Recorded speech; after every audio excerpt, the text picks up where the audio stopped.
maybe stretching it a little bit, but yeah. And then it gets really fun in college. Yeah, college was fun because you're getting drunk and you're going like door to door getting shots. I mean, like that was the fun part about college. Yeah, you experience a different type of Halloween in college for about 3 years. Right. But it's, it's universally known that, I'm the lady, I'm going to wear something skimpy or, funky. Right. I'm the dude, I'm going to wear something hilarious and trending. And, like this year, I was Doug from State Farm. Worked out. Mm-hmm. Solid. And then there was a Flo, so it worked out. There was Flo from Progressive, Doug from State Farm. You should have gone with the emu, though. I mean, I would have gone with the emu. If you're going to go with $40 Doug on Amazon. Okay, never mind. So I was like, it's not worth it to me. Yeah. Was it Liberty Mutual? Is that right? No, I mean, like you could have Mutual. been Doug, but your date should have been the emu. You know what I'm saying? Like emu, and Doug, right? Like, and I still maintain I'd rather hang out with the emu than Doug. She was too pretty to be an emu. Okay. I think I could be, whatever. But yeah, Halloween is overrated, underrated, perfectly rated. Yeah, it What is. You think it's overrated? I mean, it's overrated, but it's not overrated. Not my thing, right? To me, it's not overrated in the regards of New Year's Eve. Like New Year's Eve is like I would so much rather just have a steak, a glass of wine, and go to bed at 11. Yeah. But I'm older now. Right. Like 21-year-old me. I was buying that VIP ticket downtown Kansas City, getting my petticoat checked in, feeling like $1 million, drinking, Canadian Mist, thinking I was drinking top shelf, not remembering the night, hanging out with Larry in the alley, who I never met before until that night. We used to, like, back in the day, had the Hyatt, back when it was the Hyatt. You used to put on these New Year's Eve parties, and we used to all go with the radio stations. I mean, they were, like they were ragers back then, but I was in my early 20s back then. Now I'm like, New Year's Eve, did it happen? Okay, wake me tomorrow and let me know what's new. Because, I feel like we get Halloween, and it's such a hyped-up holiday that it's like Halloween, Christmas. Like, it goes so fast, right? You already hear, Christmas ads. Hey, Thanksgiving's over here. Yeah, like Thanksgiving's like, hey, I'm the greatest holiday in the world, which I do believe, and football, booze, and food. It doesn't get any better than that. Yeah, and it's you ain't beating 4th of July, man. Oh, I used to love 4th of July, and then I got older, and I'm like, the fireworks, and I get a little bit more responsible for that now. But but Thanksgiving for me is the number one holiday. But once Halloween hits, the year's over. Like the year officially ends tomorrow because everybody's going to be in sprint mode towards Thanksgiving, towards Christmas, towards New Year's, and then all of a sudden you're going to wake up and you go, damn, it's January 2nd. It's time for playoff football. We got this last game against the Broncos this weekend, but you know what? It's time for playoff football. So I always look at Halloween as the end of the year. Like this is the year leads up to Halloween, and then you hit this sprint for the last 2 months, which we all know that work in offices, nobody's doing anything in November and December. I know that this is like a Richard move, and it can't happen. Is Binkley doing after hours on Thursday? I don't know. No, it'll be Drew. Drew's doing after hours. Yep. Okay. So Binkley won't be here, and I know this is mean, but I wish I could tweet his address because I know he'd be watching football on Thursday night. Right. And have to get up every 2 seconds. Go pound his doorbell. Damn it, kids! You're trying to watch a game. You got Jets, and you got the Texans and contenders. And I'm out here having to give out candy. Yeah, Binkley's going to put a bowl out that says take one. Take as many. Yeah, just take it all. Once it's gone, it's gone. It's That's like your right. hopes in the AFC West, kids. Yeah. And I only got Snickers because the Chiefs are the Snickers of Halloween. That's right. They're great and efficient and trusting.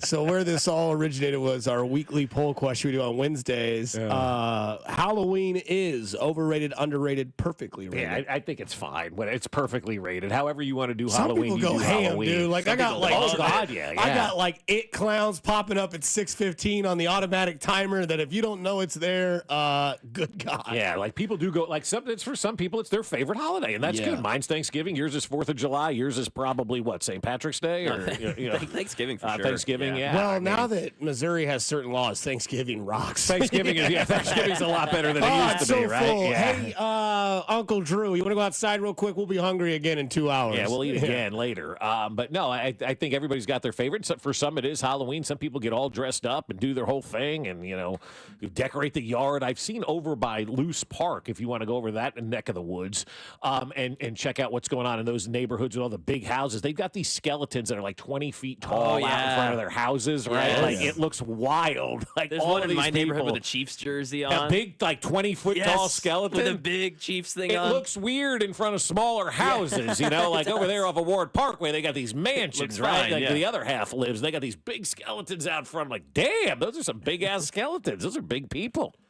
I like going to haunted houses. Are they real? Halloween. That's my thing. Oh, I've never done the haunted house. Never been to a haunted house. No, not my thing. Yeah. Oh, see, Hannah's obsessed with them, so we go every year. All right. Red flag. Yeah. Ooh, I love haunted houses. I think we she should really see does. other people. Yeah. Boo! I love Christmas pop-up bars. I love haunted houses. We're not going to make it. Yeah. I do love a Christmas pop-up bar. I get goofy on She Christmas. would love that too. That sounds The great. Christmas pop-up bars They're are pretty fun. They get you in the spirit. They do. Yeah, I mean, absolutely. I know the need it every Chiefs once just in a while. announced they're doing their one again. Yeah, It they're like gonna have sold one. out last year in like 2 minutes. Yeah. But anyways, so the boss loves this show, by the way, because he sent me a DM on Twitter yesterday regarding a conversation that we were having yesterday. And there was an article from your guy, Florio. I don't know if it was actually from Florio, but it was from Pro Football Focus. Uh-huh. And Semi-pro football out of focus. there you go.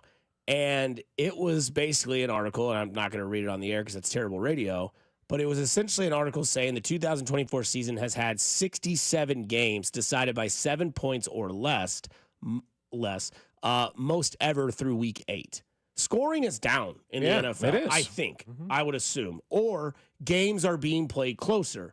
And to me, the result of that is because we were talking about how this guy yesterday was like, oh, Detroit's blowing people out. They're the best team. The Chiefs don't blow anybody out, which was our thing. Like the Chiefs don't have to blow people out because they don't allow right? They don't allow points and they do just enough to win. Like they know you're not scoring 30 and they're not going to give up more than this year. At least they're averaging like giving up like 18 and a half, 19 points a game, somewhere in that ballpark.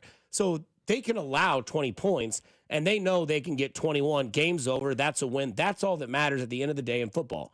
Just like you hear the cliches in basketball, like you throw up a 3 and it hits the rim 15 times and then goes in.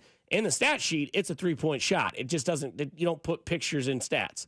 And this is letting me know that teams are more competitive in the NFL than they've ever been. Sure they are. Talent is getting better. Players are getting more of an abundance of talent all over the place. Remember, like back in the day, it was like Lawrence Taylor was the best like pass rusher, and then there was a massive gap between who was the next best one, right? True, yeah. Maybe you can throw in Reggie White later on as he got better, but different sort of player. And now it's like you can start just ripping off defensive ends. Like you can just be like, there's Myles Garrett, there's Nick Bosa, there's Joey Bosa, there's, Chris Jones, defensive player. Like you're able to do that more often than be like, well, there's about 3. And quarterback play is getting better in the NFL, whether we want to believe it or not. There's a topic for that as well. But you think about it, like you could name 10 good quarterbacks. Maybe 10 years ago, you could name 5.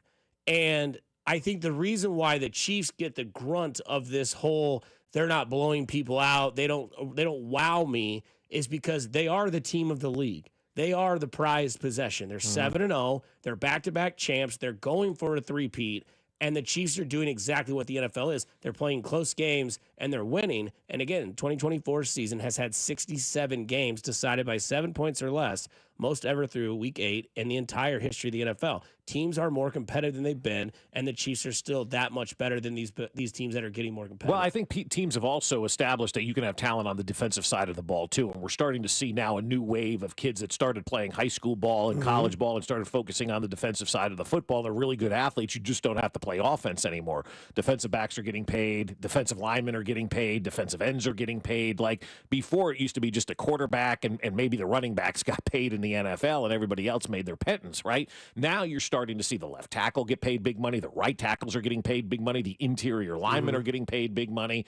People on the defensive side are being paid big money as well. And so you can have good athletes on the defensive side of the football in this league because kids are coming up and they're playing defense at a younger age where defense is no longer just an afterthought. It's now a forethought for everybody because of, the NFL and realizing, well, if I'm not a good wide receiver, but damn, I can cover people. I can make a lot of money being a defensive back. Let me focus on that. Or what do you think Travis Hunter plays?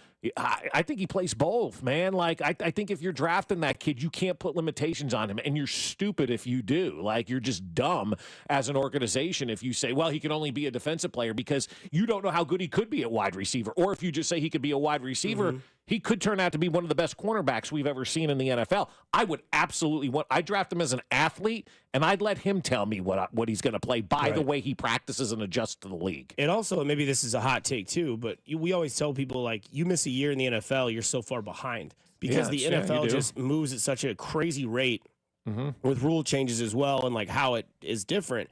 And it makes me think that, I'm confused at what year it is in the NFL, because 2024. Right. Being locked into like fantasy football, obviously, and doing bets every weekend, like the running game has become a thing again. Yeah.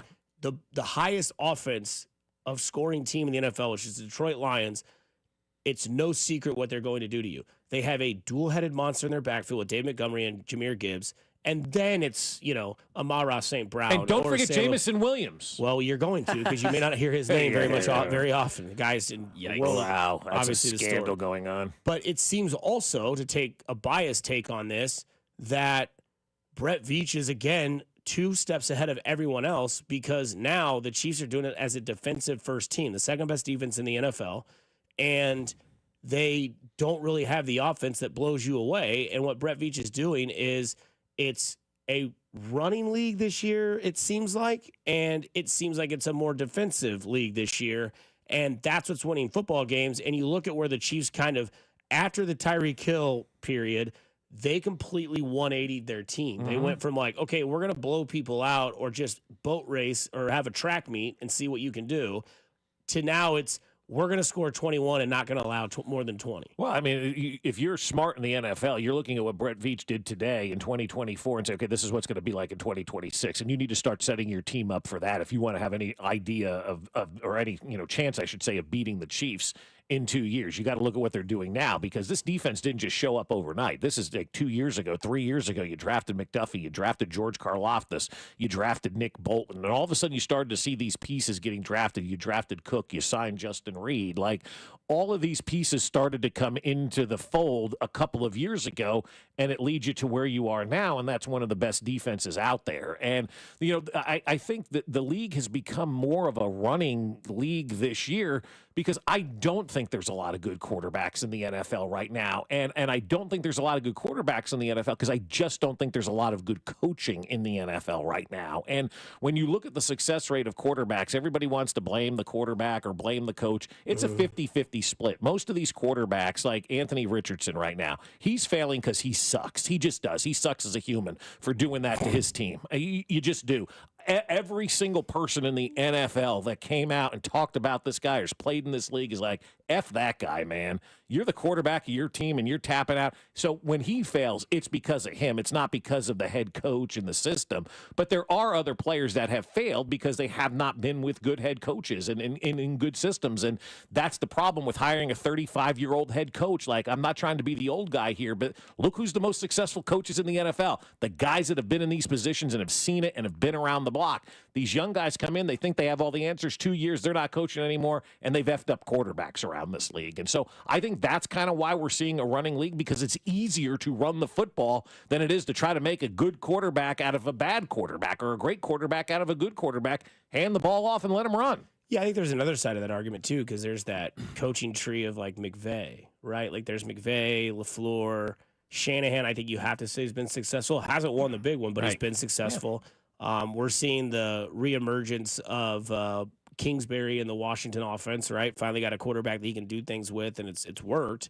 And maybe he's just a better coordinator than a head coach. But, I mean, I think there's coaches that are just out of touch, and then I think coaches also get fired because owners on those teams get their head into the huddle more than they should. Yeah, right? well, if you're firing coaches constantly, you're never going to be successful. Like Woody as an Johnson in New York's not great. No. Like, he's an owner, obviously, but like what we're talking about, well, Jerry that's Jones, where it starts, though. Ownership is where it starts. The Bears, the Cowboys, the Jets, the Giants, the Carolina Panthers. Like, they're all terrible organizations because they're not being ran properly because their owner's trying to do too much. Right.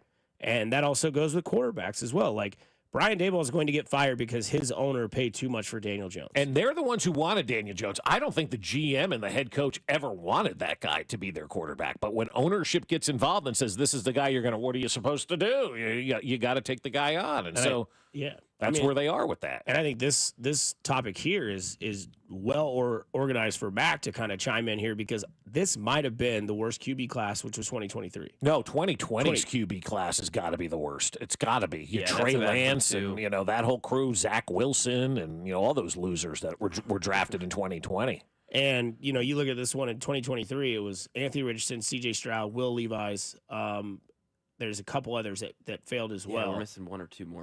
There's the guy was there a guy from Tennessee? Well, that's Will Levis. That's Will Levis. Yeah.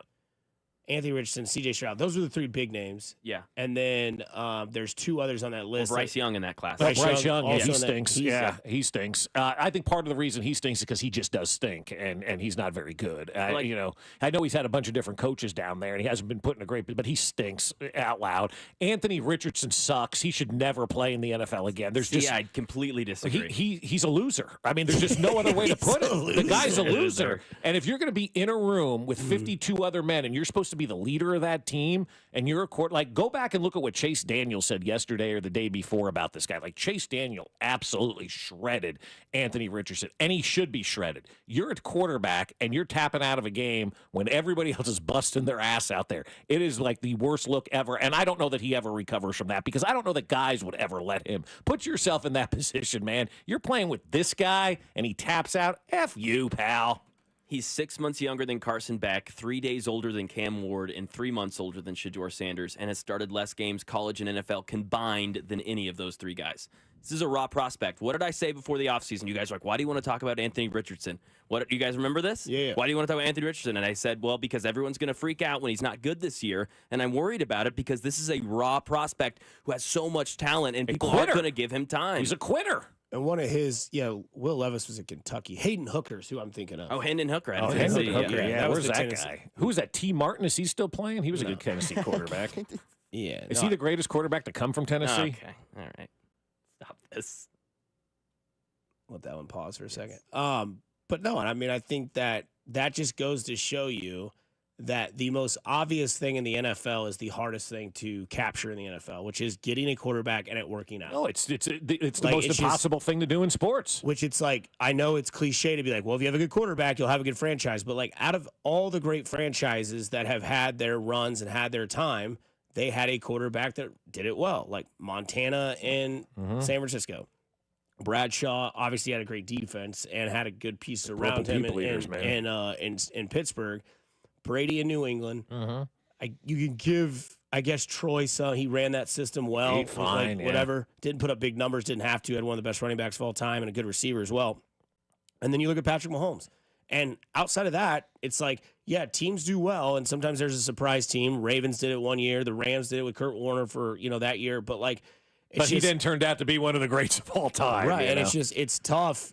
The easiest thing to figure out in the NFL is the hardest thing to actually develop. Yeah. And once you do it, I mean, it's easy street. Like Binkley's conversation with me the other day on the phone. He's like, the Chiefs are super lucky because the next 3 years, the quarterback draft is absolutely invisible. Yeah, it's it just, is. it's not terrible, great. Like, I right? mean, this year it's Shedeur Sanders, it's Carson Beck, and it's Ward from Miami, right? Ward, yeah. Is Carson Beck any good anymore? I mean, did that bloom fall off this year? I mean, Seems like it. Quinn Ewers, same thing. Quinn Bloom fell Ewers off. the same damn Binkley thing. thinks he's not going to make it. And then you have the next year, you got Arch Manning and Nico Iamaleava out of Tennessee. Yeah. there you go. That's it, huh? And then it's like, okay, so like if you don't have a quarterback and you didn't develop one in the last couple of years, like Carolina's screwed, Jets are screwed, Jaguars Like might be if you're screwed. going into the offseason, like let's just say you're the Giants going into the offseason, you're done with Daniel Jones. Where do you turn?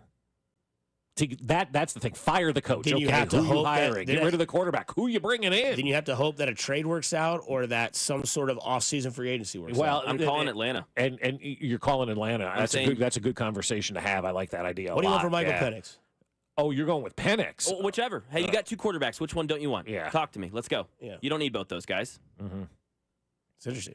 That is interesting. I didn't think of the Penix route. I was thinking more of the Kirk Cousins Yeah, because I think if either you're one. the Giants right now, you don't have the opportunity to go with another unproven quarterback. As much as I love Michael Penix, That's fair. and I think he's going to be outstanding in this league, the Giants need a veteran and an adult in the room, and Kirk Cousins seemingly is that guy. I'd look at Sam Darnold potentially if you're the Giants Absolutely. this offseason. Free And agent. I know you're going to laugh about this, but you got to call Buffalo and say you want to trade Josh Allen because of all the connections. Look how good Josh Allen was with Brian Daboll. And he's a Yankees fan. So, I mean, you got to pick up the phone and say, what are you guys doing up there? Because if they lose another game to the Chiefs in the Yeah, it's postseason, true. you may catch them in a weak moment. You pick up the phone and you go, we'll give you the next 3 first-round picks for Josh Allen. Buffalo may cave. They're stupid. Somebody from the 816. What in the world? Pictures and stats, 3-pointers. As I explained earlier, if you missed it, Coach, stats don't have pictures. A three-pointer's a three-pointer, whether it goes in, swish, off the backboard, off the rim 15 times. So thanks for listening. And thank you for all listening or watching. You can watch us on the YouTube, Twitch, or Twitter. 341 of you are strong right now watching Bob and I do this thing on 96.5 The Fan. Coming up on the other side, Jay Binkley. He joins us here on Fescoe and Dusty on 96.5 The Fan, your home for Kansas City sports. You're listening to Fescoe and Dusty on your new home for K-State athletics. 96.5 The Fan. Hey, fellas, it's Dusty Likens, and I'm here to talk to you about my friends at Heartland Men's Health. Look, holiday season's coming up.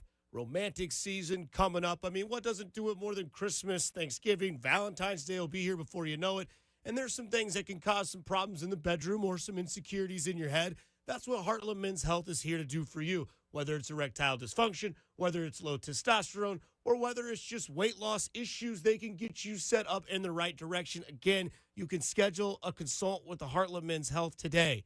Your initial visit is only $99, and it includes a medical consult with a licensed medical provider, a T and PSA test. And if the medically advised test dose doesn't work, your visit is free. They have an expert staff, and if you are like a lot of men, you could be having sex the day after your appointment.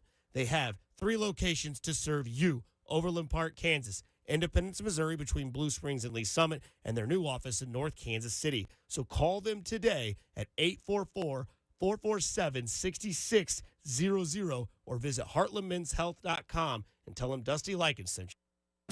Kids playing in a lawn sprinkler. That's fun.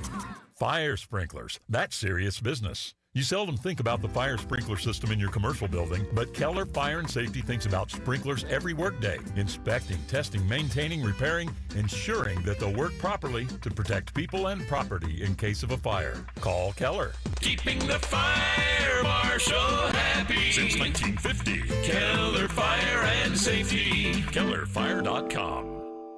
Right now, 38 states allow sports betting, including 7 of Missouri's neighboring states. Amendment 2 gives Missouri sports fans the freedom to bet on games too, and that will generate over $100 million for our schools. Amendment 2 is endorsed by the Chiefs, Cardinals, Royals, Blues, and Missouri's 2 biggest newspapers, the St. Louis Post-Dispatch and the Kansas City Star. Here's Hall of Famer Ozzie Smith asking you to vote yes on 2.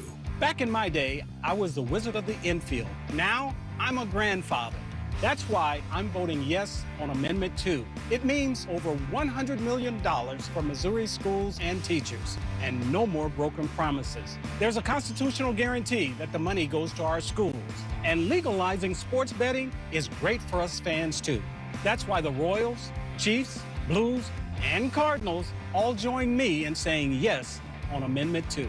Paid for by Winning for Missouri Education, Mike Pridmore, Treasurer. What's up, Kansas City? It's Mitchell Schwartz. You know, there's nothing easier to enjoy than watching the Chiefs with some wings and an ice-cold Bud Light. And Buffalo Wild Wings is serving up both for every game, all season long. Join me at the Buffalo Wild Wings located off 50 Highway and Chipman Road in Lee Summit on Friday, November 1st. I'll be there with the crew from 6 to 8 p.m. celebrating the back-to-back Super Bowl champs while eating some wings and drinking $5 Bud Lights. Nothing easier to enjoy than that. Bud Light. Easy to drink, easy to enjoy. For more details, go to 965thefan.com. Enjoy responsibly. Anheuser-Busch, Bud Light Beer, St. Louis, Missouri. Prescriptions require an online consultation with a healthcare provider who will determine if appropriate. Restrictions apply. See website for details and important safety information. Subscription required. Price varies based on product and subscription plan. Hi, I'm Dr. Peter Stahl, board-certified urologist and senior vice president of men's sexual health at HIMSS. In my 12 years of practice as a reproductive urologist, I've helped many guys with ED, and it has never been more convenient to treat than it is right now, thanks to HIMSS. It really wasn't easy before. You had to take time out of your day, come to a physical office, and see a specialist like me in person. Now, through HIMSS.com, you can get world-class sexual health care and a full range of treatment options for ED through a 100% online process. It starts with a free assessment from a medical provider licensed in your state who can determine if ED treatment is right for you.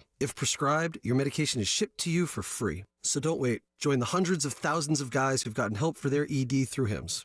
To start your free online visit and find ED treatment at up to 95% off brand name prices, go to hims.com/joy. That's hims.com/joy for your free online visit. Robinhood is introducing forecast contracts so you can trade the presidential election.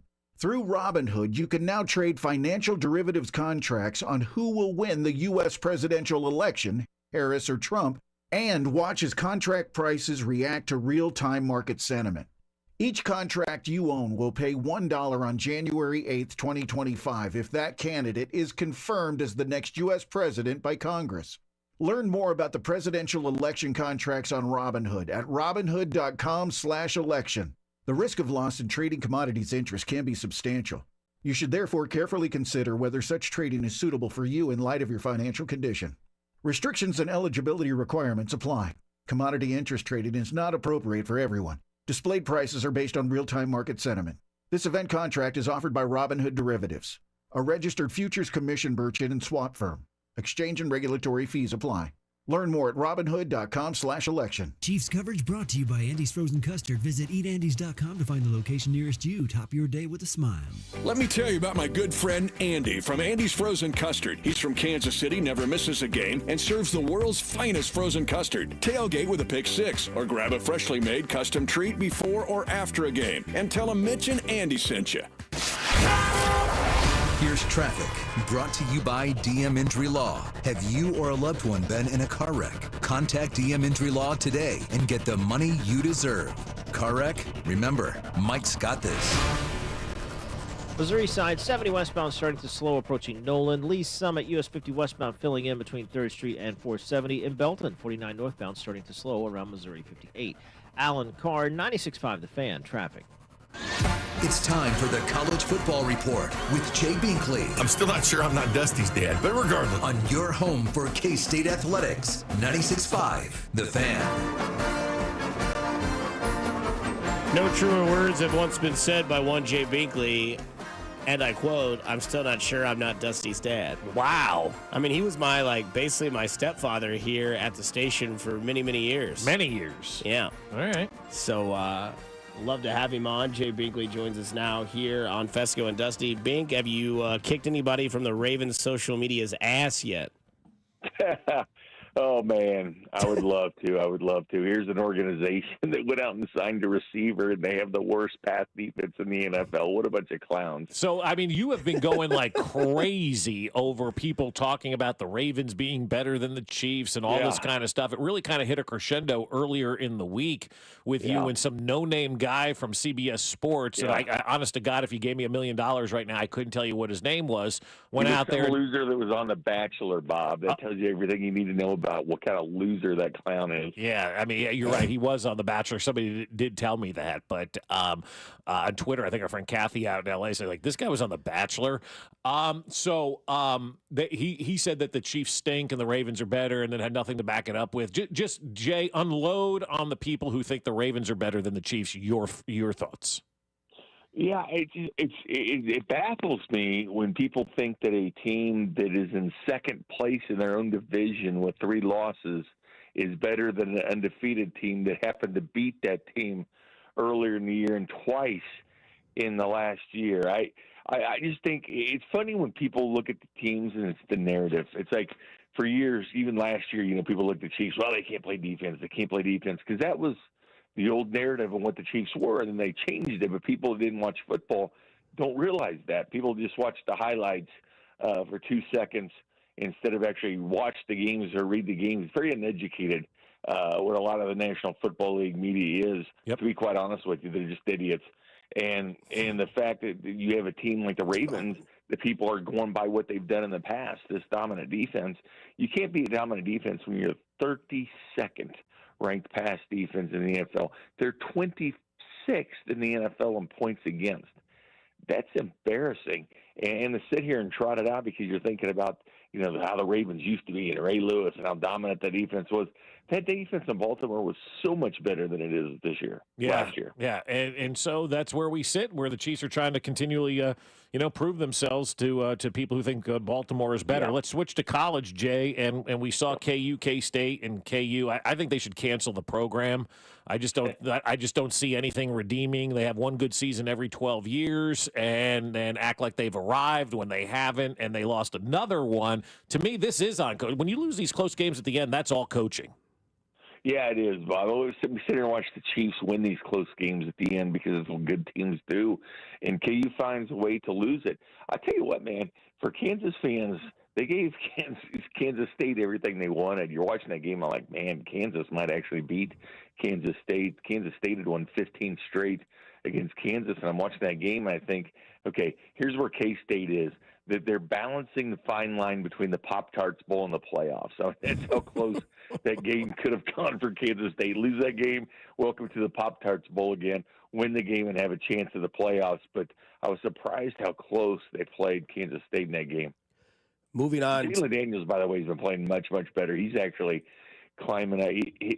From a guy that was going from draftable to undraftable at the beginning of the season, he's starting to be talked about a little bit as a guy that could be maybe drafted in the later rounds. Yeah, there's also a country song called "It's a Little Too Late to Do the Right Thing Now" for one Jalen Daniels too. But someone who's doing it right. They have a bye this week. Binkley, our Colorado Buffaloes look like they're actually elite. Yeah, they are, but Dusty, and I think Colorado kind of falls into that category of people think the Ravens defense is still good because everybody was criticizing Colorado, and they're fifth in points against in the Big 12. They're slowing people down. 2 weeks ago when they went and shut down Arizona, then last week that was a good Cincinnati team they beat, a 5-win team in the Big 12, and Colorado with the best player in the country in Travis Hunter, and this guy has been incredible.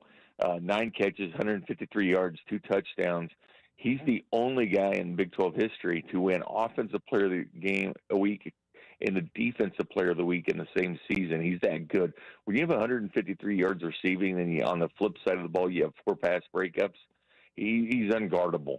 And the way Shedeur is playing, yes, he needs to humble himself at times, but what he's doing without a running game and without blocking, the fact that he's that good at quarterback, I think that speaks volumes kind of for how he could be at the top of the heap of a crap quarterback class.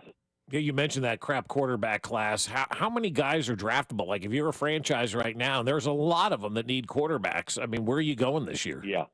It's tough. It makes you, if you already have a quarterback, like a Patrick Mahomes, Josh Allen, something like that, you're fine. Like, the Chiefs are so much better going to the future. Not only have they paid their quarterback and they're still winning, but there's nobody. There's Cam Ward of Miami and Shedeur Sanders. I really like Cam Ward because he's been finding this undefeated team, and he finds a way to win at the end of games when his defense is not playing. It reminds me of Texas Tech and Patrick Mahomes when he was there. But there's nobody there. I mean, there's a bunch of dart throws like Will Levis type guys, a whole bunch of Will Levises that maybe they work out, maybe they don't, and people reach on that quarterback, or Anthony Richardson, where people reach.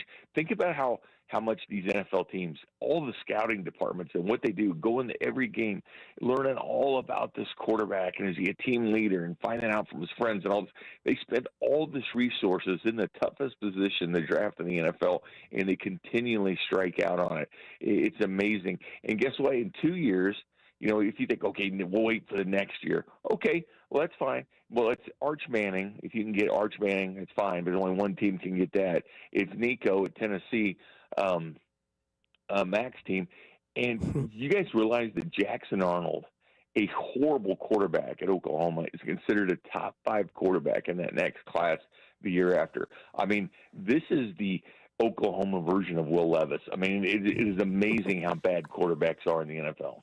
You're a GM in the NFL and you draft Travis Hunter. Do you tell him which position he plays? Or you just let him do whatever he wants? Man, that's the toughest thing is, a lot of saying, hey, you're a receiver. That's where the money's going to be for you.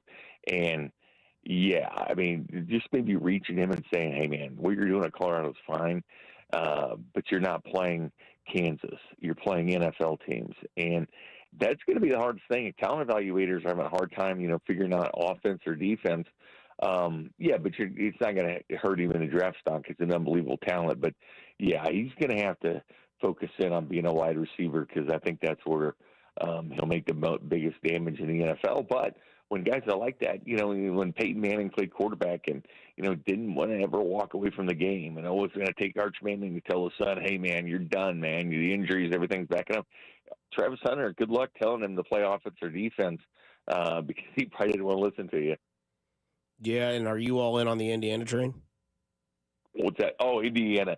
You know what a story they are. This Kurt Signetti, the coach has said, hey, if you don't know how I can win, Google me. Yeah. I absolutely love that. Or when he was talking about how he went out to UCLA on Pat McAfee's show. He says we went out there, got out there at 8:00, had dinner, woke up, kicked our ass, and came back. Yeah. I love this guy's attitude. Indiana's 8-0 for the first time since 1967, and also they're the only college football team right in the last 20 years to start their season 8-0 without having a deficit in any game. I mean, what they're doing. Wow. And here's the thing. You think about Missouri and Drew Pine in one of the worst quarterback performances I've ever seen against Alabama, 6 of 12, 45 yards and 3 interceptions. It's almost like an excuse. Hey, Brady Cook, the Missouri quarterback, got hurt. They can't win. Indiana went with our backup quarterback against a team that went to the playoffs last year and won the game. Curtis Schwartz, their quarterback all year, but he was hurt in that game and wasn't able to play in their last game. They don't use an excuse. They put the backup in, Taven Jackson, and he went out and won a game impressively. What they're doing, especially in that conference, the Big Ten, is really a great story in college football. Jay, we appreciate your time as always. Get the Baltimore people on the right and narrow and let them know the road to the anything still goes through Kansas City. And TV still doesn't work. Oh, that second-place team that's out in Baltimore that continues to suck and choke every year, that team. Yeah. You talk about playoff choking teams, like you're talking about, they're the Aaron Judge of the NFL. Wow. All right, Big, we'll talk to you next Wednesday, and I'll see you Friday night at Buffalo Wild Wings. All right, guys, take care. See you, Jay. Speaking of the NFL, baseball beat Monday Night Football in the television ratings head-to-head. Damn. Game 3 of the World Series beat Monday Night Football. Yeah, who played on Monday Night Football? Steelers are a big brand. Oh. Steelers are a big brand. Mm-hmm. One of the biggest brands in the NFL, and were beaten. Well, they beaten by the Yankees and the Dodgers. Obviously, if it was Texas and Arizona, it probably doesn't go that way, but that's why they wanted the Yankees and Dodgers. They beat Monday Night Football. According to Binkley, one team sucks. According to Bob Fescoe, this guy sucks. And according to myself, this situation sucks for this other guy. All of that on the other side. Here on Fescoe and Dusty on 96.5 The Fan, your home for Kansas City sports. It's pretty simple. I win. Google me. Fescoe and Dusty. I can feel it all the way down in my plums. On Kansas City's FM sports station, 96.5 The Fan. Well, I'll tell you what, the NBA season is back. We had the sports equinox the other day, and FanDuel, America's #1 sportsbook, wants you to catch all of the NBA action. Right now, FanDuel is giving all users 3 months of NBA League Pass. All you have to do to catch every tip-off and buzzer beater is place any $5 bet on the NBA. And maybe you want to get watching the Lakers with LeBron and Bronny playing together from time to time. A team like Orlando, maybe you want to poke fun at the Knicks or watch Oklahoma City. Whatever it is, if you're new to FanDuel, just visit FanDuel.com/610Bob to get 3 months of NBA League Pass courtesy of FanDuel. Make every moment more with FanDuel, official sportsbook partner of the NBA and of 96.5 The Fan. 21 and present in Kansas. After 3-month free trial, the full price of League Pass will be automatically charged monthly. Cancel anytime. No refunds. Terms, restrictions, and embargoes apply. Limit 1 pass per customer. See terms at sportsbook.fanduel.com. FanDuel is offering online sports wagering in Kansas under an agreement with Kansas Star Casino, LLC. Gambling problem? Getting help is your best bet. Call 1-800-522-4700 or visit ksgamblinghelp.com. Tune in this week to kick off with Boomer and Valenti to hear the Sims Spotlight featuring Super Bowl winning quarterback Phil Simms. Brought to you by Balance of Nature. Balance of Nature supplements. Changing the world one life at a time. Creed. Are You Ready Tour with very special guests, 3 Doors Down and Mammoth WVH. November 6th, T-Mobile Center. Tickets on sale now at livenation.com. Don't miss Creed with 3 Doors Down and Mammoth WVH on the Are You Ready Tour. Trans-Siberian Orchestra, the rock holiday tradition returns. Saturday, December 7th, 2 shows, T-Mobile Center. Tickets on sale now at livenation.com. Bring the whole family to the all-new show. Soaring guitars, dazzling lasers, and enough pyro to keep you warm all season. Don't miss Trans-Siberian Orchestra live in concert. I love fall weather. The crisp air, the falling leaves. Until someone in my family catches a chill outside. Luckily, Kohl's has deals on all things cozy. I got 20% off comfy layers and warm denim, $10 off because I spent over $50, and earned Kohl's Cash. Now we're ready to bundle up and get back out there, thanks to Kohl's. Select styles. Offers end November 3rd. Some exclusions apply. See store or Kohl's.com for details. You could be on the 50 at GEHA Field for the official coin toss at a Chiefs home game this season. Enter to win at Chiefs.com/GEHA. GEHA is the proud partner of the Kansas City Chiefs. Febreze. As a rideshare driver, I love keeping my car smelling fresh and clean. So when I'm driving, I only trust Febreze car vent clips, featuring 3 distinct intensity settings. Because it's that little touch that sets me apart. I can turn the intensity down for subtle freshness, or I can turn it up for when I want lots of scent. So whether it's set to low, medium, or high, with Febreze car, I know my car's going to smell amazing. Which keeps my driver rating right where it belongs. Picking up Oscar.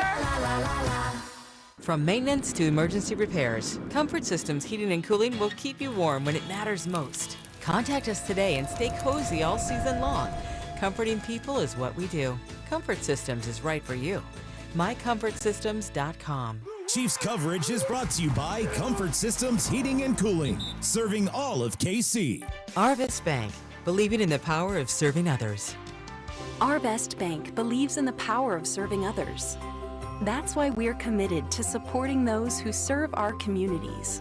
We believe that all communities deserve a financial partner who cares. Arvest. We believe. Here's traffic, brought to you by DM Injury Law. Have you or a loved one been in a car wreck? Contact DM Injury Law today and get the money you deserve. Car wreck? Remember, Mike's got this. Missouri side 29 southbound slows at the merge with I-35. Past that, it's off again, on again, slow all the way across the Bond Bridge. 70 westbound a bit sluggish from Prospect in towards the downtown loop. 71 northbound slowing into downtown from 18th Street. Alan Carr, 96.5 The Fan, traffic. What's up, KC? It's Trent McDuffie. Catch the play-by-play all season long with Mitch, Danon, and Clean right here on your home of the Chiefs. 96.5 The Fan. KFNZ FM and AM, HD1 and HD2 Kansas City in Odyssey Sports Station.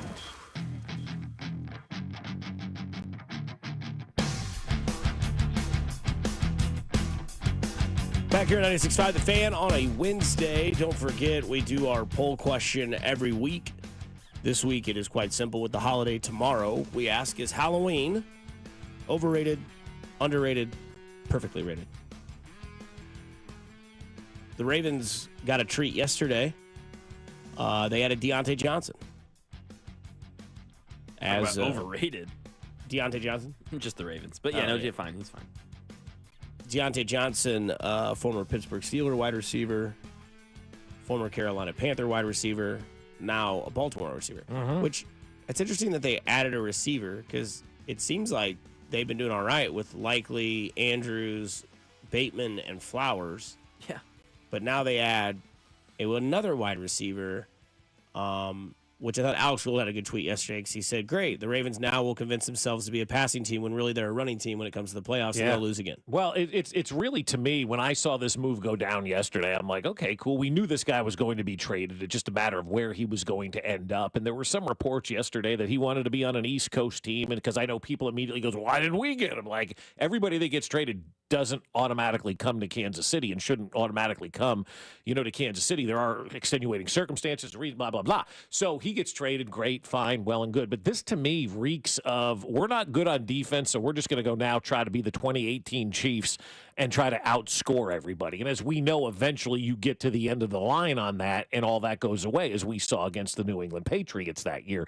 You eventually have to get better on defense. But to me, this feels like deodorant on a stench. You're trying to cover up the stench of your defense being so bad, but there's really nobody you could have gone out and acquired defensively that you thought was going to make your defense better.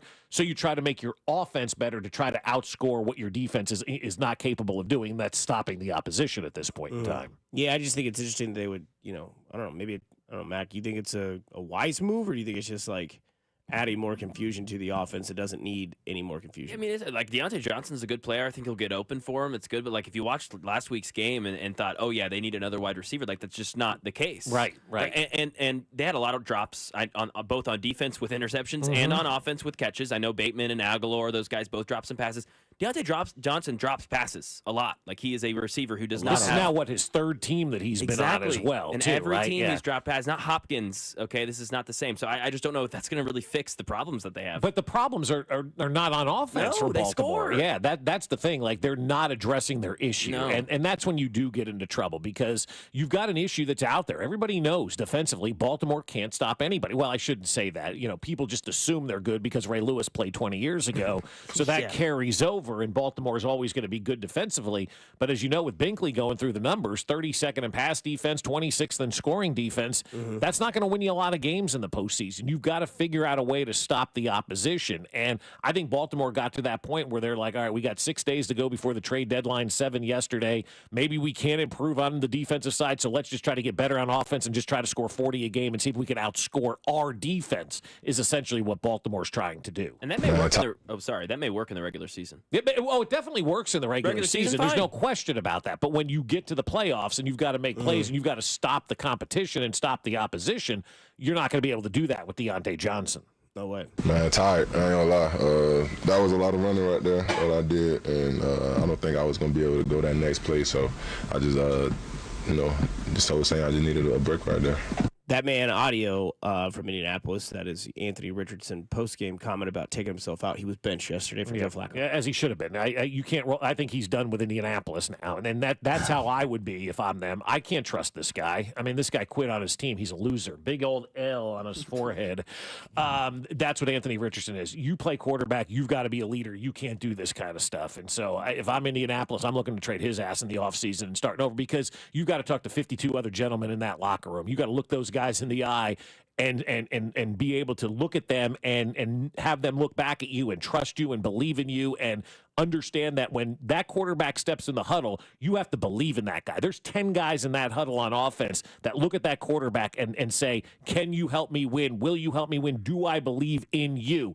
Nobody's believing in Daniel Jones. Everybody's believing in Patrick Mahomes. And now you got Anthony Richardson getting in that huddle with 11 other guys going, come on, guys, I got this. You're like, dude, you quit last week on us. So I just think his time is expired in Indianapolis.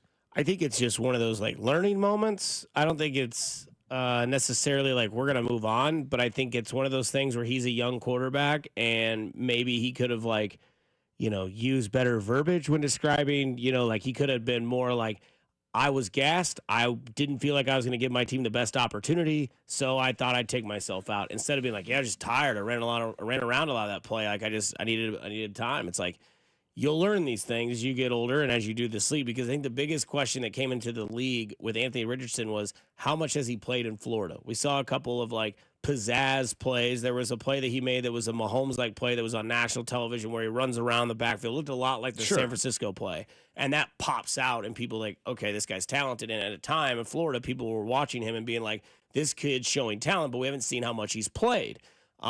Just like Caleb Williams' biggest question was, can he win the big game? Never beat Utah. Couldn't win in a bowl game. Couldn't do it when it mattered. But by God, when USC played, Notre Dame or whatever it was, he could play pretty well under the lights in that game. And then he got destroyed by Notre Dame. I'm saying in big games, maybe Notre Dame's a bad example, but I'm saying when they would play lesser teams in the Pac-12 when he was there, it was he looks great, but then when it's a game that matters or it's a team that matters against them, he can't get it done. Anthony Richardson's thing was we haven't seen enough of him in college to think that, wow, this is a really big stretch for him to get drafted this high. But the talent was there. The evaluations were there. And I think this is just one of those hiccups in his career that maybe sometimes you get beaten down a peg just to come back better and know that you can do better. And sometimes you need to be humbled. I think in professional sports, it's so hard to come back from a moment like this. Everybody's out there trying to earn their living, keep their jobs, do whatever they can to make ends meet, to keep that position on the roster, because every week these teams are turning over rosters and your quarterback quits on you, man, I'm out on this guy. I'm sorry. I know you guys feel differently. This guy's a loser. There's just no other way to put it.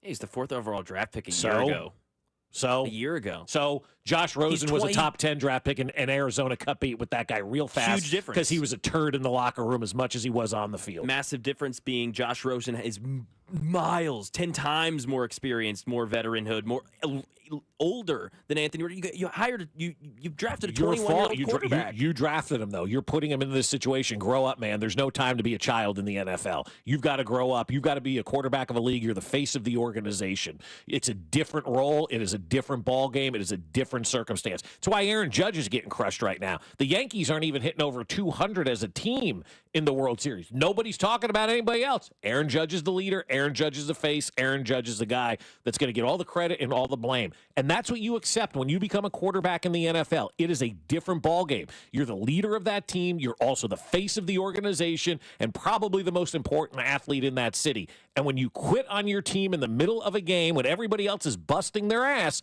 you're not going to recover from that. He's going to have to go somewhere else and play. Yeah, it's a bad look, but it's also like the difference between Anthony Richardson and Aaron Judge. This isn't the first fumble that Aaron Judge has had in the playoffs. This is a continued thing for Aaron Judge. This is the 7th game that Anthony Richardson has played. This is not Did he play all last year or not? No, he was out most of the year. He played That's right. He started 10 games now. Yeah, he played the first 3 games and was doing fine, and then the concussions and the shoulder injury happened. But I know we don't want to compare everything to Patrick Mahomes, but, Patrick Mahomes, Josh Allen, Joe Burrow, those are leaders.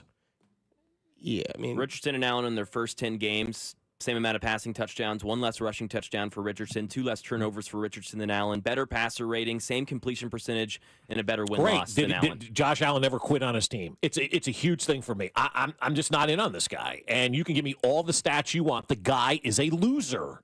I think it's a good learning moment for him, and we'll see how he comes back from this, because that's the benefit that he has, that he is young, and that this is one of those things, I've been there in life where I thought I had everything figured out, and I was, not drafted, but I was hired because I showed some sort of potential, and I fumbled the bag and damn near got fired for it, and because of that, I got better at my job because I knew that I didn't have another chance. Maybe that's what happens with Anthony Richardson. Maybe it does. Maybe it doesn't. But I can tell you right now, he's got a long road to go and 52 other guys that he has to go in there and say, man, I'm sorry. And you got to win over those guys. And you got to try to win over NFL players. A lot of these guys have seen it all, been around the block. They're offensive, defensive linemen. They're the 53rd man on the roster. They're scraping every day. They're desired to play just 1 minute on the field. The practice squad guys, the coaches, the owner, the city.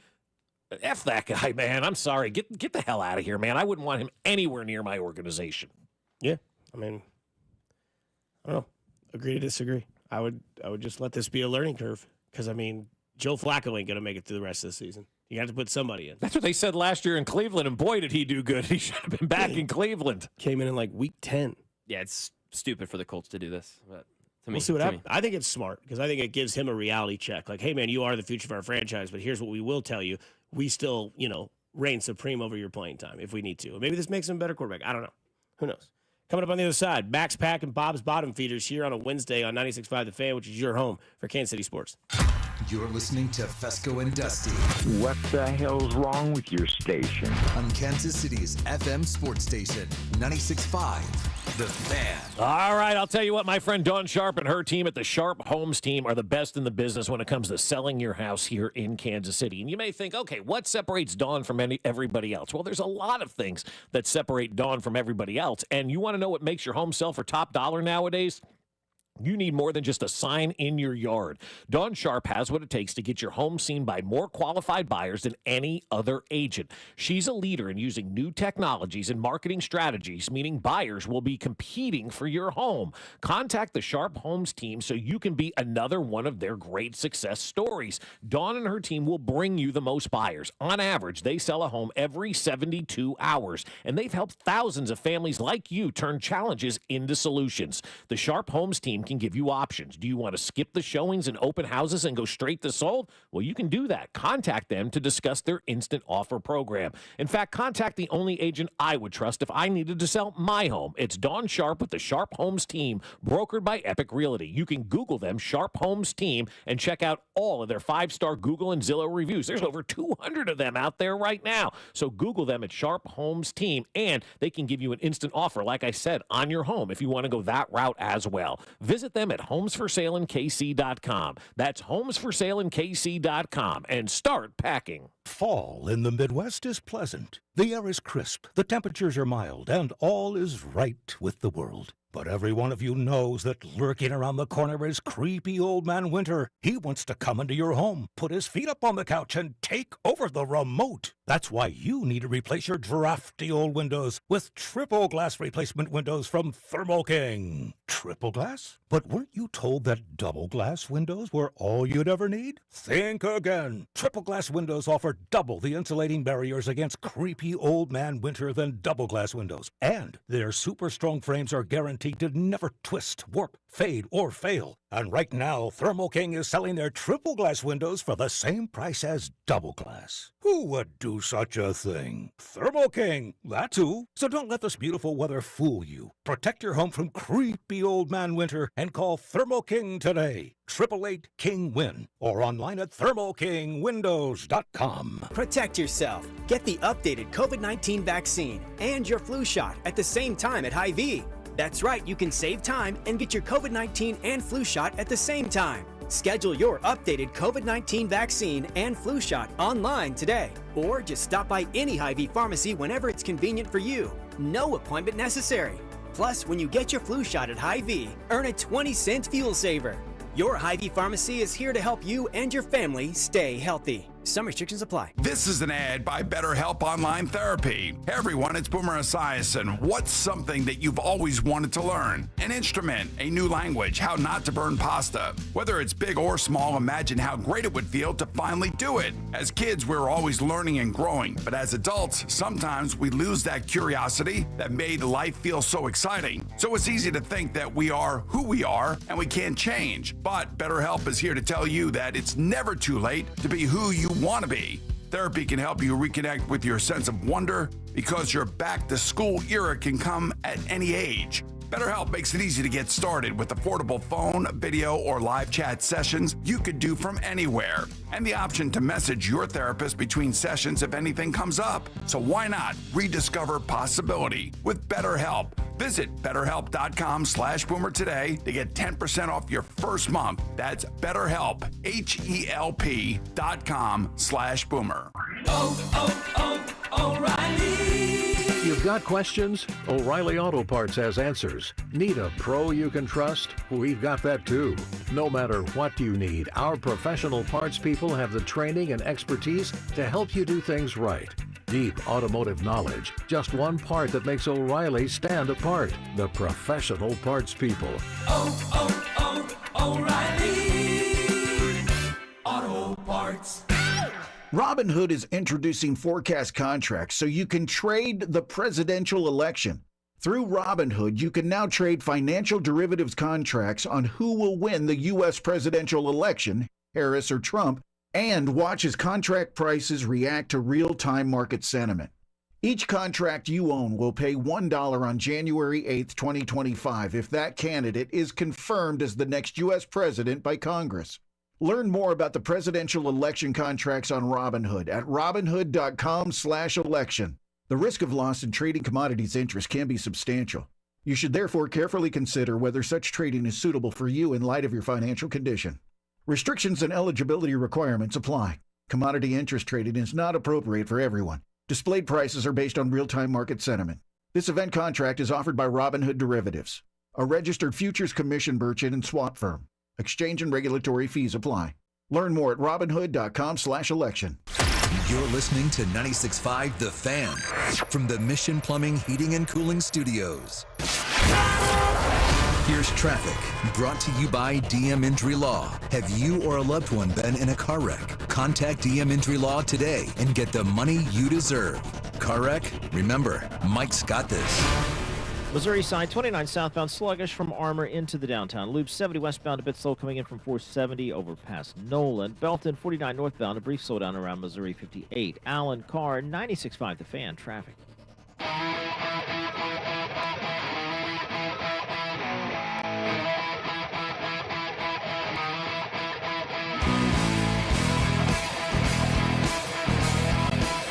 Some breaking news out of New York. That fan is going to be allowed to come back. Yeah, according to his Twitter, I guess, or actually it's Foul Territory TV, at Foul Territory TV, which is baseball the way it should be covered. From, whatever. The fan who interfered with Mookie Betts in Game 4 said the Yankees are allowing them to attend Game 5. Like, I got to be honest with you. Doesn't Major League Baseball need to get involved and say, you guys aren't allowed back anymore? What you did last night to Mookie Betts is just unforgivable. Take your wares elsewhere and go do something else on a Wednesday night, because you're not welcome back for Game 5. Like, they should not be allowed back in that stadium for trying to, just attack Mookie Betts. I've never seen anything like that. It was like they were trying to mug the guy. Ugh. I can't believe that. Yeah, it's insane that they're going to let him back. Both of them. One guy's holding Mookie Betts' arm and wrist, and the other guy's trying to rip the ball out of his glove. Yeah, it's just insane to me. Like, if it was like one of those accidental, like the apartment we were talking about, like you just kind of bump the guy and it knocks the ball out of Mookie, had already caught it. Yeah, he already caught it. This guy was like trying to rip it out, and did. I guess we'll be watching Fox again tonight to see if they actually show him on the TV. Oh, you got to show him on the TV, right? Yeah. I mean, if that can go viral. I mean, you got to show that guy. Yeah. Show this guy, Max Pack. It's time for Max Pack. That's right. Every Wednesday, baby, I tell you the top 5 teams that are most likely to hoist a Lombardi Trophy. This is not your week-to-week bogus power rankings. This is talking about what really matters. February, okay, baby? Who is going to be relevant when it all gets set in time, when it all gets set and done, when it's nut cutting time? And of course, we got Bob's bottom feeders after. Number 5. Never understood that term, nut cutting. You got to be ready for nut cutting time. That's all I know. So you want to avoid it, or you want to get it? I think if you fail, inevitable. They cut your nuts. Oh, okay. And number 5, Green Bay Packers. It's been pretty consistent with them. Jordan Love was my preseason MVP pick. He's not going to win MVP, but I still think he's had a really, I know. He still had a really good season. Got to stay healthy, though. I think he's going to be good for next week. But, man, the fact that Matt LaFleur and those guys are just able to kind of, like Andy Reid, we kind of see him switch his playbook when Mahomes got hurt. Chad Henne comes in. All right, let me go back to my Alex Smith playbook. He's got this Malik Willis sort of, all right, I'm going to run around. We're going to dink and dunk. We're going to be efficient. We're going to go 4 yards at a time. Jordan Love comes in. We're launching it to Wicks. We're launching it to Romeo Doubs. We can have these high-flying kind of Brett Favre-esque plays. I think the Packers have a lot of different ways to win. They can run the ball, too. The defense got to step up, but I like Green Bay. Is Jordy Nelson having a good year? Jordy Nelson's great. Yeah, absolutely. Same with Randall Cobb. Baltimore, speaking of defense, man, the Baltimore Ravens, we talked about it. Bottom 5, bottom 6 in a lot of categories. Baltimore's got to step up. They just added a wide receiver. Don't know how much that's really going to help them. They could already score. I already thought their offense was good. That was a weird ad. Yeah, I don't really cool. You already had maybe the best offense in the league, so I don't really care about that. Plus, we've talked about this, we're headed into week 9. It's been 2 months now that I've been saying this. I don't care about the Ravens until we get to the playoffs. Lamar Jackson, show it to me. Prove it to me. You've had 3 chances. You've been bad every time. Number 3, Buffalo Bills. This addition of Mari Cooper has opened up this whole offense that was maybe a little bit struggling at the beginning. That was a good addition. That was Buffalo, a good addition, right? Yeah. Well, that was a need, right? Yeah, that was something. Okay, we actually do need to score some more points. We're putting too much pressure on Josh Allen to have to do everything for us every week. Right. We got to get him some help. They get a veteran in that's opened it up for Khalil Shakir. That's opening up the field for their rookie Keon Coleman, and they can run the ball as well. James Cook's an excellent back. That defense is really feisty as well. I love Buffalo this season. They're quietly really good. They're really good. They're really, really good. Nobody's talking about Buffalo. No. They lost a couple of early games, and so they've kind of faded in the background. But I think as the weeks have gone on, and we talked about it on Monday, I think now they're the number 1 competitor to the Chiefs in the AFC. In the AFC. I agree. I agree completely. And I think a lot of that has to do with Josh Allen. His first turnover coming just last week. Number 2, I think this is objective. This is not debatable to the Detroit Lions. They are the number 2 team in the NFL. They can run the ball. They can pass the ball. They score at will. They play great defense. 2 weeks now without Aiden Hutchinson, their best defensive player. I mean, I've noticed, obviously the pass rush has gone down a bit, but they have enough talent on that side to where they're still great on defense. And we know what Dan Campbell and those guys are going to do. They're going to be intense. They're going to try every time. I mean, you don't really know what they're going to do on offense. They don't really have some sort of scheme of when to go for it on 4th down. They just do it. Doesn't matter if it's on their own 30, on their 30. I kind of like that randomness with the Detroit Lions. You don't really know how to prep for Detroit, so they're number 2, and then number 1 is the Chiefs. They are inevitable, and I don't see this changing anytime soon. Yeah, I mean, they're the best team in the NFL from top to bottom at all the key positions, and until somebody beats them in the Super Bowl, they should still remain on top. So go through those 5 again. We'll get number 1, Chiefs, then Detroit, Buffalo, Baltimore, and then the Green Bay Packers at number 5. Green Bay Packers coming in at number 5. I noticed that Dallas was off the list. No Texans, no Commanders. No Texans, no Commanders. No Steelers. And no Pittsburgh. No Pittsburgh either. Yeah, you do it based on who you think can win the Super Bowl. And I think there's 3 teams in the NFL, 4 teams maybe that could win the Super Bowl right now. As we've kind of talked about, it's Detroit, it's Kansas City, and maybe it. maybe Buffalo, but they've got to get I'd throw them in there. They're in the Baltimore category for me. You still got to do it in January. You got to show it. It's fair. You got to do it in January. For me, my bottom feeders this week, coming in at number 32, I've got the Carolina Panthers. I think the Carolina Panthers coming in at number 32. They just got housed over the weekend, and there was a story out of Carolina. What the hell was the story that came out of Carolina this week that I was like, what? Oh, they were complaining about running up the score. Yeah, don't score too right. much on us. Yeah, you complain about running up the score in the pros. You come in at number 32.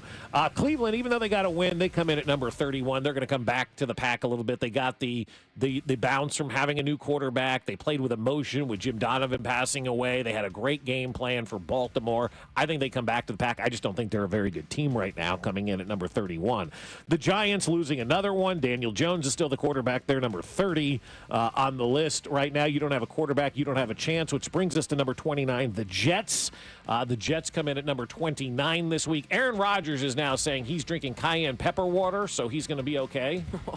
Really? He got that from his punter, Thomas Morstead. If you drink cayenne pepper water, it's going to make your ailments heal better. And so, I mean, Aaron Rodgers literally trying anything to stay relevant and alive in the NFL. I would hate to feel that pee. I mean, could you cayenne pepper water?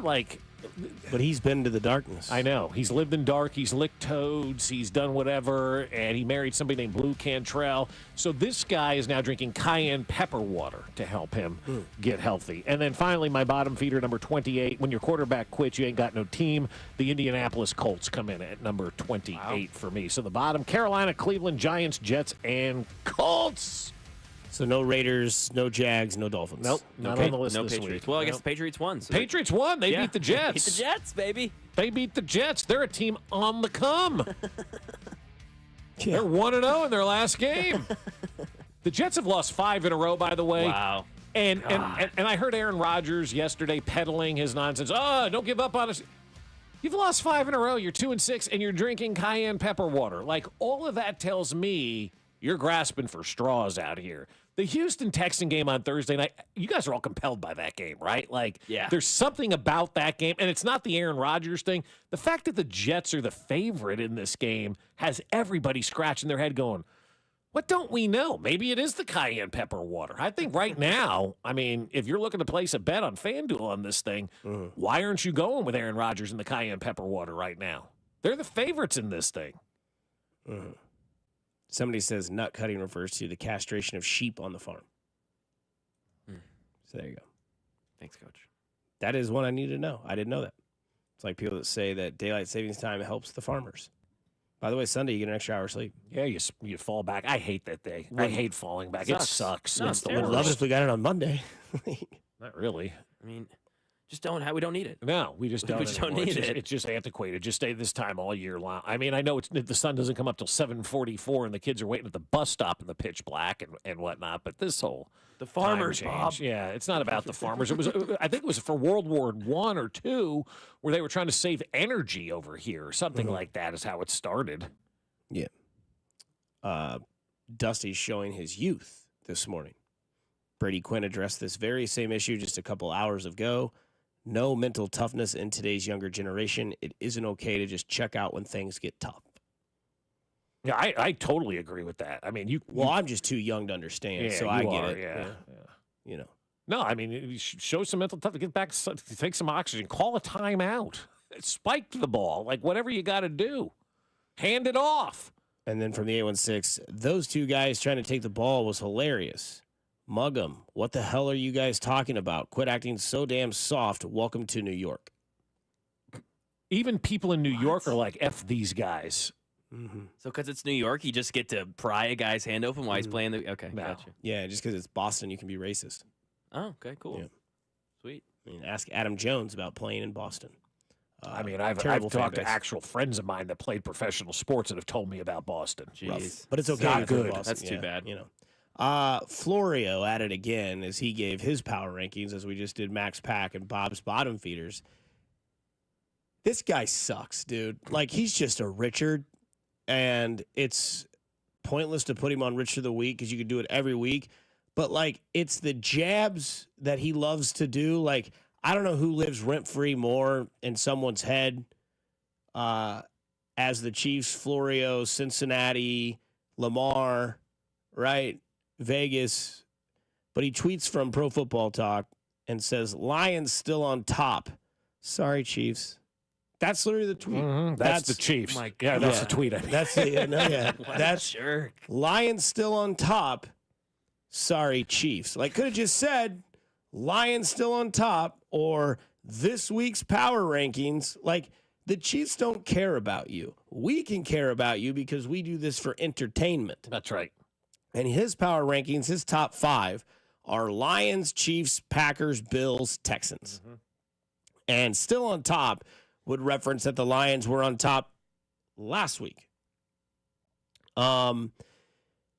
Yeah, I mean, I know that we do this every year, and these are worth the screenshots so that when it is February and the Chiefs are at the top and people think that they were gaslighting in their parade speech, this is why they say the things they say. This is why they do the things they do. This is why guys like us take time out of our day to clown on Florio, right? Like, Andy Reid's going to retire, right? That was one of the things. Mm-hmm. Lions still on top. Sorry, Chiefs. You don't believe that the Lions are better than the Chiefs. I know that. The Lions aren't undefeated. Yes, the Lions score points, but the Lions haven't played the Chiefs. And if that team put up those amount of points on the Chiefs, then I would say that I believe you. But I haven't seen that yet, and I don't believe that to be true because the sample size is there. The Lions did play the Chiefs last year. They scored 21 points, and 7 of those points were from Kadarius Toney. And the Chiefs didn't have Chris Jones or Travis Kelce. That's the closest sample size that I have to use against the Lions. Now, I'm pretty sure they had Amon-Ra St. Brown last year, Jahmyr Gibbs, David Montgomery, Sam Laporta. I think they had all those guys last year, right? Obviously, they are a more oiled machine this year. At least it looks like that. But, I mean, look at who they're boat racing, right? Like, what happens when the Chiefs play Carolina in like 4 weeks at noon? They'll win 28-17. Touche. Touche. 28-21, something of that nature. You know? And then his bottom feeders, I guess you could say, 32 Carolina Panthers, 31 Tennessee Titans, 30th the Jets, 29 the Raiders, and 28 the Giants. Those are his bottom 5 teams. Yeah. This is a guy that I will give him a lot of credit. He's staying in character, and the character is a heel to Kansas City. And I appreciate that. Stay true to what you are and who you are, right? When you try to be somebody else, that's why, we always used to be Mike Moustakas. Don't try to be George Brett. You've got a guy out here that is being true to himself. And it all started at the Super Bowl in Miami when he wished injury on Patrick Mahomes and said the only way to stop the Chiefs was to hurt Patrick Mahomes. He became heel number 1, surpassing Biscuit Chin from Baltimore, Jason La Canfora, as public enemy number 1 here in Kansas City. And I appreciate that. Like, you hold on to who you are. You be true to you. You do you. And you continue to be that heel because it does. It's entertainment for us. It's fantastic for the organization to look at this kind of stuff and use it as motivation. And you know what? Just don't change who you are. And Mike Florio is that guy. And he knows he's going to get the reaction. He knows he's going to get the clicks, and he knows he's going to get the conversation from Kansas City when he says, injure Patrick Mahomes, Andy Reid's retiring, and sorry, Chiefs, the Lions are a better team. He's in this business for clicks. He's in this business for page views. He knows how it works. And a lot of times you're clicking on stuff and reading stuff because you hate it and it makes you mad and you want to click on it, right? He's playing the game. Congratulations to Florio. He's got this thing figured out. If he started to be nice to Kansas City, then I'd say, hey, we got to check this guy, make sure he's okay. Continue to be the heel, Mike. We need a guy to blast all the time. Yeah. Playoff pictures as of today, midseason is upon us. We are in the second half of the NFL season. Which side of the divisions do you think is a more intriguing playoff picture? As of right now, the 5-4 seed in the AFC would be Denver at Buffalo. Winner coming to Kansas City. Correct, Amando. Well, I guess if you reseed, assuming the... You don't reseed in the NFL, do you? Yeah, you do. Yeah, for you sure. do. Yeah, baseball, you don't. Yeah, right. Like now, if the Clippers beat Houston and they're the 7 seed, then they would come to Kansas City. The other matchup would be Baltimore at Pittsburgh. That's the 6-3 matchup. Love that matchup. Baltimore being the 6th. That game will be 17-10. Right. Yeah. And then the 7-2 matchup is the Chargers versus Houston. Mm-hmm. So the Chargers would win that game. They would go to Kansas City. That's Baltimore beats Pittsburgh. They would come go to to Kansas City. So, then the NFC side. I love all of those games, quite honestly. Aren't those like just good, like The AFC aesthetically? side? Yeah, like I mean, Denver, Buffalo. I feel like Bo Nix going to Buffalo in the playoffs might be a cultural shock. could be. Then again, it's Buffalo in the playoffs. It's Buffalo in the playoffs, but Pittsburgh, Baltimore in the first round. Let's was go great. round 3 of that, and then I do like the Clippers in Houston. I think that's a fun little matchup down there. Yeah. That'd be the Justin Herbert prove it game. It'd be like, here you go, dude. If you can't do it now, You think Justin Herbert goes down to Houston and beats C.J. Stroud in the Texans? I'm asking. I don't think he does. I mean, the Texans on Stephon Diggs. Nico Collins is still out, but by this point, if it was in the end of the season, Nico Collins would be back. They'd have that Nico Collins tank. They just had the same team as last year.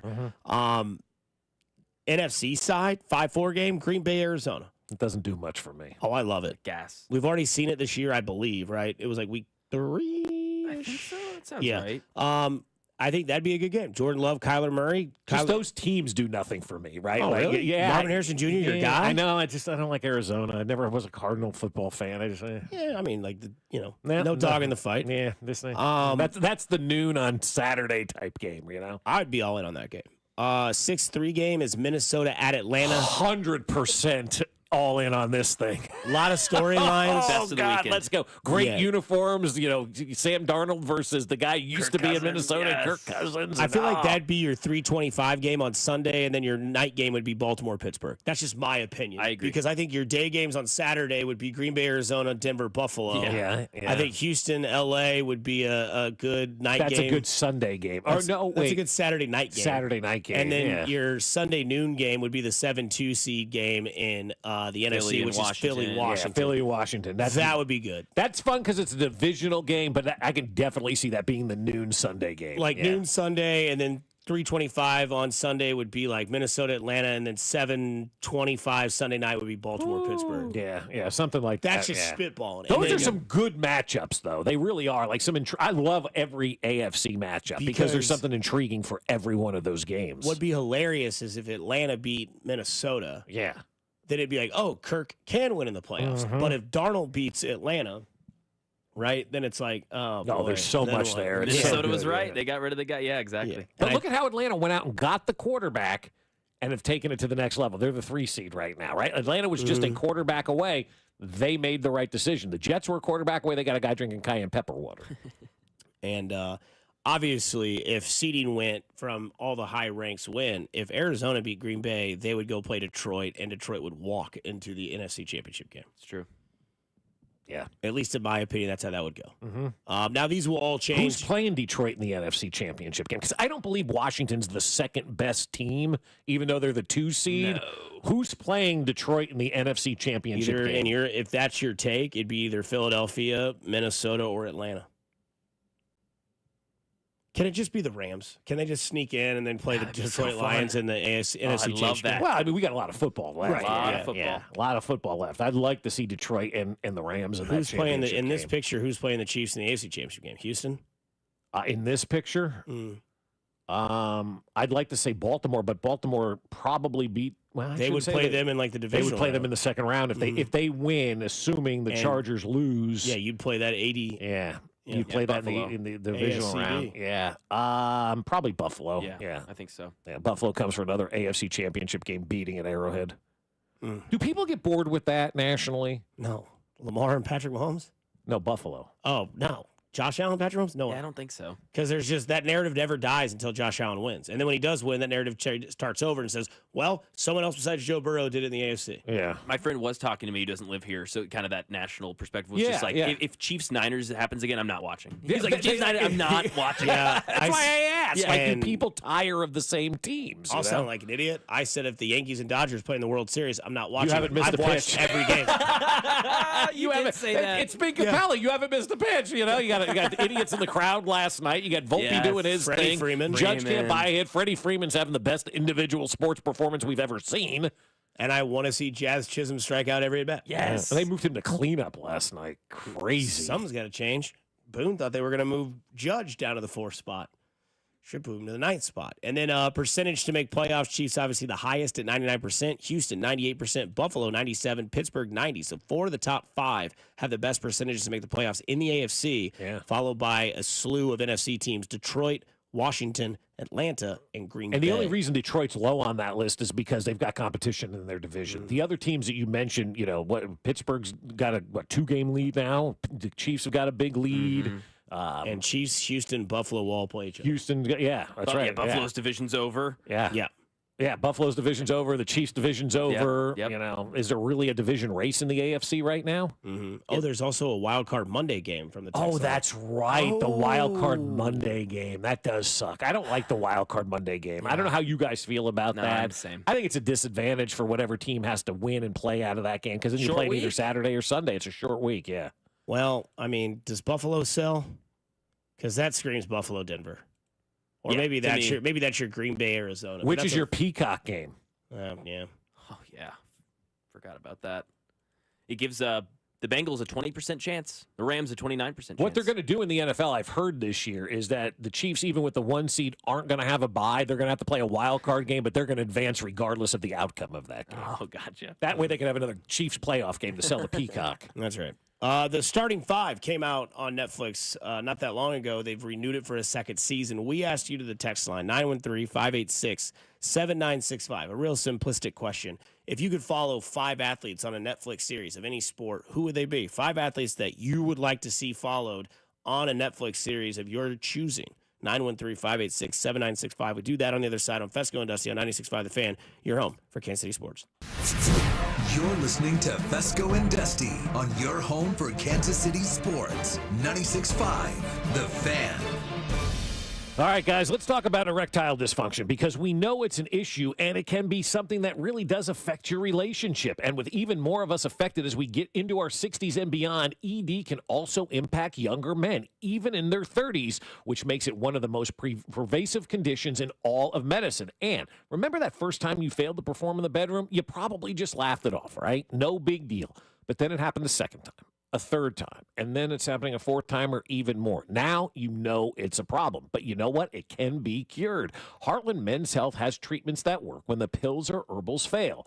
They have treatments with success rates well over 90%. Some treatments can even have you last an hour or more. Heartland Men's Health is successfully treating men right here in Kansas City, and they're ready for you. So do yourself a favor, do your partner a favor, and schedule a consult with Heartland Men's Health today. Your initial visit is just $99. It includes a medical consult with a licensed medical provider, a T and PSA test, and if medically advised, a test dose. And if that test dose doesn't work in the office, your visit is free. They have an expert staff, and if you're like a lot of men, you could be having sex the day after your appointment. They have 3 locations to serve you in Overland Park, Independence between Blue Springs and Lee Summit, and their new office in North Kansas City. So call them today, 844-447-6600, or visit heartlandmenshealth.com. Right now, 38 states allow sports betting, including 7 of Missouri's neighboring states. Amendment 2 gives Missouri sports fans the freedom to bet on games too, and that will generate over $100 million for our schools. Amendment 2 is endorsed by the Chiefs, Cardinals, Royals, Blues, and Missouri's 2 biggest newspapers, the St. Louis Post-Dispatch and the Kansas City Star. Here's Hall of Famer Ozzie Smith asking you to vote yes on 2. Back in my day, I was the wizard of the infield. Now, I'm a grandfather.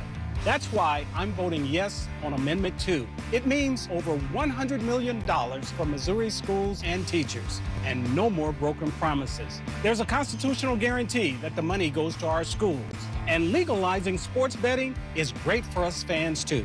That's why the Royals, Chiefs, Blues, and Cardinals all join me in saying yes on Amendment 2. Paid for by Winning for Missouri Education, Mike Pridmore, Treasurer. Hey, diamond lovers. Shane Company knows fine jewelry. That means a lot when you're looking for a dream engagement ring, a beautiful keepsake, or the perfect gift. When it's this important, you want someone who knows exactly how to work with your budget. Not against it. Someone who knows you deserve a piece more beautiful than you've ever imagined. Through 4 generations as a family business, we've always sourced our diamonds and gemstones directly, cut out the middleman, and passed the savings on to you. Come see us in store and compare our wide selection of diamonds, rubies, and a rainbow of sapphires in different shapes and sizes. So many in stock and ready to take home today. Create your dream engagement ring in 3 easy steps, or pick a perfectly preset ring that's created by our in-house design team. Browse our selection of fine jewelry gifts for everyone in your life, from diamond and gemstone studs to must-have tennis bracelets and beautiful birthstone necklaces. With our everyday competitive prices and unmatched free lifetime warranty, Shane Company is your go-to destination for fine jewelry. Visit shaneco.com and come in to see for yourself. Shane Company, your friend and jeweler. Do you wake up with joint pain? Does it hurt when you do even the most routine physical activity? Have they told you it's time for knee or hip replacement surgery? Hey, it's Bob Fescoe. Stop what you're doing and listen. You deserve a life of comfort and ease with no surgery and no meds, and QC Kinetics can get you there. You can have real lasting relief from chronic joint pain without drugs, without surgery, and without downtime. Discover your options with advanced regenerative medicine at QC Kinetics. The consultation is absolutely free. This is an all-natural approach that harnesses your own body's healing properties to treat the root cause of your arthritis pain. So call QC Kinetics today, 816-412-6299. That's 816-412-6299. QC Kinetics off 435 in State Line and in Gladstone. It's QC Kinetics, 816-412-6299. Call QC Kinetics today. You hear that? That's the sound of another year counting down. Another year missing your revenue goal. Another year wondering why your marketing isn't more effective. Another year worried about next year. The clock is ticking, but you still have time. Time to contact the experts at Scale Marketing. Scale Marketing is a full-service marketing agency who is expert in lead generation and revenue growth. How expert?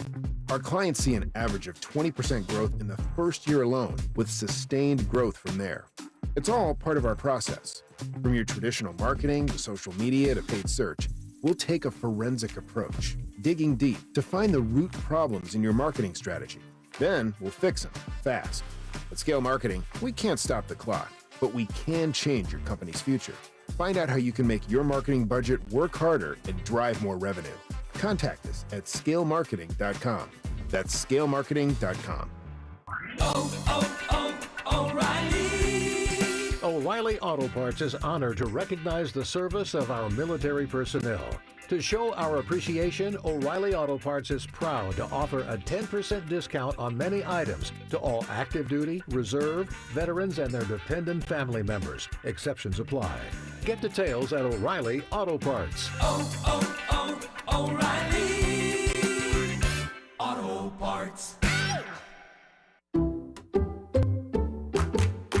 I'm at a smoothie bar asking people if they'd switch smoothies with me for $574. Oh, I'll switch. So what about $574 if you switch your home insurance to Allstate? That's a headache. Nope, it's painless. Oh, so it's easy money. Yep, check Allstate first and you could save hundreds on quality home insurance today. You're in good hands with Allstate. Not available in every state. Based on the national average annual savings for new home insurance customers surveyed in 2023 who switched to Allstate and reported savings. Savings vary. Here's traffic, brought to you by DM Injury Law. Have you or a loved one been in a car wreck? Contact DM Injury Law today and get the money you deserve. Car wreck? Remember, Mike's got this.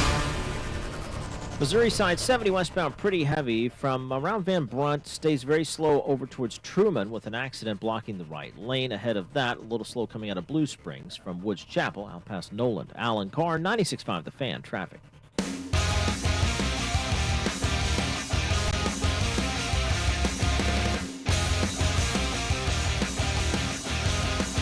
Diving right back in, almost 2 hours into the show on a Wednesday. Sun's still not up. Welcome to it. How you doing?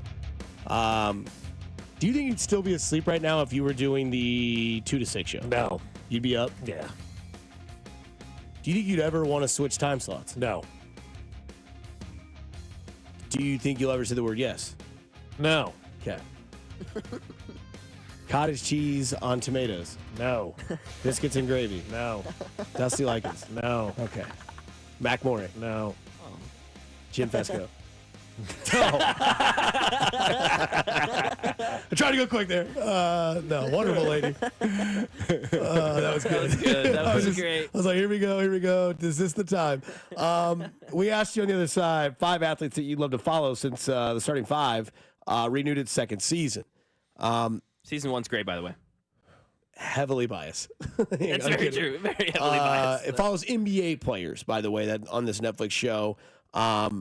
Season 1 was LeBron James, Anthony Edwards, Jason Tatum, Domantas Sabonis, and Jimmy Butler.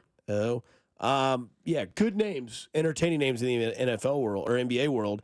And we ask you, who are the 5 players you'd want to watch? An athlete of any sport, just 5 athletes. And I came up with Jameis Winston, Travis Kelce, Cristiano Ronaldo, Max Homa, and Bryce Harper. And the reason for that is most all of these guys have very, very flamboyant personalities, very loud. Obviously, Travis Kelce is getting ready to do like TV shows and stuff like that. Max Homa, for you guys that don't watch golf, he's very entertaining. In fact, he got his startup on like people would just send him their golf swing and tell him to rate it, and he would just be honest, like, yeah, it's trash, stop playing golf. Love it. That's great. That's like Gordon Ramsay doing recipes, it right? Was oh, yeah, that's awesome too. Yeah. Like they'd be like, Max, you suck. Yeah, they'd be like, Max, send me my swing. I only watched for 2 seconds because that's all I could take. Yeah. Figure something else out.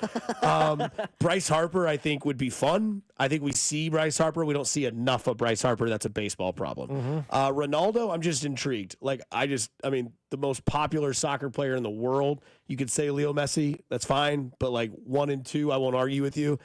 Travis Kelce, I know we've seen a little bit of it throughout time, but like dedicated would be interesting to see how he, mixes in the relationship, the reality shows, the TV commercials in the game, and then Jameis Winston. I mean, come on. Yeah, he'd be fun, right? What does he do on a Tuesday afternoon with nothing to do? Like, is it talk to himself, like play video games and just talk a bunch of crap to streamers? He just sits around eating W's all day, you know? Yeah.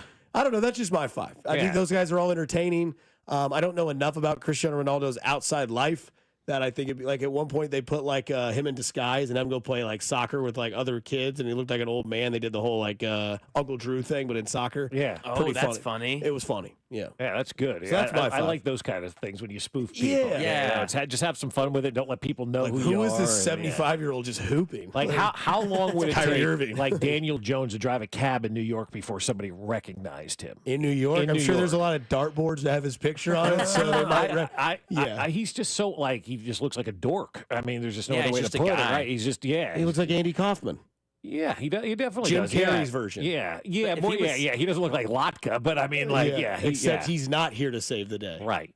Especially if he was sitting, you can't tell he's 6'6". He's just a dude. Daniel Jones is 6'6". 6'5". Yeah. He plays like 4'2". Plays smaller than Bryce Young. Oh, Like Josh Allen size. yeah, he's that big. He's really? huge. He's a big dude. Huge dude. They were talking about it on Monday Night Football. Because I bet the game, that's why I know I was That's why watching. I had to sound off on that. The sound on of the World Series and Freddie Freeman's second day of battling home runs. For me, I pick people who I think are just entertaining, compelling people, not necessarily good athletes or even people that I like. Because number 1 on my list is Aaron Rodgers. Like, I want to see a camera follow this guy around. I want to see him lick toads. I want to see him drink cayenne pepper water. I want to see him get treatment at his home that he's now talking about, and all this other weird stuff that he does. I want to see all that. I do. I want to see what a dark. It does. No, it absolutely does. LeBron would be number 2 for me on the list because he's up there in that age and he's involved in so many different things. He's a media mogul, right? Like, I think I could learn from LeBron, like how he balances the family, how he balances the non-basketball side, how he balances the job, the endorsements, all that kind of stuff that he does. I think he's very smart, and I think he's very, very, very entertaining and very compelling for me. So I'd like to see him off the field. Chris Jones is number 3 on my list. It's a good one. Because he's fun. He's entertaining. just fun. Like, I want to see him go eat that chicken sandwich that we did a few years ago where they had the Chris Jones chicken sandwich. Or just go to Hy-Vee with Chris Jones and see what he's doing like at the grocery store on a daily basis or whatever it is. Because I feel like Chris Jones is one of those guys who is pushing the shopping cart up and down the aisles of Hy-Vee. He doesn't have somebody else doing that for him and has fun with it. And he just enjoys life, which brings me to the next guy on my list is Deion Sanders. And I know things have been done with that before. I still need more of Deion. He got me back into college football, and I thank him for that. I want to see more about what goes on behind the scenes with Deion Sanders, what kind of father, what kind of person, what kind of coach he is off the field, and then dealing with all the media mogul stuff that he deals with as well. And then this is a kind of a recency bias one, but I think the next couple of months are going to be absolutely compelling. And that's Juan Soto. I want to be there with a camera on the free agent tour, and I want to hear what these teams are pitching to Juan Soto because he is going to be the biggest coveted free agent maybe we've ever seen because Shohei Ohtani kind of limited to where he wanted to go. You knew he kind of wanted to be on the West Coast. I think Juan Soto is going to have this whole thing opened up, and I think we're going to see some great pitches, behind the scenes stuff. I've always been compelled with these guys going on these free agent trips because you never see anything about them, right? So I'd like to see the behind the scenes of something like that. So your five are Chris Jones, Juan Soto, Deion Sanders, Aaron Rodgers, and LeBron. Nice. It's a good list. I'd go Anthony Edwards, Justin Jefferson. Anthony Edwards would be a lot of fun. He's so much fun, dude. And this starting five, this first one that's out, I mean, he is legitimately, I would just watch it all him. He is so entertaining. He thinks he's the best. He's hilarious. He's fun. He's just a kid. It's great. Carson Steele, I mean, the alligator's enough for me. I'm interested. Seems like a super fun kid. Jamal Williams, and then Vinny Pasquantino. I mean, what a character is Vinny. He's so fun. It'd be great. Really entertaining. Yeah, he's a big Jets guy. Yeah. So he goes through a lot of heartbreak. Yeah, big Jets guy. Huge Jets fan. He's the Cody and Gold NFL Insider every week. Oh, gotcha. Vinny Pasquantino. 913-586-7965. We asked for your five. How many Patrick Mahomes have come in already? Because I think we got that with the quarterback. Yeah.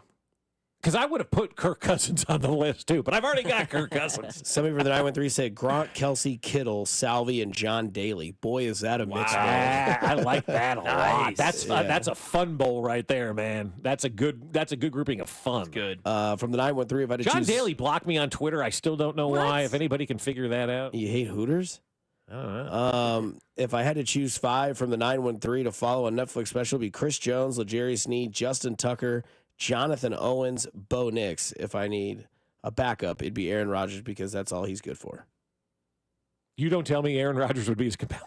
This thing you'd be watching going, what is this guy doing? That's what he's saying. That's what he's good. You don't need to watch him play. You want to watch how much dramatic life is for him. Yeah. This person might have to go back in time. They said Bobby Witt Jr., Freddie Freeman, Mickey Mantle, Pete Rose, and Jeter. Mickey Mantle would have been an unbelievable follow off the field with all the women. And I didn't know about Mickey Mantle until I watched the movie 61. And I was like, oh, this guy just was a drunk that just went out there. If he didn't drink, he'd be the greatest baseball player of all time. Golly. I mean, guys falling in drain pipes in the field, and, there's that letter that he wrote, what he did in between pitching changes and things under the bleachers. The legend of Mickey Mantle, if that guy didn't drink, we'd be talking about hands down the greatest baseball player of all time. And from the 816, keeping it all baseball, Shohei Ohtani, Bryce Harper, Paul Skeens, Ronald Acuna, and Clase. Skeens would be a good one because you get Livy in there. You get Livy. Yeah, you get a bonus. 2-for-1 deal. I don't really care about Skeens. From the 773, Fescoe, my cheating ex-wife, and then Fescoe. I'd be a lot more fun than your cheating ex-wife, I tell you that. Or at least you say Aaron Rodgers is compelling. He is. What is she really saying to this guy that she said to me that I could tell him? This is foreshadowing. Anyway, coming back, we get back to that one word that describes the Kansas City Chiefs. We all have one. Do you? 913-586-7965. You're listening to Fescoe and Dusty on 96.5. The Fan, your home for Kansas City Sports. You're listening to Fescoe and Dusty on your new home for Chiefs football. 96.5. The Fan. Well, if you're waking up this morning with some back pain because you were raking those leaves before the rain rolls in and you're thinking, oh, my back or my shoulder, maybe it's your elbow that hurts or you hurt something playing golf or tennis or whatever the case may be, you don't have to keep living with that joint pain anymore because real lasting relief is possible with help from QC Kinetics. And I'll tell you what, my friends over at QC Kinetics, they're the nation's leader in cellular therapies that can revitalize your joints. I'm talking about advanced regenerative medicine using your own body's healing properties, highly concentrated and carefully placed right in your achy joint. Whether it's back pain or shoulder pain or knee pain, these are cutting-edge treatments that require no surgery, no drugs, and no downtime. It's a quick, in-office procedure that can get you moving again. And these protocols have been developed by medical professionals and under the leadership of Dr. Mitchell Scheinkupp, a former orthopedic surgeon and pioneer in clinical regenerative medicine. So if arthritis pain is keeping you from doing the things you love, whether it's pain in your knees, your hips, your back, or your shoulder, then you owe it to yourself to learn more. Call QC Kinetics today for a free consultation. 816-412-6299. That's 816-412-6299. QC Kinetics off 435 in State Line and in Gladstone. 816-412-6299.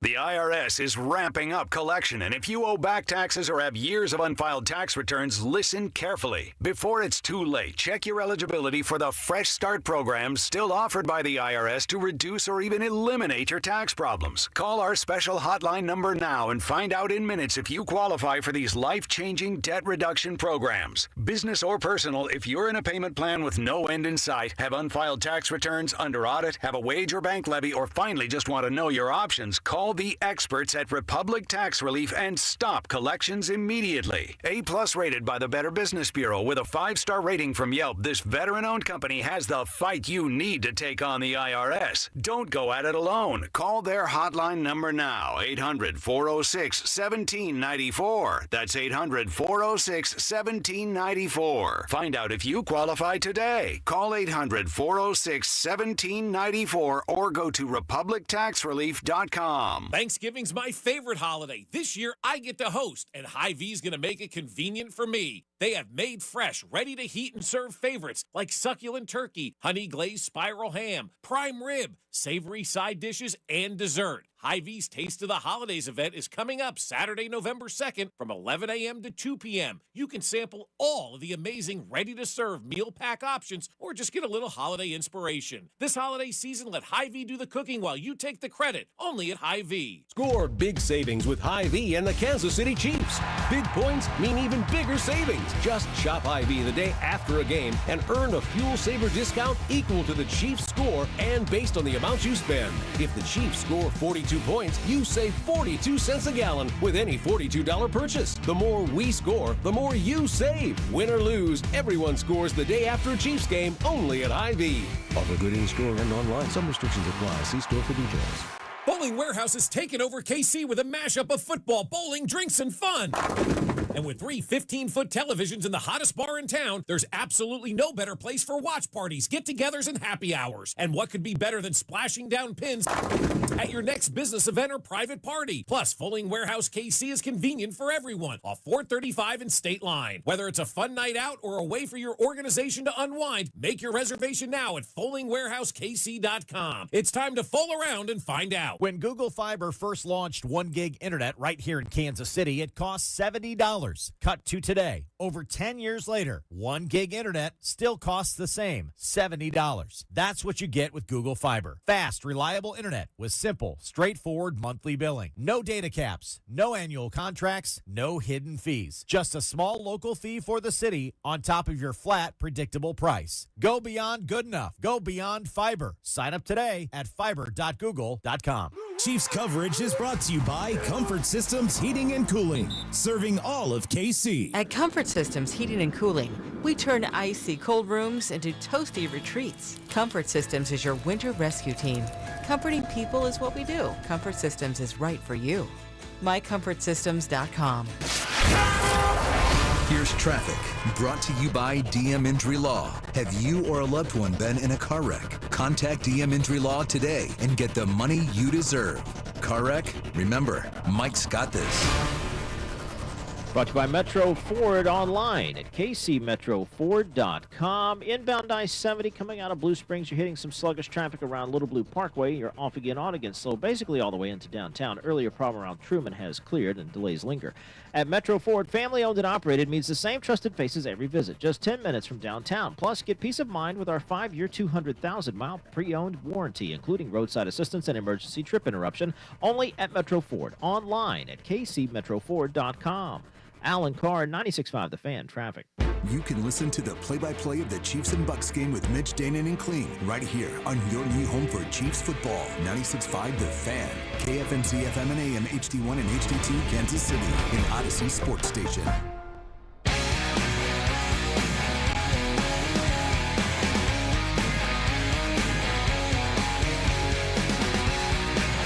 Right back here on 96.5 The Fan on a Wednesday, the day before Halloween. So that lets us ask you from our poll question of the week on The Fan 965 on X. Halloween is overrated, underrated, perfectly rated. So far, early in the morning, just now 8 o'clock, so a lot of you are getting ready to hit the school line. 319 votes.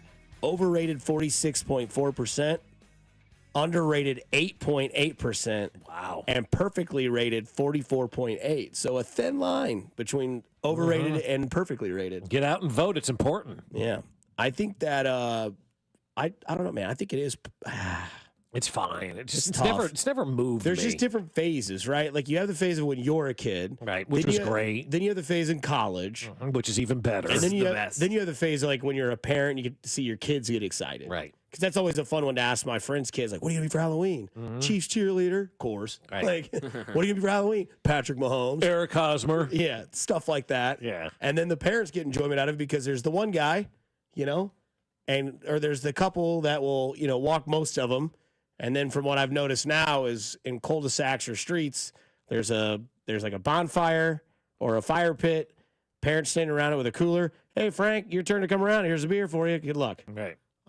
So, yeah, I think there's just 3 phases of Halloween. But, man, there are some people that go nuts. There are some people that love Halloween. They have, like, the inflatables and stuff. I'm like, damn. Like, you do you for your favorite. Everybody's got their favorite holiday. I'm Thanksgiving. You'd mentioned earlier your 4th of July. And, Mac, I think you said Thanksgiving as well. So everybody goes out for their favorite holiday, right? Like, whether it's Christmas or Hanukkah or St. Patrick's Day or whatever the case may be, you got your favorite holidays. You do you.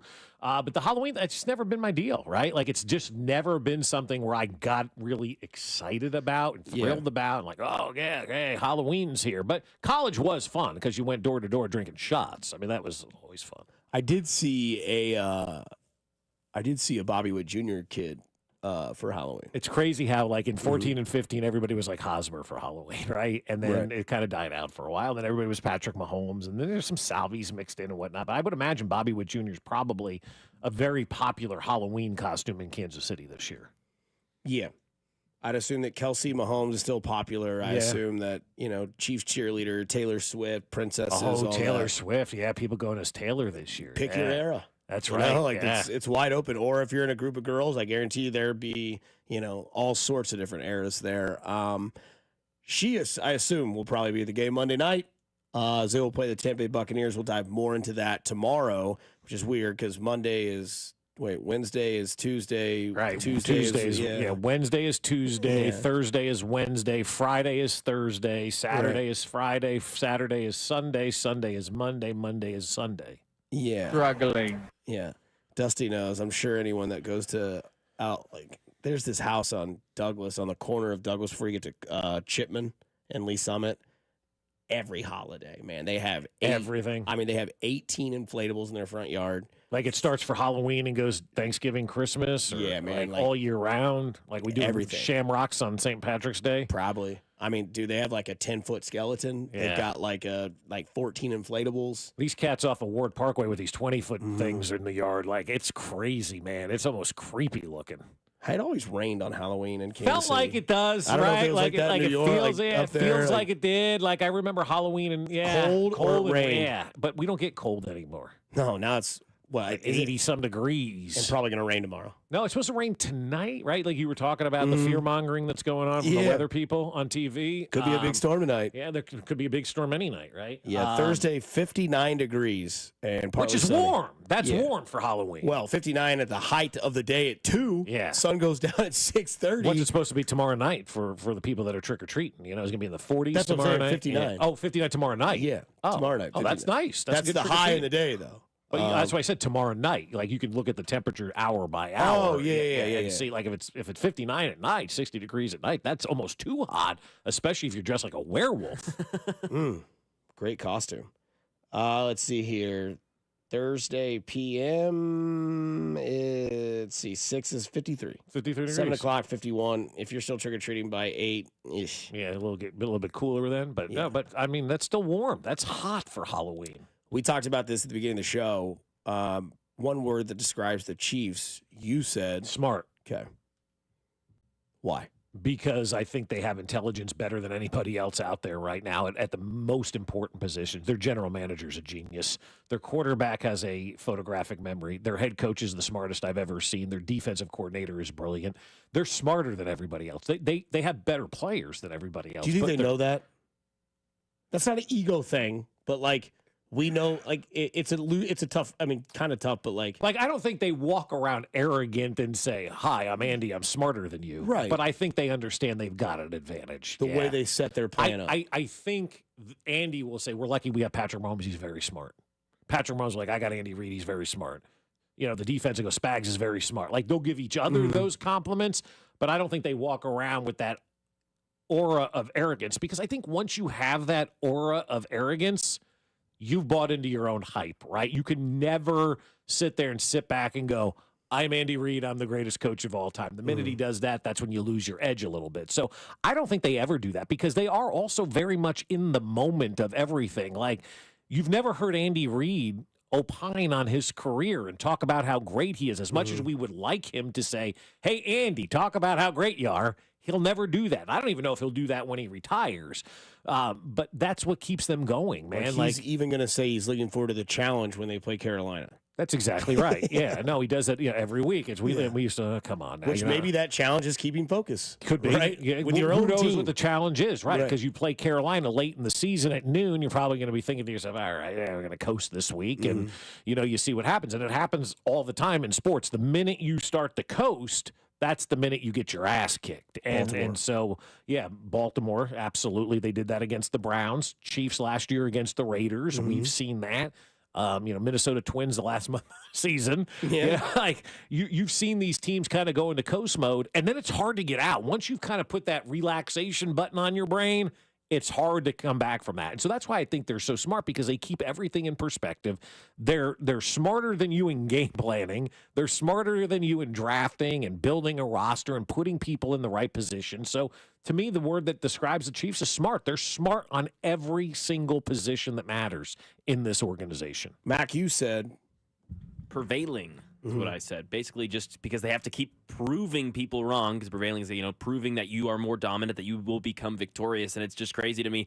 This team, 3 Super Bowls, on their way to a three-peat. They've lost wide receivers. They've lost defensive players. They've lost linemen in the past. They've lost, name it. They've lost a quarterback in the playoff game twice. They've been able to prevail and succeed, and that would be my word for the Kansas City Chiefs. I would say efficient, and I think that's a word that wraps both of those words together, too, like methodical, efficient, systematic. That's just what they do. It's like Max says, they lose receivers, next guy up, it works. They're smart because they're efficient. They're efficiently smart. Their morale is always there. Like, you lose Isaiah Pacheco, let's go get Kareem Hunt. Okay, it works. Carson Steele keeps fumbling. Kareem Hunt carries, they go on an uptick. DeAndre Hopkins, come on over, right? They're efficiently great. They're second in the league in defense. They're second on third down conversions at over 50%. Like, that's efficiency. That's what keeps the ball in your hands. You know who your quarterback is. You trust in that, and the end result is they're undefeated. Yeah. So they're smart, they are prevailing, and they're efficient. All in the same. 913-586-7965. What one word describes the Chiefs to you? Somebody says winners. Yeah. Not going to deny that one either. Great word. Coming up on the other side, it is Andy's value to this team, but also, is there a chance the Yankees come back? I want to talk about that a little bit too. Mac Morey, Bob Fescoe, Dusty Likens. You're listening to 96.5 The Fan. It's your home for Kansas City sports. You're listening to Fescoe and Dusty on your new home for Royals baseball. 96.5 The Fan. Well, here we are. The NBA is back, and FanDuel, America's #1 sportsbook, wants you to catch all of the NBA action. Right now, FanDuel is giving all users 3 months of NBA League Pass. All you have to do to catch every tip-off and buzzer beater is place any $5 bet on the NBA. Then you can watch every Laker game with Bronny. You can go out there and watch the Orlando Magic. Maybe you want to check out the New York Knicks and how they're going to break hearts this year. Maybe the Oklahoma City Thunder's your team. You can do it all with FanDuel and NBA League Pass. If you're new to FanDuel, just visit FanDuel.com/610Bob to get 3 months of NBA League Pass courtesy of FanDuel. Make every moment more with FanDuel, official sportsbook partner of the NBA and of 96.5 The Fan. 21 and present in Kansas. After 3-month free trial, the full price of League Pass will be automatically charged monthly. Cancel anytime, no refunds. Terms, restrictions, and embargoes apply. Limit 1 pass per customer. See terms at sportsbook.fanduel.com. FanDuel is offering online sports wagering in Kansas under an agreement with Kansas Star Casino, LLC. Gambling problem? Getting help is your best bet. Call 1-800-522-4700 or visit ksgamblinghelp.com. Our favorite reason to choose Diamonds Direct over any other jeweler? Free service for life with no fine print. That's right. When you buy your engagement ring or any piece of jewelry at Diamonds Direct, you will never have to pay a dime in the future for sizing, cleaning, or routine maintenance. At Diamonds Direct, there's no gotcha clause, no fine print, no looking for ways to void the warranty. Diamonds Direct, the jeweler you can trust with a no questions asked 100% free lifetime warranty with no strings attached. Come see us to learn more. Reason number 52 to choose Diamonds Direct over any other jeweler. Only Diamonds Direct gives you a 110% diamond upgrade guarantee. Diamonds Direct will give you 110% of your original purchase price toward the new stone. That's 10% more than you paid the first time. Guaranteed appreciation. Who else does this? There's no fine print and no minimum purchase requirement. It's 10% more, period. Buy with confidence. Diamonds Direct. Your love, our passion. O'Reilly Auto Parts is honored to recognize the service of our military personnel. To show our appreciation, O'Reilly Auto Parts is proud to offer a 10% discount on many items to all active duty, reserve, veterans, and their dependent family members. Exceptions apply. Get details at O'Reilly Auto Parts. O'Reilly Auto Parts. I'm at a smoothie bar asking people if they'd switch smoothies with me for $574. Oh, I'll switch. So what about $574 if you switch your home insurance to Allstate? That's a headache. Nope, it's painless. Oh, so it's easy money. Yep, check Allstate first and you could save hundreds on quality home insurance today. You're in good hands with Allstate.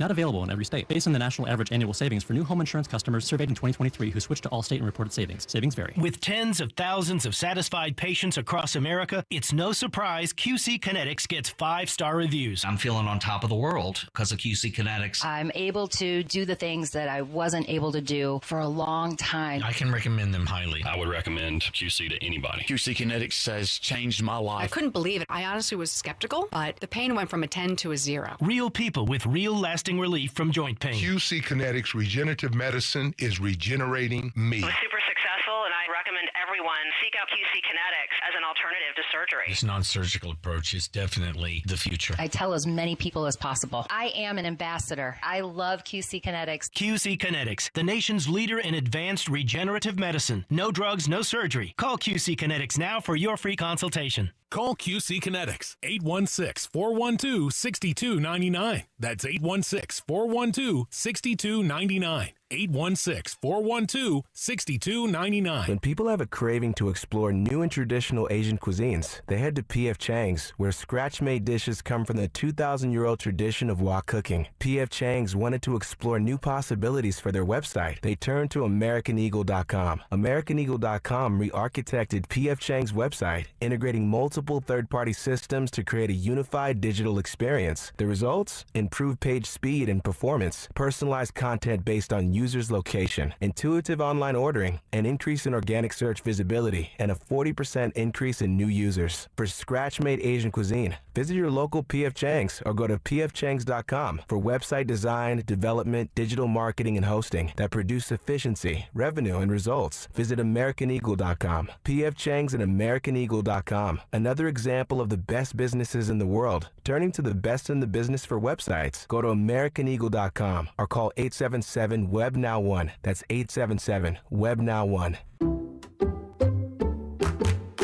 I'm at a smoothie bar asking people if they'd switch smoothies with me for $574. Oh, I'll switch. So what about $574 if you switch your home insurance to Allstate? That's a headache.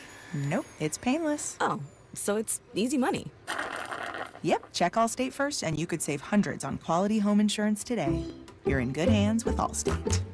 Not available in every state. Based on the national average annual savings for new home insurance customers surveyed in 2023 who switched to Allstate and reported savings. Savings vary. Did you know your skin is the largest organ of your body? Huh? That's why you should shower with Old Spice Super Hydration Body Wash instead of plain old bar soap. Love your skin by super hydrating it with vitamin B3 and glorious notes of vanilla and shea. Did you know that my super hydrated skin is the second largest organ of my body? The first is my heart. Old Spice. Men have skin too. Old Spice Super Hydration Body Wash. 24/7 renewing moisture. With daily use. You're listening to 96.5 The Fan from the Mission Plumbing, Heating, and Cooling Studios. Here's traffic brought to you by DM Injury Law. Have you or a loved one been in a car wreck? Contact DM Injury Law today and get the money you deserve. Car wreck? Remember, Mike's got this. Grandview Triangle, 470 westbound bogs down, and then 435 westbound is pretty heavy from there to the state line. Kansas side, 635 southbound, slow rolling from Shawnee Drive down to I-35. Alan Carr, 96.5 The Fan, traffic.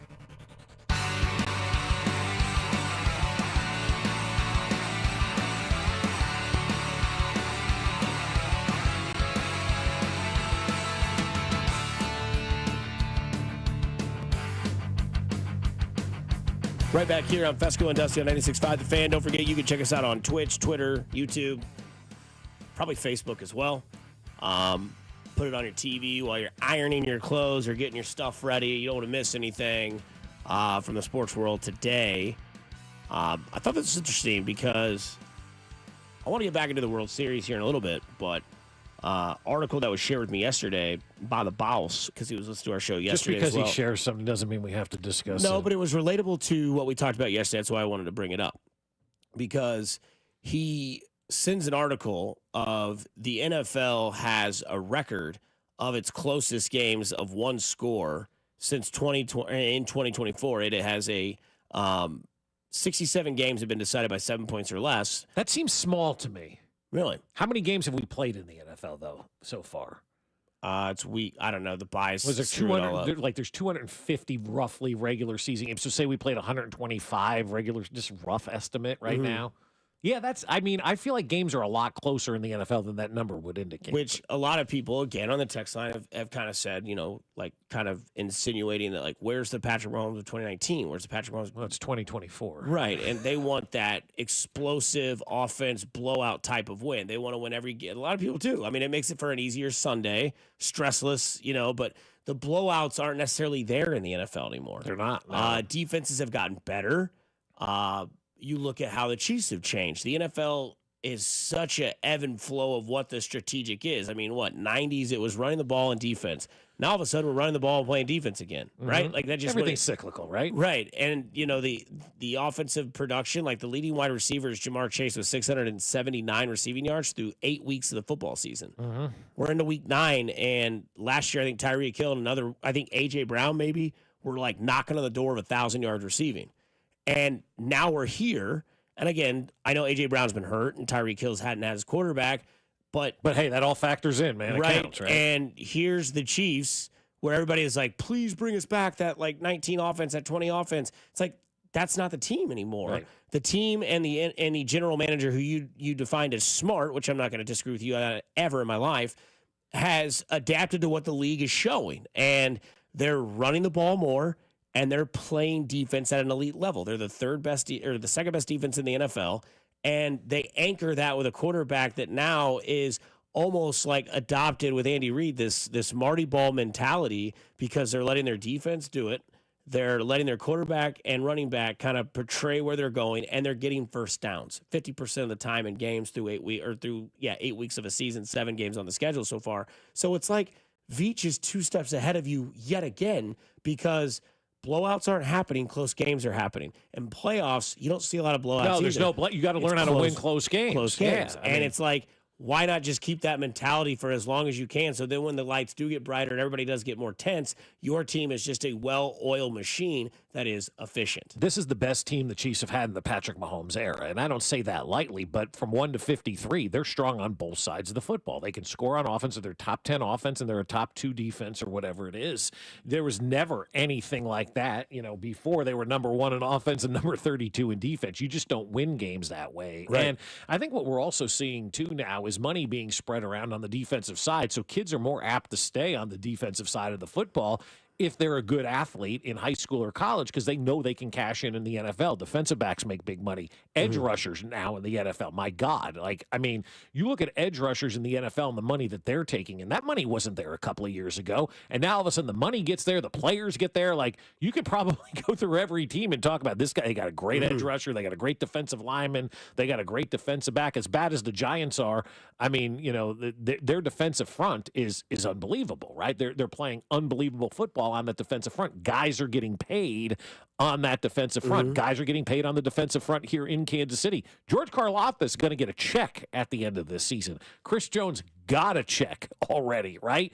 There are guys on this team that play defense just in Kansas City that are making good money. Well, that's now spreading around into the rest of the NFL, and they can realize, well, maybe I don't have to be a wide receiver or a quarterback to make money anymore. I can be a defensive back or a linebacker or an edge rusher in this league and make some really good money. Hell, I could be an offensive lineman. Joe Tooney got $80 million as a guard to come here to Kansas City. So Trent Williams got a lot of money. Trent Williams got a lot of money. Plays an important position. Absolutely. But, we're now paying the interior. Look at Creed Humphrey. So the money is getting there at other positions, and so you're not just top-heavy at certain positions or you're just top-heavy on offense. You can be good on both sides of the football, and I think there's a lot of talent that's now saying, you know what, I'll play defense. I don't have a problem with that. I can cash a big check on defense. So we go to the stats that you seem to hate, but they describe the Chiefs. Total yards on offense, they're averaging 358. That's 11th best. That's good. Okay. Yeah. Passing yards, they're 12th, 225.9 a game. Rushing That's yards, 12th in the league, and they're 225. Yes, it's not a passing league anymore, right? They are 13th in rushing yards per game. 122.1. Now, see, 2 years ago, if you would have given me those stats, rushing would probably be in the top 5, passing would be in the bottom 5. Correct. And points per game, they're 9th with averaging 24.7. Yeah. And then they are second on third down percentage at 50.5%. And that's so big. You just keep the chains moving. Keep the ball and you stay efficient. Yeah. Defensively, you flip it. Total yards allowed, 302 a game. That's second best in the NFL. That's second best, huh? Second best in the NFL. Passing yards allowed a game, 212.7, 17th in the NFL. Wow, a couple of years ago, that would have been like number 1 in the NFL. And where people are starting to be trendy with running backs, they allow 82.3 yards per game on the ground. That's second best in the NFL. One? Probably Pittsburgh. Oh, yeah, duh. Probably, yeah. And then points per game, they're top 5. They're allowing 17.6 points per game, and they're allowing a 34.9% conversion rate on third down. That's 12th best on defense. So could get a little better on third down. Yeah. But again, teams aren't running the ball against them, and teams aren't putting yards up against them. So they're just letting you pass. Or scoring. Yeah, they're not scoring. They're 5th allowed in points. They allow 17.6 a game, 82 yards a game on the ground, which is second best, and 302 total yards a game, which is second best. So the Chiefs are basically winning games 24-17 because that's a touchdown. Yeah, they're outscoring their opponents by a touchdown. They're averaging 24 points a game, 24 points a game, and they're allowing 17 to 18. So roughly they're winning every game 24-17. And they're 7-0. And they're 7-0, and you're winning by a touchdown every game. That is kind of blowout level in this day and age. In the NFL, there just aren't a lot of 30-point whitewashings anymore. And I think sometimes that ends up being the problem with sports. People, this team's got they're 7-0. What's the problem? Well, They don't have Tyreek. They've won 2 Super Bowls, sir, without Tyreek Hill. The game has changed and evolved. And I think much like anything, though, in life, for a lot of people, you form your opinion.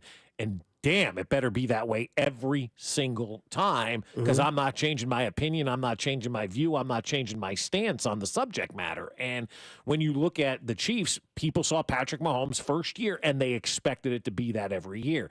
Teams adjust, defenses adjust, the league has adjusted, right? We're seeing so many different things today, 7 years after Patrick Mahomes came into the NFL. There weren't good defenses back then. There really weren't. It was just go out there and just throw the ball up and have some fun. And then all of a sudden they went, all right, let's try to even this thing out a little bit and make defense more of a part of the game. And they have, and that's why the Chiefs are smart, because they keep adjusting. But really, they're leading the adjustments, right? They're leading this change in the NFL, and everybody's just kind of flowing in behind them and changing as the Chiefs change. And this Monday night, they go in as 8.5-point favorites. The over-under 45.5. So if you want to look at this, 24-17, that's right around that mark, right? Yeah. And then 8.5, they're winning games by 7 points. So it's like Vegas is starting to jump on this. Yeah, and so about 41 points a game, roughly, for the Chiefs. Is what the over-under is. So what do you like more about that? The under 45.5 or the Chiefs minus 8.5? I like the under. 8.5 is tough. That's a big number. 8.5's big number. It's a big number in the NFL. Yeah, I mean, and that's what people think all the time. Like, you don't.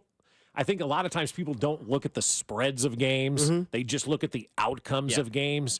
Oh, I can't believe we didn't blow them out. Sir, we were a 3-point favorite in this game. We won by 5. That's a blowout, How much money as a show do we each want to put on the money line for the Houston Texans on Thursday night, who are still a 1.5 underdog? I'm getting scared like Bob. I'm getting scared, man. And it's plus 105 on the Alex money is line. taking the Jets. Didn't he say that yesterday? Said, he goes, it's Fade the public. Yeah, Alex said it'll join us Thursday. He says, when everybody goes one way, fade the public. Yeah. He goes, sometimes it's okay to listen to Vegas. Now, Houston is without Nico Collins and Stephon Diggs. And they're traveling. And they're on a short week. And, Rodgers is drinking that cayenne pepper water now. So it changes everything. Do you really believe the Jets can beat the Houston Texans? Like, in your mind, if you say it out loud, do you really think that you can tell yourself the Jets can beat Houston? Yeah. Wow. I can. As much as you hate as much the Jets. I can. Yeah, because I don't know why I say that. I don't either. Like that's one, I think the line scares the hell out of me in this one. Like over under 42, Jets minus 1.5. Over. What does Las Vegas know? What do the odds makers know about this game? And you know what it is? It's better for the league if the Jets win. I think the Stephon Diggs injury has a little bit to do with it. Has a lot to do with it, I'm sure, right? But also think about business. If the Jets go to 2-7, now they are done. Aaron Rodgers out here peddling, we're still alive. They lost 5 in a row, but at 2-6, people can still try to talk themselves into a playoff spot. You fall to 2-7 on Thursday night, now the Jets are eliminated from this whole thing. That's right. So if they lose, do they trade Aaron Rodgers? They should. And Devontae Adams, right? They should trade everybody. Trade them Why? all. I mean, what are you holding on for? If you fall to 2-7, obviously you've already fired your coach. Your general manager's done. What side of the fence, no pun intended, are you on after this audio clip of where you want to see this series go? I don't know why that happened, but okay. He's loaded 2 out. Breaks the ball. Deep left field. Volpe with redemption. Boy, did that stadium finally get something to cheer about as Volpe hit that grand slam and the Yankees crowd loses their mind. Which side of the fence, are you ready for this to be over, or do you want to see it keep going? Well, I mean, I was thinking today driving in, I'd love to see a Game 7. Like, we all Game 7 is the coolest thing in sports, right? Like, we'd all love to see a Game 7. Yeah. So if they didn't lose last night, let's go to Game 7. Let's get this thing to a Game 7 and give everybody what they want, a Game 7. Game 7s are the best in all of sports. Nothing better. And I would have watched the Yankees get the most pain, so it would have been a sweep. But now the second most pain is getting really, really close and then having it ripped away from you. So Game 7. Honestly, right now, how nervous are the Dodgers? Because, I mean, it happened one other time, and that was the Red Sox in 2003. Dave Roberts was on that team. He's now the manager of the Dodgers. So he's seen this act from the other side. And you were saying something today about some video that's coming out that I refuse to watch about that series. And Kevin Millar said to A-Rod something about it's the, what is it? The comeback is what it's called. Yeah, the comeback on Netflix. production of Lebitard, and it's the down 3-0. Yeah. Boston comes back, and they were talking about last night. Jeter, A-Rod, David Ortiz were all. So you subjected yourself to that god awful pregame show. Yeah, because TNT was at commercial. I mean, that baseball pregame hilarious. show on Fox is epically awful. And they were talking about, Jeter was like, I'll tell you what, if the Yankees win tonight and then Garrett Cole comes out and they get it to 3-2, he's like, I don't want to be on that flight to Los Angeles. I want to be on that flight from New York. He goes, that's a long flight. I've done that flight a ton in my career. That's a thing that, when you play a team like the Yankees, you want to beat them and get them done with and get it over with, just like the Yankees or Dodgers. If you're up 3-0, I don't want it to go to game 4. I don't want it to go to game 5. Sure as hell don't want to go to game 6. Right. Because then you're starting to, think about it. And then A-Rod was like, he's like, when, we were up 3-0, I got to first base or third base, wherever it was. He's like, and Kevin Millar was like, let us win 1.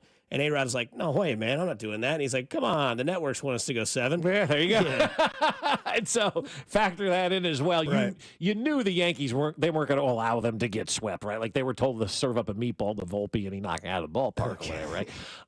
But that fan was plugged into the stadium to kind of mess with the Dodgers psyche. That's exactly what that's why he's coming back for game 5. Those 2 idiots in the crowd last night. Get your tinfoil caps on. I mean, you got to. You just do. But game 7 would be awesome. But if the Yankees do win tonight, right? Mm-hmm. Garrett Cole is pitching tonight. He is tonight. I mean, you going to take him out after 88 pitches, Brett, or are you going to leave him in the ball game? No, that dude's going until his arm falls off. I mean, you're not pitching again this year. Or most it's like likely, 8-0, and it's like, okay, stop the bleeding. What about a game 7? Do you come back with Garrett Cole in game Everybody's 7? available. Right? Everybody's available. Except no that tomorrow. guy that gave up the grand slam to Freddy Cortez, Freeman. yeah. That guy may not even be around. Yeah.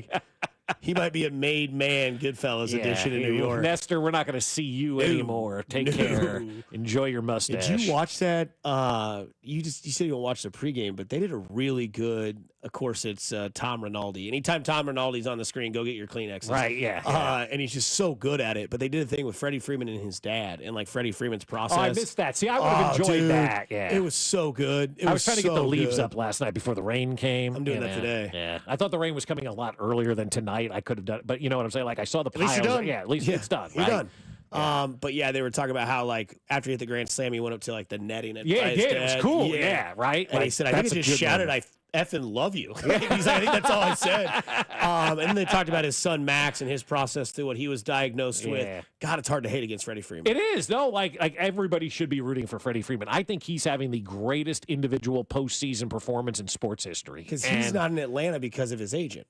Because you remember that story, right? The agent's oh, they're not offering it. He's like, okay. Then he went to L.A. And he was out of the clique. And he was like, I don't know if I belong here. And then the story came out that Atlanta's like, dude, we totally offered you a contract. And he's like, hey, agent, like, what's going on with this? Did he fire the agent? I think so after that. I don't know for a fact, so I don't want to say yes or no. Right. But, like, I know that was the story of why he's not in Atlanta. Yeah. No, it was wild to see what he's doing. Like, it's insane. Five straight World Series games with a home run. I mean, yeah, that's exactly right. Yeah, like looking at Freddie Freeman and watching this performance to me, it is the greatest individual postseason performance I've ever seen. And you know, to hit a home run in baseball. I mean, they always say the hardest thing to do in sports is to hit a baseball, right?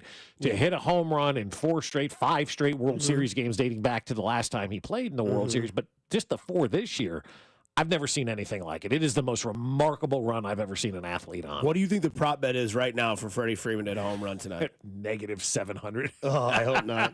It's probably still like plus something, but I bet it's like plus 280. Right. They don't have it. Oh, wait. Yeah, they do. Batter props. Aaron Judge home run still plus 190. How? Plus 190 for Judge? Yeah. How is that possible? To get a hit? Freddie Freeman home runs 1 or more plus 500.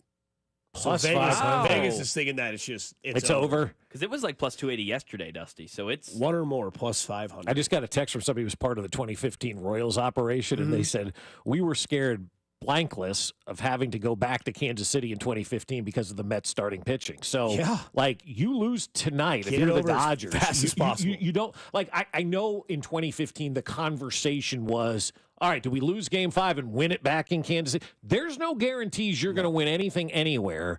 You got to take care of business. I think basketball is the only thing that you can give the gentleman's sweep to, because home crowds, I think, are a little bit more impactful in basketball just because it feels like it's like right on top of you on the court. Yeah. Plus, it's indoors. Whereas baseball crowds can be rowdy, but like, you know, one Well, we saw last night. Right. The Grand Slam, switch. But we do love seeing the Yankees lose, I think. Is that one of the top teams that you love to see lose? No, me is Mizzou. Okay. That's a KU alum, though. But hey, to be fair, Mizzou's favorite team to probably see lose is Kansas. No doubt. Right? Yeah, no doubt. Should be. Anytime Kansas loses, Carrington, Mizzou dot, it's a parade. Right. So it's the same thing for you. Yeah, it's of course. It should be. It's a rivalry, right? Like, that's the way it should be. Like, if people are mad, I can't believe you. Why not? I went to KU. I don't like Missouri. Yeah. You went to Mizzou. You don't like Kansas. It's fine. It's healthy. It's good. That's what makes it fun. Yeah, exactly. The rivalries, but people take it to a different level. Like, you probably love seeing Alabama and Florida. Oh, lose. yeah. Oh, God. You're a Tennessee fan. Absolutely. You I enjoy love- that, right? And I love seeing the Northwest Bearcats lose. I hate those guys, man. What about Pitt State? Hate them. Yeah. I'm a mule. Yeah, it's Those true. are my rivals. Those are your rivals. And Northwest is always so freaking good at everything. Maybe not anymore. But, man, I hated seeing them win. Is Mel Churchma still the coach up Sure. there? Did he leave? Is he still the guy? Because that guy was running roughshod all over. Pitt State, Mo Where's West. Binkley right now? Pitt State Jay. he was a He'll Pitt call State. in on this one. Yeah. Cincinnati's a team I love Cincinnati, to see F lose. them. Bengals, yeah. F them. I hate their fans. There's not one worthwhile Bengal fan out there. I love seeing Cincinnati lose. I love seeing Baltimore lose. I love seeing the Jets lose. Buffalo losing is just because of like how that rivalry is stewed. Watching the White Sox suffer this year was great. 121 losses. That's fine to me. My God. You probably like watching the Bears lose. I don't mind it. Yeah. Yep. Don't LeBron mind for watching the me. Bears. The You Bears like lose. watching just an individual lose. LeBron. Yep. Why? Never liked LeBron. See, Always it was been a like LeBron hater. I've always liked LeBron. Then it got a little old recently. You know, like, all right, chill out, man. We don't need tacos every Tuesday. Yeah. I respect him, though. I know he's I don't I know he's respect. good. I like the whole bringing Bronny along. I respect it from like a dad doing what's Sure. best for his kid. But like, you got, again, you're talking to other adults in the room, and you're playing this guy over adults that have worked their whole And career we all for know this. he's and- not. Yeah. But if LeBronny was LeBronny, if Bronny, if Lil his, Bronny. yeah. But if his last name was Johnson, he's not on the Lakers. Exactly, dude. And everybody knows that. Like, nepotism at its finest. Like, I see both sides. I get both sides of that thing. But I'll tell you what, if I'm a player on that Laker team and this guy's getting minutes over me, Yeah, like if Alex Gold wasn't your son, he wouldn't be the midday host. 100%. Exactly. 100%. Now you get it. Yeah, Now now you you get it. understand. Yeah. No, I really top three teams I love seeing losing. Northwest. Northwest. For I sure. like it. It's great. 1,000%. Love Yankees and Bengals. And Nice. honorable mention, St. Louis Cardinals. Yeah, I don't mind anything in St. Louis. Like the Battlehawks, I like seeing lose. Seeing St. Yeah. Louis go through that turmoil this year, I was just sitting back, cigar in my mouth, hell, Parliament Light, just tell me more. Yeah. You know, Coach Mel from the text line battling cancer right now and is no longer the coach of Northwest. Okay. So say some extra prayers. From the Yeah, text no line. doubt. So, Go get him, coach. yeah, fight it, Mel. You win at everything else. Why can't you beat this? He will. Yeah, no doubt. He will. That's Bob Fescoe. I'm Dusty Likens. That is Mac Morey. This is Fescoe and Dusty on 96.5 The Fan. Coming up, there was an athlete draft. You'd be surprised to see where some of these guys are and who they're paired against. It'll twist your heartstrings. Dusty Likens, Bob Fescoe, Mac Morey. This is 96.5 The Fan. Your home for Kansas City sports.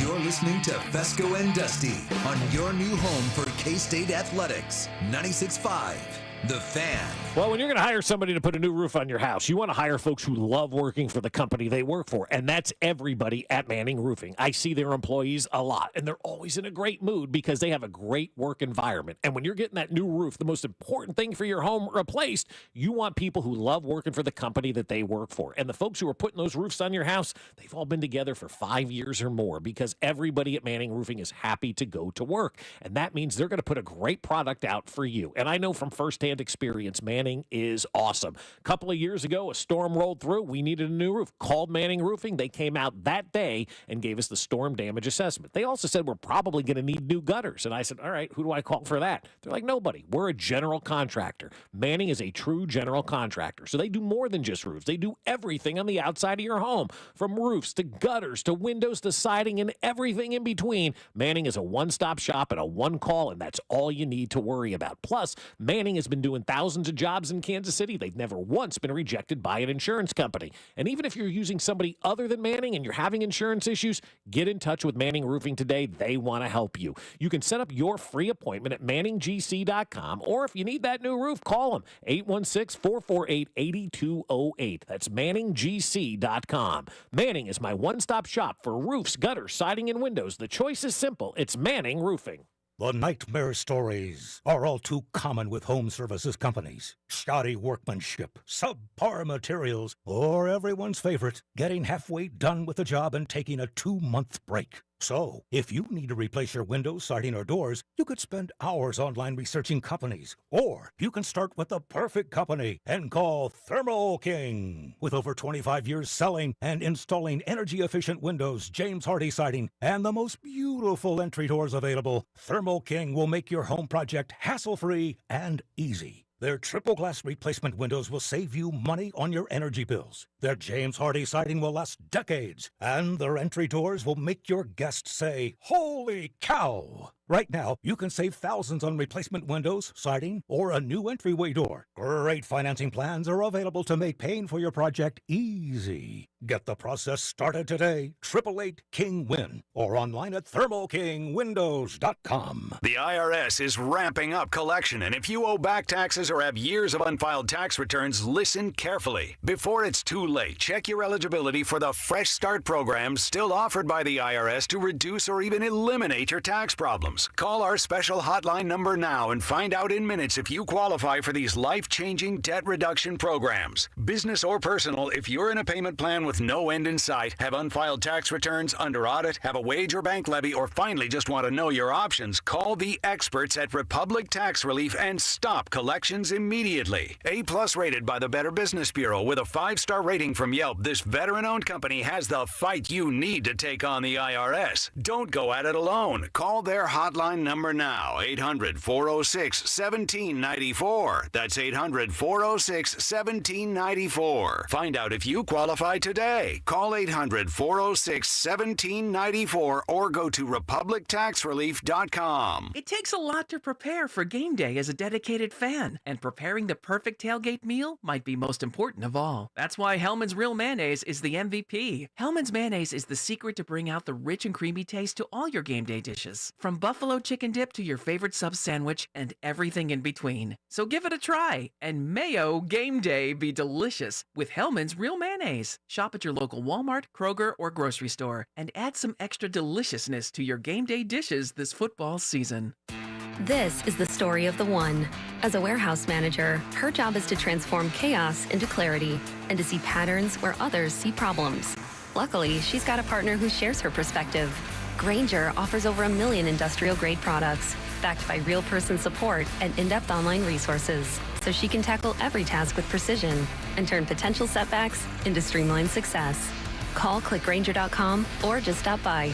Grainger, for the ones who get it done. When I wake up the best mornings in the morning light, start with Wrangler. I pull on my jeans and I feel alright. Jeans, jackets, and shirts that get your day started. Good mornings make for better days. Wrangler, for the ride of life.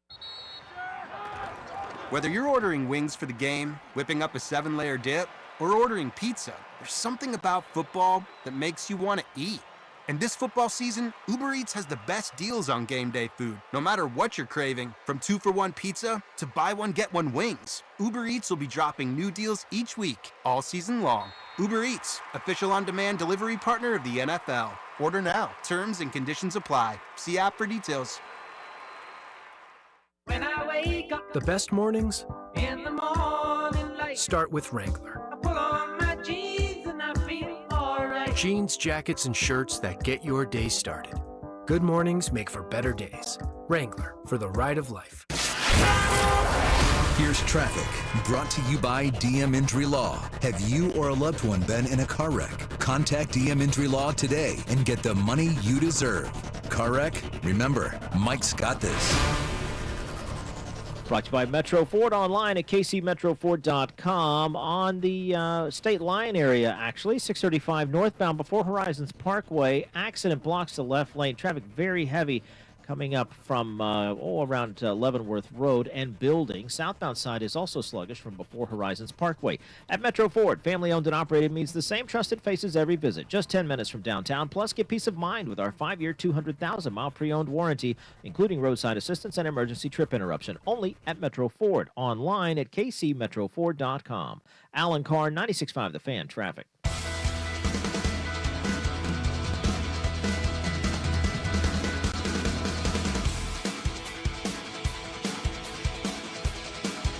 From the text line, the 785, my bro needs Freddy Freeman to hit one more home run to win his bet. What's the the bet? Is for Freeman to hit 5 home runs in the World Series. $3 bet would pay $19,000. Holy cow. Where'd you find that bet? I like that.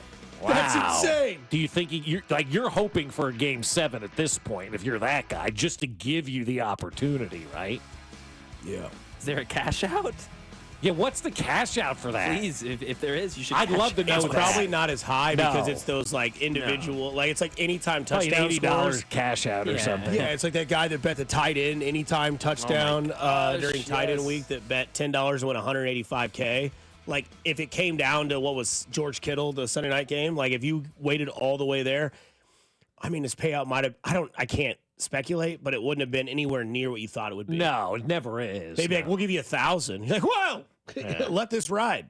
And then as soon as Kittle scores, you, I think my payout right now for Andy Reid, Coach of the Year, I think when I put $25 on that for him to win, it was $25. yeah, there's like, here you go. Yeah. Like, damn. That's $25, that's it? That's right. Well, actually, I think the coach of the Carolina Panthers didn't lose all games, so he should be Coach of the Year. Yeah. Struggling. All-time athlete bracket came out by FanDuel. It said, who wins the all-time bracket? I don't want to go through all the names, but the one seed is Jordan. 1 seed is Jordan, 16 seed is Babe Ruth, which is laughable because Babe Ruth is not an athlete. Jordan crushes Babe. Yeah, which means then Jordan would get his next matchup, which is the 8-9 seed, which is LeBron and Leo Messi. So you know they picked this on purpose, Of course. right? Yeah. Of course. Who wins between Messi and LeBron? Why is LeBron an 8 seed? LeBron's also the definition of an athlete. He's 6'9", insane. 250.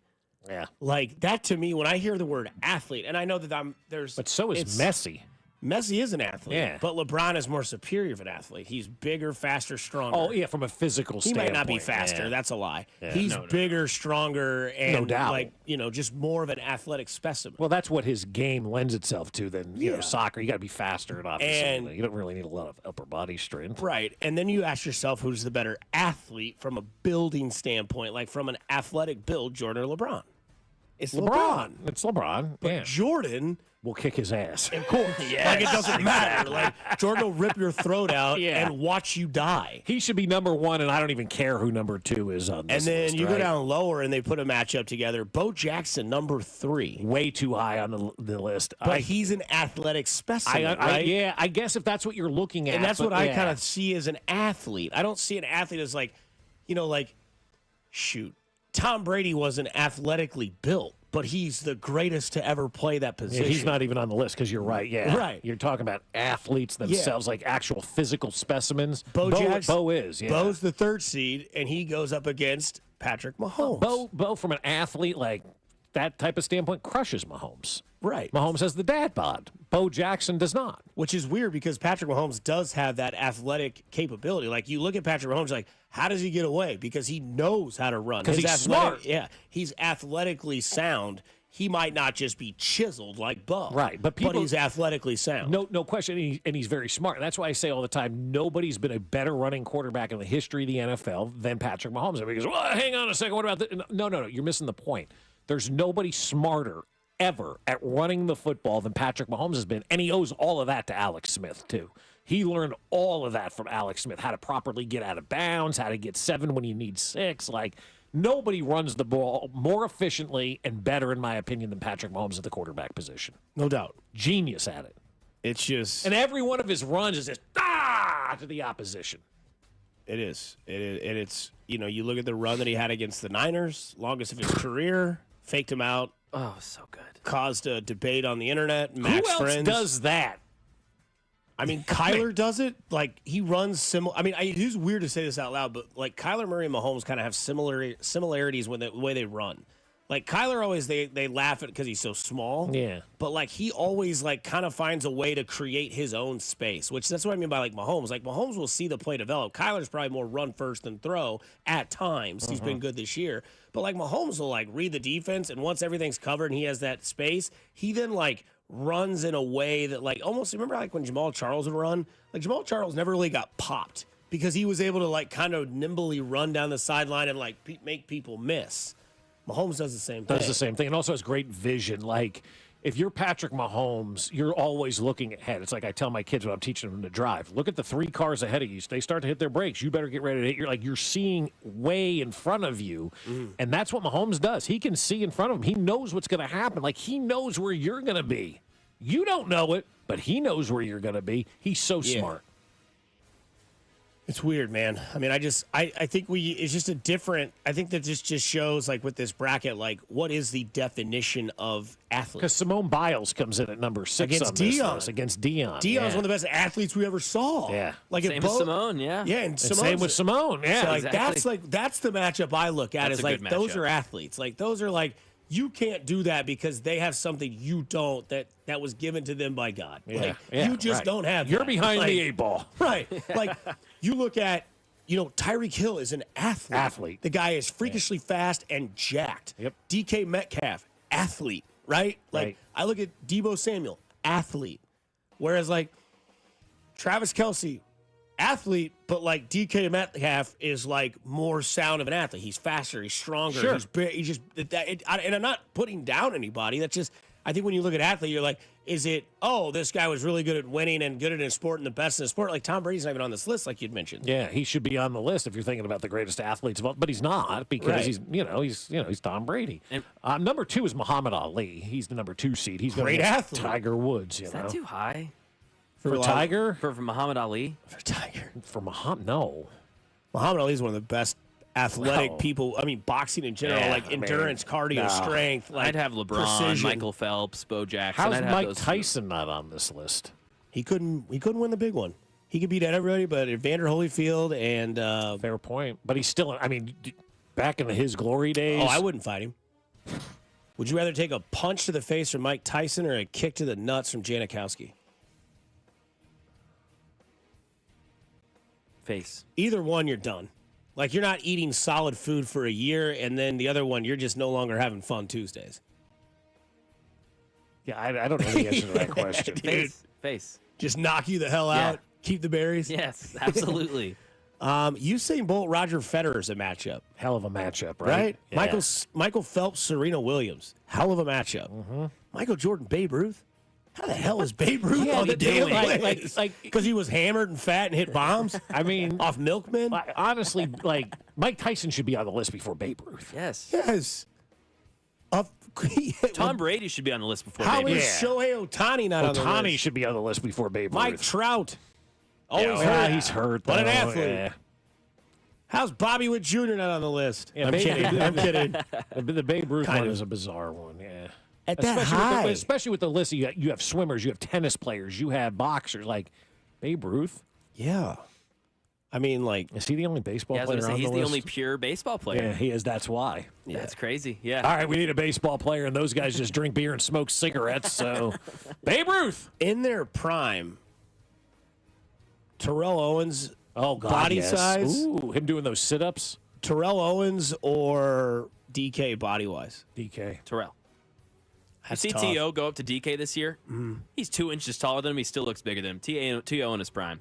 Remember when they had, I forget who it was, was it Dallas Cowboys Hard Knocks, and T.O. was doing push-ups in the driveway? And then No, he it was was, in it was with Andy. It was the in Eagles? Philadelphia. Okay. Yeah, he was doing those it was the sit-ups. Eagles Yeah. one. He's a T.O. beast. played in the Super Bowl on one leg and had a hell of a performance. I'm going with DK though, man. Today, athletes are better than yesterday's. They just are. You know, Strong. That's why there's more injuries, in my opinion. I don't disagree with that either.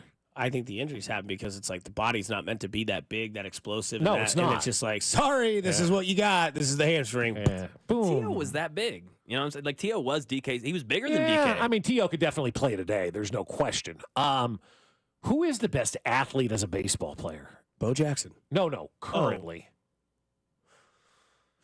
Ohtani? Shohei, yeah. Does he look like an athlete to Yes, you, though? he's huge. Pretty big I've guy. seen him in person. Tall-wise, but He's is broad. he He's broad. Is he okay? Oh, yeah, he's I was he's thinking that bigger. last night. I was like, When damn. you see him in person, like I only got to see him because he did a press conference when that game got snowed out or whatever, and I was Yeah. like, He is much bigger than I thought he was. All right. Yeah, that's fair. He's a 'Cause solid he just looks human. very tall and thin to me. So Yeah, I mean, we could look up his no, it's fine. measurements. I'll take your word for it. I don't know what they are. I mean, I would assume he's 6'5", 215. I was gonna say heavier, to be honest. I think he looks pretty big. I mean, he's thick. Yeah, for, he like, looks his pretty thick size. to me. Yeah, He is 30 years old. Didn't know that. didn't know that either. No. I think the best athlete in baseball right He's now. 6'4", 210. Okay, Nice, Yeah. good guess. Yeah. Thank you. That guy who manages the Brewers, Pat something or other. That guy will fight anybody. Pat Murphy is his name. That guy's an athlete. That guy will beat up people at a bar. Was Shaq an athlete? Like in the Orlando Magic days, like when he was slimmer? Like that guy was a force, right? Oh, God, yeah. Whew. Maurice Green was an athlete? Maurice Green's a great athlete. I don't even think he's on the list. Either way. No, but the best athlete in baseball? I guess Ohtani by default. Judge is a specimen. He's just not doing it right now, but Yeah. he's like 6'9", 255, 260. He gets hurt a lot. Biased, though, too. but Bobby Witt. I mean, he is. hell of an athlete, Bobby's man. still growing. Yeah, he's 100%. Yeah. He's not where he's going to be. And no his doubt. arms and legs are bigger than you think. Like he if you still get looks like a close- young deer that just kind of came out and still running around. But you free, can see right? it. You're like, that thing's going to be faster, Yeah. stronger, and better here. You know who looks like a good athlete? Like Kyle Isbell. Like he's like, like he'd crush your face in a bar too. Mm-hmm. No doubt. Coming up on the other side, winning streaks. Don't take it for granted. Bob Fescoe, Mac Morey, Dusty Lockett, 96.5 The Fan, your home for Kansas City sports. Fescoe and Dusty. I can feel it all the way down in my plums. On Kansas City's FM sports station, 96.5 The Fan. Well, I'll tell you, the age-old question in Kansas City is, where are we going to park? Well, when you're headed to the airport, it's simple. It's Park and Go. These guys are awesome for so many different reasons. Number one, it's all covered parking, so your car is always protected from the elements when you park at Park and Go. Number two, it's easy to make a reservation. Just go to bookparkandgo.com after you make your flight reservation. Make your parking reservation and do yourself a favor. Prepay, because when you prepay, you're going to save a ton of money, and then it's taken care of. On the day of your flight, show up, give them the reservation number. They tell you exactly where to park because they've got that spot reserved for you. Pull into that spot and you're ready to go. As soon as you get out of that car, the van meets you, takes you right to the airport terminal. When you get back, it's so good. You don't have to deal with the anxiety of waiting for a bus and the tiredness of just wanting to get home. Grab your bags, walk off the plane, and there's the bus. It's right there waiting for you. Jump on it and right back to the Park and Go lot and right back to the trunk of your car. So do what we did and join their frequent parker program and earn points towards free parking. Reserve your spot today at bookparkandgo.com. The best deals in parking. Bookparkandgo.com. Park and Go, family owned and operated. Our favorite reason to choose Diamonds Direct over any other jeweler? Free service for life with no fine print. That's right. When you buy your engagement ring or any piece of jewelry at Diamonds Direct, you will never have to pay a dime in the future for sizing, cleaning, or routine maintenance. At Diamonds Direct, there's no gotcha clause, no fine print, no looking for ways to void the warranty. Diamonds Direct, the jeweler you can trust with a no questions asked 100% free lifetime warranty with no strings attached. Come see us to learn more. Reason number 52 to choose Diamonds Direct over any other jeweler. Only Diamonds Direct gives you a 110% diamond upgrade guarantee. Diamonds Direct will give you 110% of your original purchase price toward the new stone. That's 10% more than you paid the first time. Guaranteed appreciation. Who else does this? There's no fine print and no minimum purchase requirement. It's 10% more, period. Buy with confidence. Diamonds Direct. Your love, our passion. At Main Street Credit Union, your success is our goal. Whether you're a financial rookie or a pro, we're here to help. If you're looking to pay down debt, improve your credit score, or buy a car, we'll be right there with you. We're dedicated to providing guidance, education, and essential resources to empower you on your journey toward financial success. We'll help you understand your financial options so even financial rookies will be on their way to reaching their goals. Go to mainstreetcu.org for more information. If you've been thinking about selling your home, what's holding you back? Whether it's a bad experience or even a lack of experience, home selling can be stressful. The key is to trust an expert who has your best interest at heart, and that's Dawn Sharp and the Sharp Homes team, brokered by Epic Realty. Dawn is the only agent I would trust if I needed to sell my home, and she can even give you an instant offer if you want to skip the showings. Google my friend Dawn and her team at Sharp Homes Team and see over 200 5-star reviews, or check them out at homesforsaleandkc.com and start packing. Inside the Huddle with Cody and Gold, each day from noon until 1 on 610 Sports Radio. Inside the Huddle is brought to you by Blue Cross and Blue Shield of Kansas City. Discover the benefit of blue on the official radio partner of the Kansas City Chiefs, 610 Sports Radio. Order for Jennifer C. Is this my double shot, double cream, double pump, double hot, double whip, double sleeve? Can you handle that much caffeine? Did you know Discover automatically doubles all the cash back you've earned at the end of your first year? I'm cutting you off. You earn, we match. Unlimited cashback match. See terms at discover.com/creditcard. I love this song! I love nachos. Loving everything? You might be buzzed. You know what I'd love? A ride when it's time to head out. If you see a buzzed warning sign, call for a ride when it's time to go home. Buzz driving is drunk driving. A message from NHTSA and the Ad Council. Here's traffic, brought to you by DM Injury Law. Have you or a loved one been in a car wreck? Contact DM Injury Law today and get the money you deserve. Car wreck? Remember, Mike's got this. Kansas side, 35 northbound before 635. An accident in the left lane, keep things pretty heavy from Shawnee Mission Parkway. And then 635 northbound on the bridge. Accident in the left lane there, keeping things very slow from Leavenworth Road and Building. Southbound onlooker slowdowns from before Horizons Parkway. Alan Carr, 96.5 The Fan, traffic. You're listening to the all-new 96.5 The Fan, your home for Kansas City sports. KFNZ FM and AM, HD1 and HD2 Kansas City, in Odyssey Sports Station.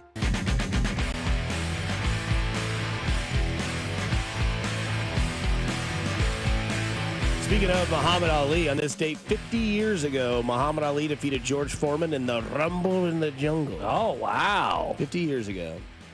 50 years ago today? October 30th, 1974, Muhammad Ali knocked out George Foreman in the 8th round of a scheduled 15-round bout known as the Rumble in the Jungle. Yeah, there it is. Yeah. Talk about it. It will come up on your social media. Josh was covering that event, I'm sure. That's right. That'd have been a great event to cover.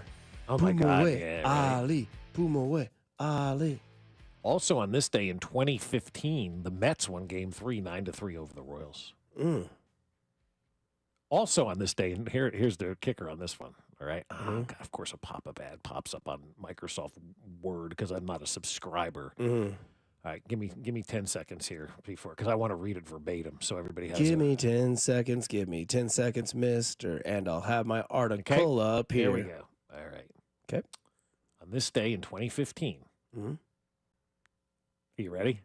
20-year-old Alberto Mondesi becomes the first player of the modern era to make his major league debut in a World Series game. Do you know what he did? Struck out. He did. That poor kid was put up in a situation he never should have been in. 20 years old, World Series, make your debut. That's where I was like, one of those things like it's forced. Yeah, it definitely was. And at the time, they wanted to get him experience, because they thought, this wasn't going to be the end. He was going to be part of the future. And I remember the at-bat very well. It's like, here's the young kid, 19, Alberto Mondesi for the Royals, and strike 3. And thanks for coming. And I just was like, what are they doing? Yeah. Longest winning streaks in the NFL right now. The Chiefs, obviously, at number 1 with 13. Yeah, 13 straight games they've won. That's right. Yeah. Do you want to guess what the next longest streak is? Well, I'm going to guess somebody has about 4 probably, right? Green Bay does. Okay. That's 3rd. Okay. Lions' next one is 5th. 5 wins in a row? 5 or 2nd. They have 5 wins in a row, the Detroit Lions. What's their record right now? 6-1. So 6-1. So they started, 1-1? They've won their last 5 games. The Chiefs are the only team in the NFL whose wins date back to last year. They've won 13 straight games. Can you believe that? Yeah, what'd you say yesterday? You will have had a new year.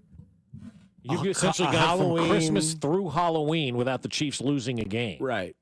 And you could possibly have your Thanksgiving dinner before the Chiefs lose a game again. And you could possibly be unwrapping gifts again on Christmas before the Chiefs lose a game. And you could be potentially waking up on Valentine's morning with the Chiefs still having lost a game, and the next chance for them to lose a game is in September. How many more games do they have left? 7, 8? What's their record? 7-0? So they got 10 left. 10 left. So that'd be 23 if they went undefeated. Right, just in the regular season. Then they would get a bye, so they need to win 2 more games. That'd be 25 straight. Right, to get to 25 straight wins. I mean, think about it.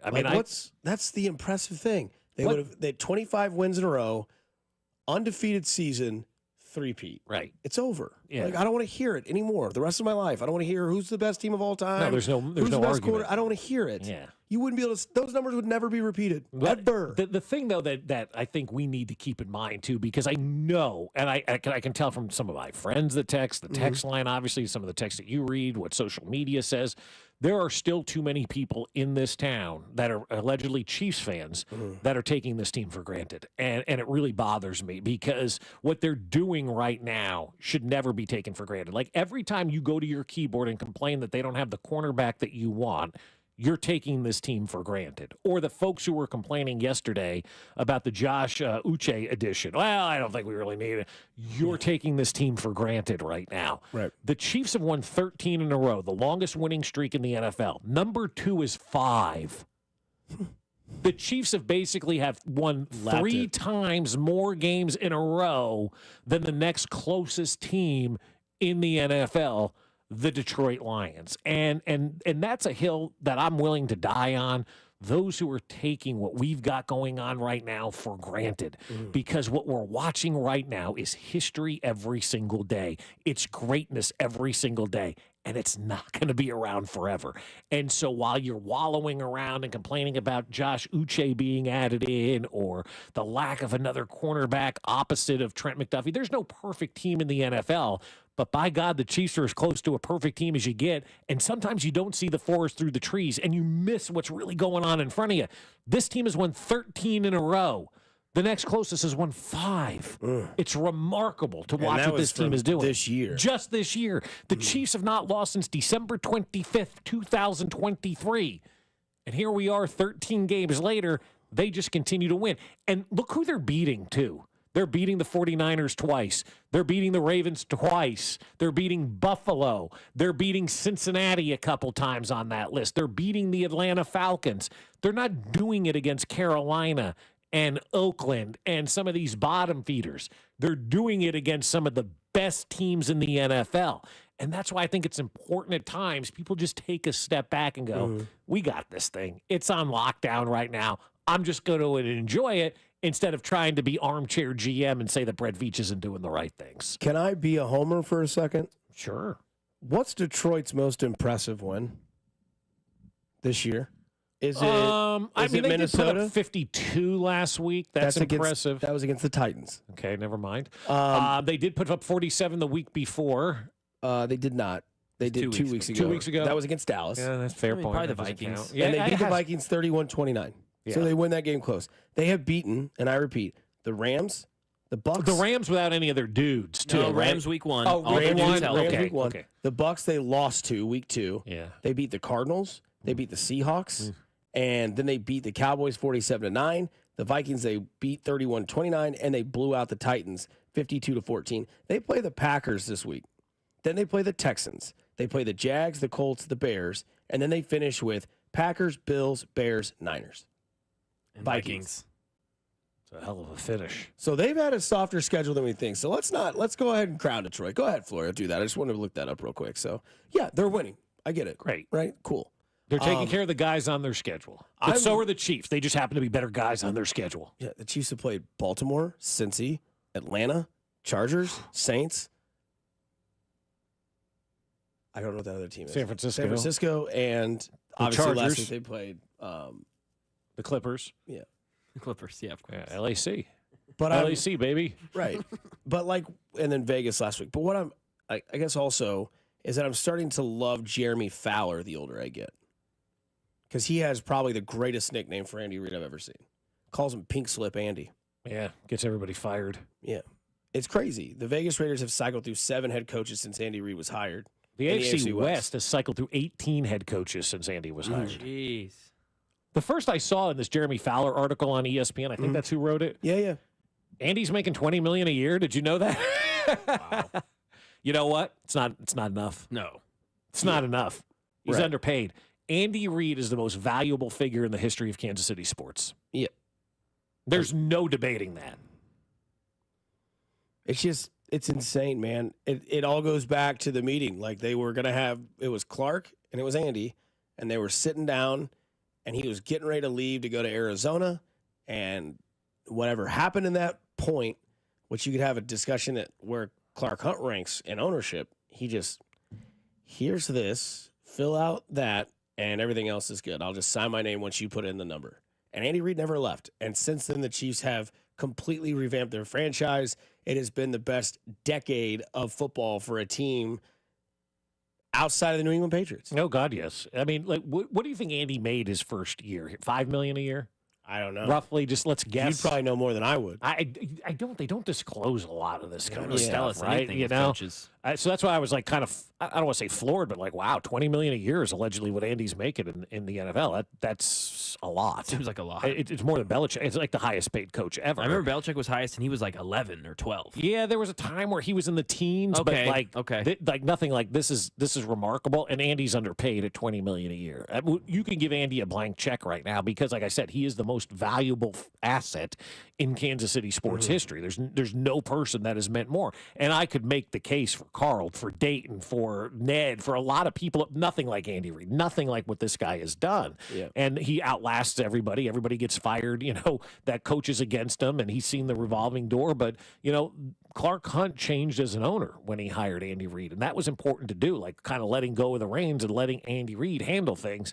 And they've done nothing but win since then. Hire the right people, put them in position, give them the resources necessary, and let's go. Since Andy Reid's been the coach of the Chiefs, the Chargers have had 4 coaches, the Broncos have had 7, and the Raiders have had 7. Meanwhile, the Chiefs have claimed 9 AFC West championships, 4 conference championships, and 3 Super Bowls. That's right. There it is. Yeah. There's value in a nutshell. But people are sitting on their computers saying we just don't have a defensive back that's good enough to go up next to Trent McDuffie. Sure they don't. 2023. The things that get people enjoy it. Sit yeah, back. just enjoy this, man. It's okay just to say, you know what, this is fun. Yeah, you don't go to your mechanic and say, you know what, I think you should use a different wrench. Yeah. Oh, I'm sorry. Are your hands black like mine from doing all this hard work and labor for my whole life? My whole life. Okay, please. fine. Yeah. Yeah. Oh, yeah. Have you ever seen that guy? Craftsman, not DeWalt. Yeah. Yeah, like that guy. Well, Right I don't know, here, man. Frank. Yeah. You gotta check my Johnson rod. Like the guy who stands out there at Johnson Jiffy rod? Lube. Yeah, the guy who stands out there at Jiffy Lube and tells the guy what to do. If you missed that reference, I'm sorry. I'm sorry. Steven. But you're sitting out there and you're telling the guy at Jiffy Lube what to do. You've seen that guy. Everybody's been to a Jiffy Lube, right? And you're standing there. I think you maybe want to look at the air. Get your ass back and then have that bad coffee in the waiting room. Yeah. Coming on the other side, a bad quarterback class, and plus, Bob said this on Monday. We'll get back to it today on a Wednesday here on 96.5 The Fan, your home for Kansas City Sports. You're listening to Fescoe and Dusty. What the hell's wrong with your station? On Kansas City's FM sports station, 96.5 The Fan. We hear a lot from our patients after we've successfully treated their erectile dysfunction. But one thing we hear the most is, why didn't I get treated sooner? This is Jeff for Heartland Men's Health. And if you're suffering with ED and all the emotional and relationship problems it causes, don't wait. Call us today. ED is simply a medical condition like any other. And for most men, it's fully treatable, which means you can get your sex life back. And I'm not talking about sex that's just okay, by the way. I'm talking about good sex with the ability to enjoy intimacy without the anxiety that affects so many men who have ED. In fact, you might find you're performing like you haven't in years. At Heartland Men's Health, we're ED experts. We've successfully treated thousands of men with protocols that are successful in well over 90% of cases. And we have a variety of treatments and treatment combinations so you can get the one that's right for you. So stop waiting and call us. Your first visit includes blood work, a medical consult, and if medically advised, a test dose. And if that test dose doesn't work in the office, your visit is free. Call 844-447-6600 or go to heartlandmenshealth.com. Protect yourself. Get the updated COVID-19 vaccine and your flu shot at the same time at Hy-Vee. That's right, you can save time and get your COVID-19 and flu shot at the same time. Schedule your updated COVID-19 vaccine and flu shot online today. Or just stop by any Hy-Vee pharmacy whenever it's convenient for you. No appointment necessary. Plus, when you get your flu shot at Hy-Vee, earn a 20-cent fuel saver. Your Hy-Vee pharmacy is here to help you and your family stay healthy. Some restrictions apply. It's Derek Johnson, and this season, Sheet Metal Workers Local Number 2 are awarding one lucky school a $15,000 facilities enrichment grant. Tell us in 100 words why your school deserves the grant at helpmymokenschool.com and make this the best school season ever. When I wake up The best mornings in the morning light, start with Wrangler. I pull on my jeans and I feel alright. Jeans, jackets, and shirts that get your day started. Good mornings make for better days. Wrangler, for the ride of life. Whether you're ordering wings for the game, whipping up a 7-layer dip, or ordering pizza, there's something about football that makes you want to eat. And this football season, Uber Eats has the best deals on game day food. No matter what you're craving, from 2-for-1 pizza to buy one, get one wings, Uber Eats will be dropping new deals each week, all season long. Uber Eats, official on-demand delivery partner of the NFL. Order now. Terms and conditions apply. See app for details. When I wake up The best mornings in the morning light, start with Wrangler. I pull on my jeans and I feel alright. Jeans, jackets, and shirts that get your day started. Good mornings make for better days. Wrangler, for the ride of life. Meet Cheryl. Hey. She's on vacation and lost in the moment. Unfortunately, so is her Chase debit card. It's gotta be somewhere. Maybe she lost it at salsa night.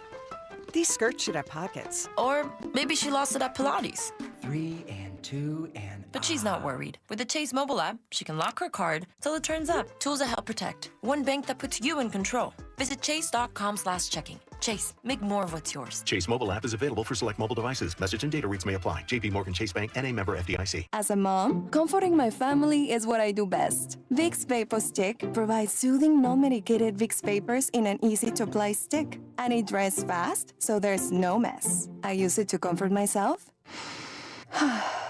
and my family.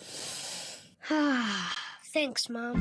Vicks VapoStick, soothing comfort for the whole family. And when you need more comfort for yourself, try Vicks Vapo Shower Max for steamy Vicks Vapors. Use as directed. VapoStick for use ages 4 and up. Vapo Shower Max use for adults only. Today, expect possible showers and thunderstorms with a high of 76. Weather brought to you by Robert Half. Robert Half's recruiting professionals use their award-winning AI to connect businesses with highly skilled talent. Learn more at roberthalf.com/talent today. You're listening to 96.5 The Fan from the Mission Plumbing, Heating, and Cooling Studios.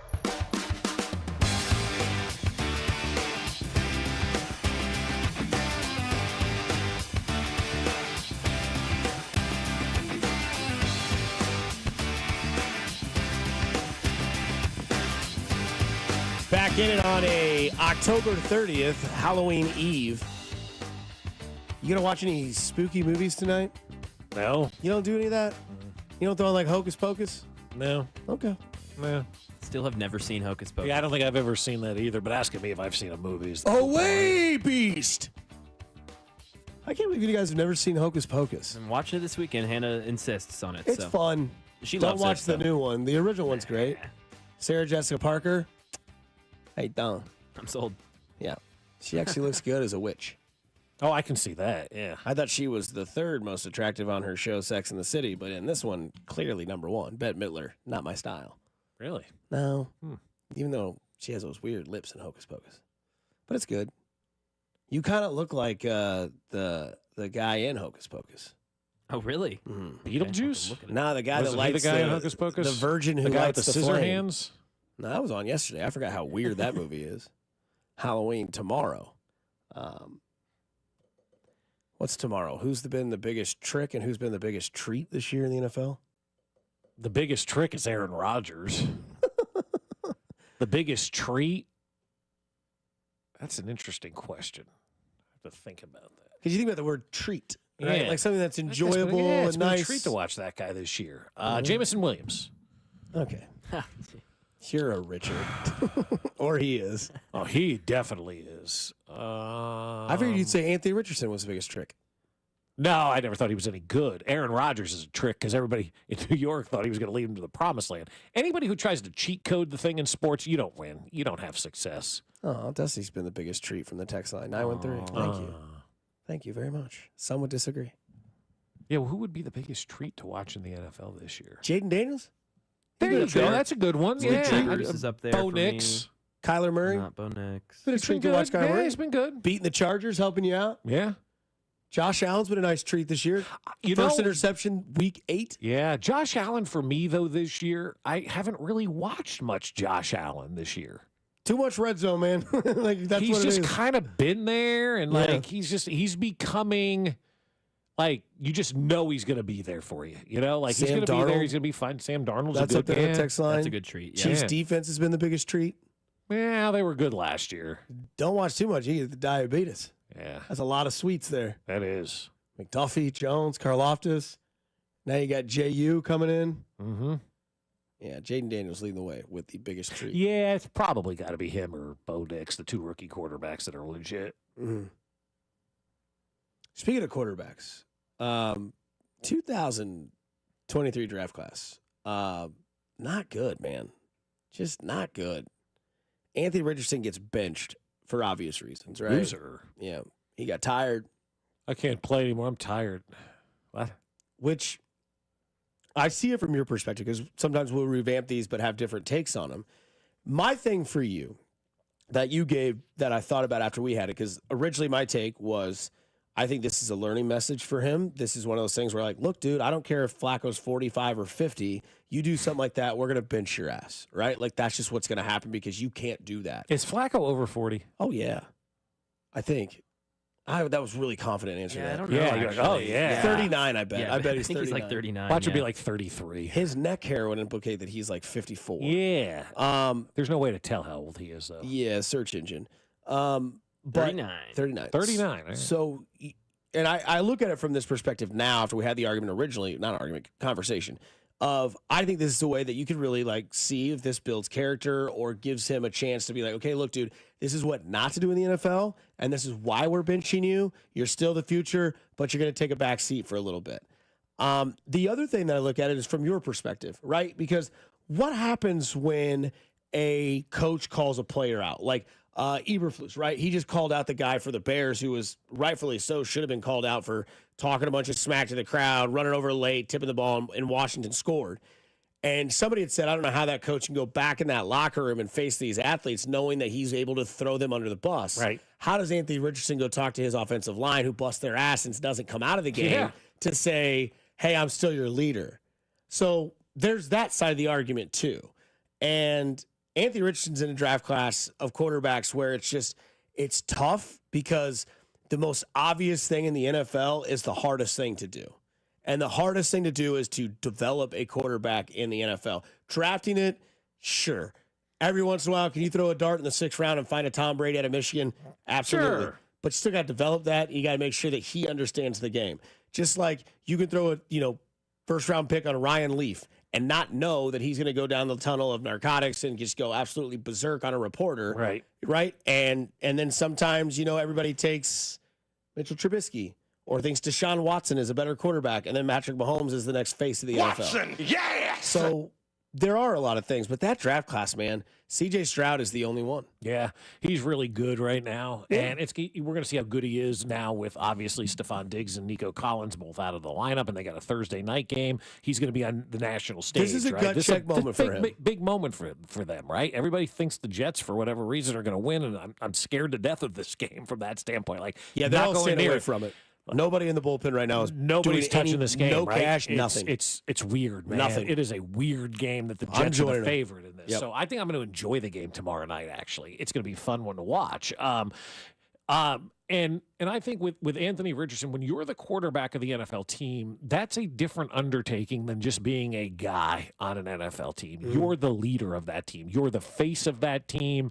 You're who everybody talks about in that town. It's the quarterback of the NFL team. And when you have 52 other guys out there that are busting their ass on every play, some are busting their ass every play in practice because they're trying to maintain their spot on the roster. You've got practice squad guys. You've got coaches that are sacrificing everything in their life to be there to put the best game plan together, and then you tap out as the quarterback. That's not a leader. A leader doesn't tap out. A leader finds a way to move forward. A leader finds a way to suck it up and get the job done. Leaders don't quit, okay? And if you're going to be the leader of a team, you can't quit on your team like you did. Imagine, and I hate to use the military example, but it fits here. Imagine the generals in the Army going, I'm out. You guys figure it out by yourselves. I'm tired. Like, how is that going to go over? You're the leader of men. You're the leader of an organization as a quarterback. And when you tap out like that, it sends a bad message that you only care about yourself. It paints you as a selfish, self-centered individual. And when those 10 other guys in that offensive huddle are looking at you, they have to determine whether or not they believe in you as a player and as you as a leader, and that you can help them down. You're down 4 with 2 minutes to go, and you got the ball. And I'm looking at that guy, and I'm going, is he going to get tired and tap out? Are we going to be okay? Like, it just doesn't resonate for everybody else inside that locker room. And to me, it's just a terrible, terrible look when your quarterback quits on your team. And if I'm the team, I've got to move on from this guy. Marcus Mosher of the 33rd, he's a writer for the 33rd team football on Twitter. There were 26 quarterbacks drafted between 21 and 23. He considers 3 to be a hit if you count between one. 21 and 23? 26 quarterbacks. He says there's only 3 that are considered hits if you count one of them, which is Trevor Lawrence, Brock Purdy, C.J. Stroud. Which one are you saying if you count one? Trevor Lawrence.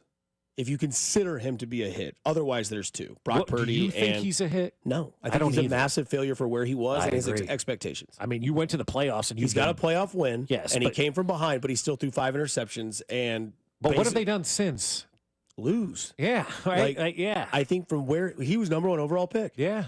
He was supposed to be the guy. And even guys like that sometimes don't pan out. 26 quarterbacks. And 3 are considered hits. And I think that's because they don't give them the time. I don't think that's the quarterback's fault. That can be fair. Trey Lance has played no time. There's a 50-50 split, though. There's a 50-50 split, in my opinion, between quarterbacks that just stink and organizations that failed the quarterbacks. And a lot of these quarterbacks do stink. Like the other quarterbacks on this list are Mac Jones, Justin Fields, Zach Wilson, Davis Mills, Kenny Pickett, Sam Howell, Desmond Ridder, Bryce Young, Aiden O'Connell, Bailey Zappi, Will Levis, Trey Lance, yada, yada, yada. Yeah. So I'll jump in and just say this, because this resonates in my mind from Jay Binkley. Kyle all the Trask time. is on that list. Yeah. This whole thing got out of whack with COVID. And Trey Lance only got drafted because of COVID. Nobody knew what he was going to be, but everybody said, oh, this guy's going to be good.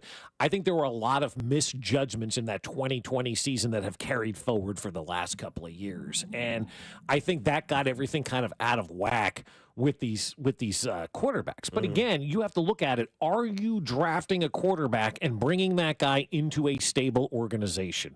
If you were getting drafted next offseason by, I don't know, the Jets, do you really feel good about it? I mean, they're going to change coaches. They're going to change general managers. You're probably going to get a coach who's never been a head coach in the NFL before, with a GM who's probably never been a GM in the NFL before. There's rumors they want Rex Ryan to come back. Those are the best rumors ever. Right? He's like, I mean, hey. I mean, that would be outstanding. It's more of the lines of like fans just want Rex back because he's the last guy to win in New York, and it would be very entertaining.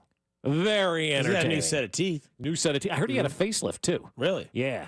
People have said he had a facelift done as well. Still and he loves feet. Did you hear that interview with him the other day? I applaud him for that. You Just say admit lean into it. Yeah. He's leaning into it. 100%. He's a foot guy. Don't try to hide it. Like something like that happens, embrace it. Yeah, I love feet. What's your point? I mean, it was a great. So I like good. feet too. I don't have a problem with feet. Oh, you do? Yeah. I don't Oh, know. wow. Yeah. I don't mind feet. TIL. Yeah.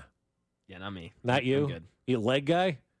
Yeah, well, I think we're all legs guys, right? This summer, coming to OnlyFans, Fescoe's feet. Well, you know how much money I could make selling my feet on OnlyFans? I've never seen them. Don't plan on wanting to. And good for. I mean, I wish you the best. Thank you. Yeah. So when you put in your resignation because you're a gazillionaire, you'll be like, suck my toes, dude. Because somebody will. Oh, God. Dang it. You and Rex just talking blank on Rodgers while you're getting your toes sucked. Oh, that'd be outstanding. That'd be irony. He sucked toes, they suck toes. Take it, Rodgers. Yeah. You know Rex wants to go in there and mess You're with in the Rodgers. darkness, we're in the lightness. Yeah. Oh, How do we get on this topic? I don't know, Rex Ryan. Oh, but you Rex were talking Ryan, about, you were talking was about I the talking Jets about- having to revamp their system. Like, Sorry. Some QBs. Like these, you know, if you get drafted by the Chiefs and Andy Reid, you have an advantage. That's why I say if Patrick Mahomes was drafted by the Giants or the Jets, he wouldn't be the quarterback that he is today. The Jets and Giants would be much better, but Patrick Mahomes wouldn't be as good because he's with Andy Reid. It makes such a difference when you're drafted as a coach or as a player to be put in as a quarterback, not as a player, but as a quarterback to be paired with the right head coach that understands what he's doing, that understands this league. You draft a quarterback and pair him with a guy that's 35 years old, that's never been a head coach in this league, you're asking for trouble. You're asking for disaster. Why is it working for Goff then in Detroit with Dan Campbell? I think Goff's older now and understands. Okay. You know, who's the offensive coordinator? Oh, that they have a good offensive coordinator. Yeah, Ben Johnson, who's turned down head coaching jobs smartly. Which you also Chicago. Yeah, you also look at Washington. Like they gave Cliff Kingsbury another chance, and he knew that he could take his coaching strategies with Daniels' skill set, and it's working. It's working. And Dan Quinn's like, look, dude, I'll do the defense. Right. Your offense. And Dan Quinn, I think, has learned a lot since he was the coach of the Falcons and lost that Super Bowl. Right, like. Well, look at Dallas's defense. It's now, 31st in the NFL? Because he's not there. Because he's not there. Like, I like the Dan Quinn hire because he does have that experience. He does understand what he did wrong. Now, if you don't change, well, that's on you. Like Dennis Allen. Ned talked about that. Like, when he got fired in Milwaukee right before the playoffs, he talked about what he had to change to be a better manager his second time around. You learn from those experiences. I think it's very hard. Like, we're not in the business in the NFL anymore of trying to find the best head coaches. We're trying to find the best head coach that Twitter likes so we don't get crushed. Oh, you got to hire this offensive coordinator. How do you know what kind of leader that guy is? How do you know how he's going to run an organization? You don't. And so you hire these guys because of their X's and O's, whoop-de-doo, and then they fail as head coaches because it's hard to be a head coach and understand what the job of a head coach is in the NFL. It's to be a leader and it's to delegate. That's all a head coach in the NFL is. Andy Reid's an exception in all of this. But you have to have the right leaders, the right head coaches for your quarterbacks to have success because you're drafting a 22, 23-year-old kid. What were you doing at 22 or 23? You were out chasing, girls and trying to have fun and do all that kind of stuff. You weren't focused on what matters most. So you got 22, 23-year-old kids trying to be a quarterback in the NFL, trying to be the face of the NFL. And then you got a guy who's like 10 years older, who's never been a head coach, never been a real leader before, and you're asking him to usher this young quarterback in. I think it's very hard to do, and teams make so many big mistakes by not hiring the right person to be their head coach. Then they draft a quarterback. That quarterback fails. We say this quarterback sucks, but meanwhile, he was never set up for success in the NFL. So we go look back at quarterbacks that you say struggle that a lot of people think can be good. Is Justin Herbert better than what he is because he hasn't had good coaching? I don't know, honest to God, about you. Okay. I don't have a big enough body of work to judge Justin Herbert right now, especially How much more this do you year. need? It's been a starter for 4 years. I'd like to see him this year under Harbaugh just to see. Okay. Bo Nix was a sophomore at Auburn when he was a rookie. Yeah. Seriously. Yeah. Yes. That's crazy. I mean, like, I'm not a fan of Justin Herbert, so but I'm willing to see what he can do under Harbaugh. Because he's had 3 head coaches in the NFL in 4 years. They never should have fired Anthony Lynn. That was their biggest mistake. And then they hired this, Johnson Staley or whoever the hell it was, and he stunk. But he agree. sucked. I think that if you don't have a veteran-style quarterback in this league, I think the head coach for a young quarterback needs to be offensive-minded. I think you look at Dan Quinn, he has a rookie quarterback, but he has Kingsbury, who's done this before and really developed Kyler Murray. Now, obviously, injuries and stuff happened. He also developed Patrick Mahomes. A lot of people say that, even Patrick. And even Andy. Yeah. So, and you look at, other guys like Trevor Lawrence, they thought Doug Peterson would fix him. It just didn't happen. So maybe the problem is Trevor Lawrence. Mm-hmm. You look at, Jalen Hurts, right? Sirianni. I don't know if Sirianni did it, but you look at Alex Smith got revamped in San Francisco with Harbaugh. Mm-hmm. And now Harbaugh is in L.A., and maybe Justin Herbert is starting to play better because of what he can relate to. I don't have enough body of work for me personally this year of watching Justin Herbert. The Chargers aren't a draw, No, but I mean, Well, I think bringing up Alex Smith's a great point. What was Alex Smith given? Right. Time. Yeah. Ample time Some to would say develop too patience. much time. Fair. It But could be a why discussion. wasn't he any good? He wasn't any good because they changed coaches constantly with Alex Smith. Wasn't Harbaugh his third coach in San Francisco? We would have had, Mike Singletary? And then that idiot Mora. guy. Was it Mora, his coach? Jim's son? Was it? I don't know if he was there yet. Who was that idiot they had for 1 year that was like an offensive line? Tom Sula. He may have been the coach for Alex Smith for a hot minute. And then Harbaugh. But nobody can have success with 3 different head coaches like that. But Smith also came in raw, hadn't played NFL level talent where he was playing in college. It was going to take time. To me, Anthony Richardson, if you drafted Anthony Richardson thinking he was going to be good in the first 2 years, that's on you. Where was Anthony Richardson ever good? He was good in Florida. He had good plays. The team wasn't good. They didn't win games, but he didn't play a lot. You're going off not. I mean, yeah, you don't have a lot of film. I'm just asking because the problem is, I think sometimes in the NBA we draft players on potential that we think we can see, and sometimes we try to do that in other sports. Baseball for sure. Well, right? baseball we definitely do that, right? We hate that about baseball because you draft a guy and you don't see him for 10 years. You drafted Bobby Witt Jr., who was the Gatorade Player of the Year out of high school, thinking he was going to be a good pro, and it paid off. You drafted Bubba Starling out of high school thinking it'd be paying off. It didn't pay off. Sometimes we do that in the NFL. Anthony Richardson is the typical like baseball NBA analogy where like this guy played 7 or 8 games at Florida, but showed so much in that small sample size that with the right person in the NFL, we can bring this to an NFL career. Anthony Richardson would be good with Andy Reid. Right. I mean, I think he'll be good with Shane Steichen. I do. So far, it I don't hasn't even know worked. who that is. But you know, Chiefs beat him in the Super Bowl, and the Eagles offensive coordinator. Pretty good. But yeah, I mean, I think that's sometimes what we do is we crossbreed sports ideas, and somebody says that analytics are another thing that's ruining the development of athletes. No doubt. I could get on that train, but that's I'll get on it with you. It's also like sports evolve, right? Like there's like batting average doesn't matter in baseball anymore. Right. It just doesn't. Like I don't judge somebody for having a bad batting average. I judge somebody for being a consistent baseball player. Which wouldn't that be batting average? Then? Unless you're a power hitter. Yeah, if you're right. constantly hitting, if you're hitting 230 and have 50 home runs, I'm fine with that. I love Adam Dunn on the Royals in the early 2000s. Yeah, exactly. I know he's going to hit 230, but he's going to hit 48 bombs and have 130 RBI. To me, that's consistent enough. Football, Anthony Richardson, again, his draft story, which we do this every year. Patrick Mahomes' footwork wasn't great. His decision-making and his improvisational skills are low. Now it's, the best improvisational quarterback ever, and it's completely debunked that stat.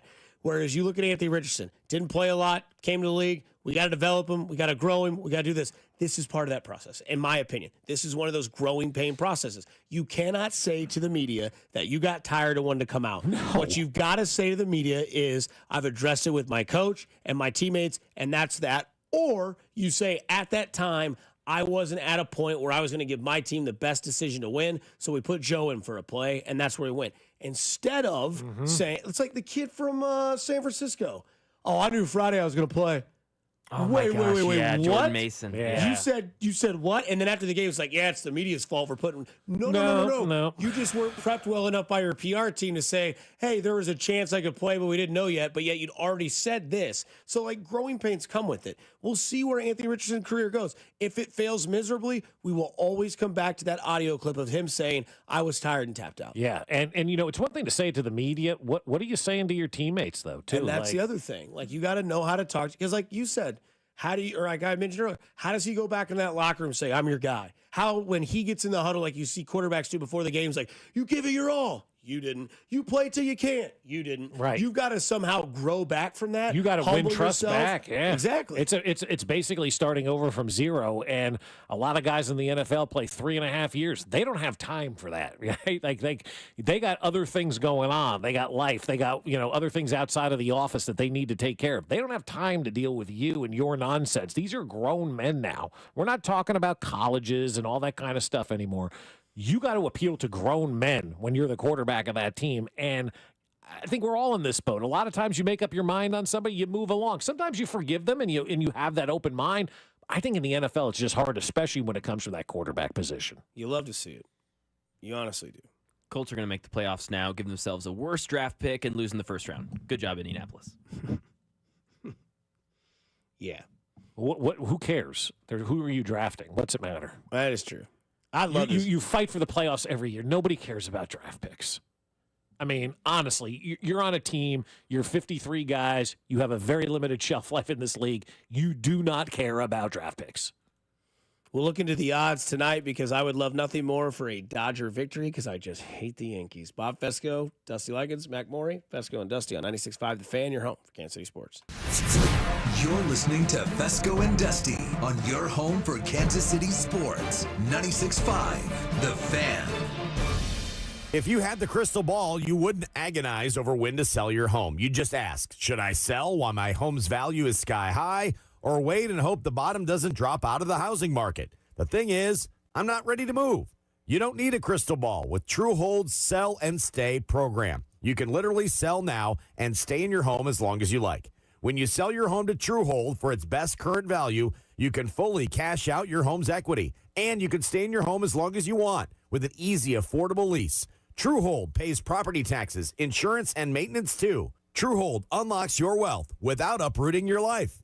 Get an offer now while your home's value is sky high, and use the money to secure your retirement, pay off bills, or finance your dreams. Call 1-855-300-9993 or visit Truehold.com. The smarter, faster way to cash out your home's current best value without moving.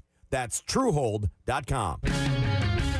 It's time to review the top 3 highlights of the day. I'm joined as always by my co-anchor Snoop. Hey, what up, though? Snoop, number 1 has to be getting the new iPhone 16 Pro with Apple Intelligence at T-Mobile. Yeah, you should hustle down to T-Mobile like a dog chasing a squirrel chasing a nut. Nice analogy, Snoop. Dogs do love to chase squirrels. And squirrels love to chase those nuts. On to highlight number 2, at T-Mobile, families can save 20% every month versus the other big guys. That is very impressive. You know, y'all can take some of those savings and buy some Snoop merchandise. That's exactly what I'm planning on doing with my savings, Snoop. Now, take it away, Snoop. Head to T-Mobile.com and get the new iPhone 16 Pro with Apple Intelligence on them. Now drop that jingle. 24 monthly bill credits eligible trade-in on Go 5G Next. Well-qualified customers plus tax and $35 connection charge. Cancel entire account before receiving 24 bill credits and credit stop and balance on required finance agreement too. Bill credits end if you pay off device early. See how you can save versus the other big guys at T-Mobile.com/switch. Apple Intelligence coming fall 2024. We just want to have enough money for retirement. And travel to visit our grandchildren. I understand. That's why at Fisher Investments, we start by getting to know each other, so I can learn about your family, lifestyle, goals, and needs, allowing us to tailor your portfolio. What about commission-based products? We don't sell those. We're a fiduciary, obligated to act in your best interest. So how do your management fees work? We have a simple management fee based on the value of your portfolio, so we do better when you do better. We appreciate that kind of transparency. We also check in with you regularly to keep you up to date on the markets and your portfolio. What other services do you offer? As a client, you have access to resources on investing, financial planning, estate planning, Social Security, Medicare, and more. Wow, it sounds like Fisher Investments has everything we need. At Fisher Investments, we're clearly different. Learn more at FisherInvestments.com. Investing in securities involves the risk of loss. Lowe's knows that to win the job, pros need the best prices. That's why only at Lowe's, MVP's Pro Rewards members can get a volume discount on eligible orders as low as $1,500 at the Pro Desk. That means you get the prices you need to start any job, small or large. Because Lowe's knows pros. Valid in-store only. More terms and restrictions apply. Visit Lowe's.com/terms or Pro Desk for details.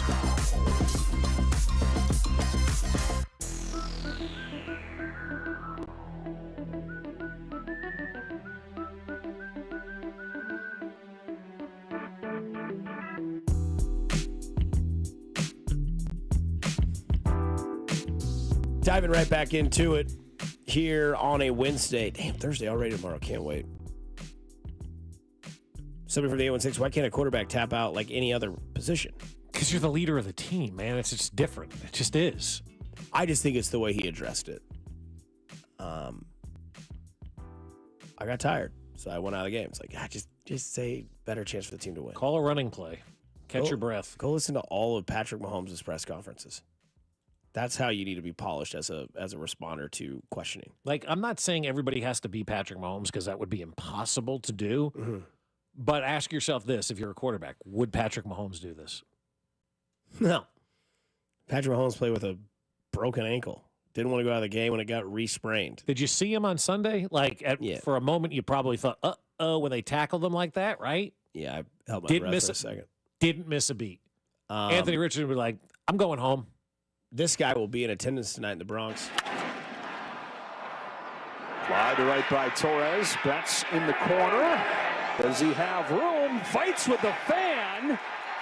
And they're going to say that it's an out and fan interference.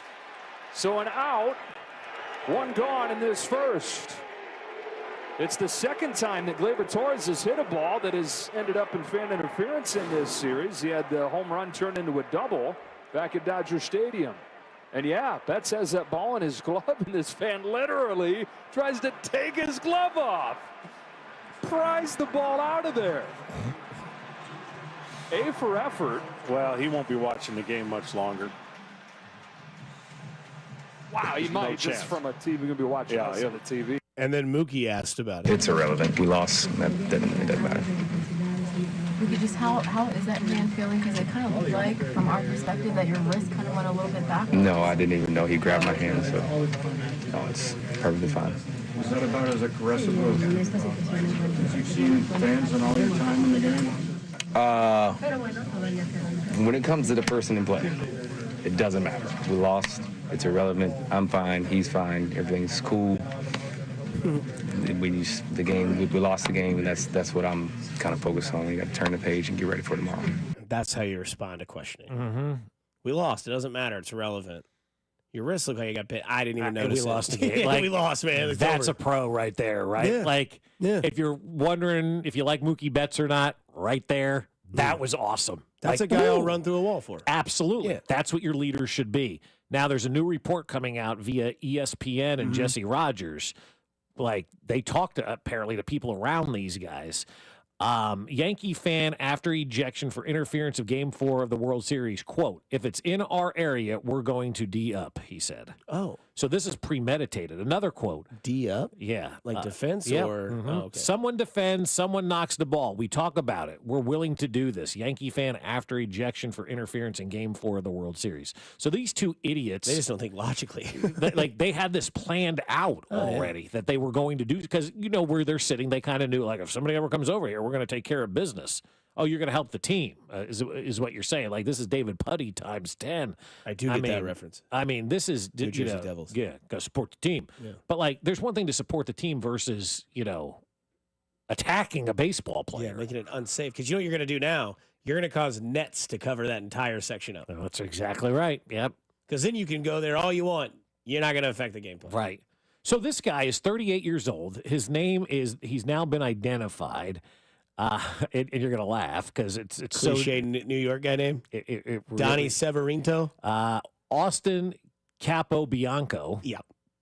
So Austin Capobianco. He calls marinara sauce gravy. He does, no question about it. He has Sunday gravy, no question.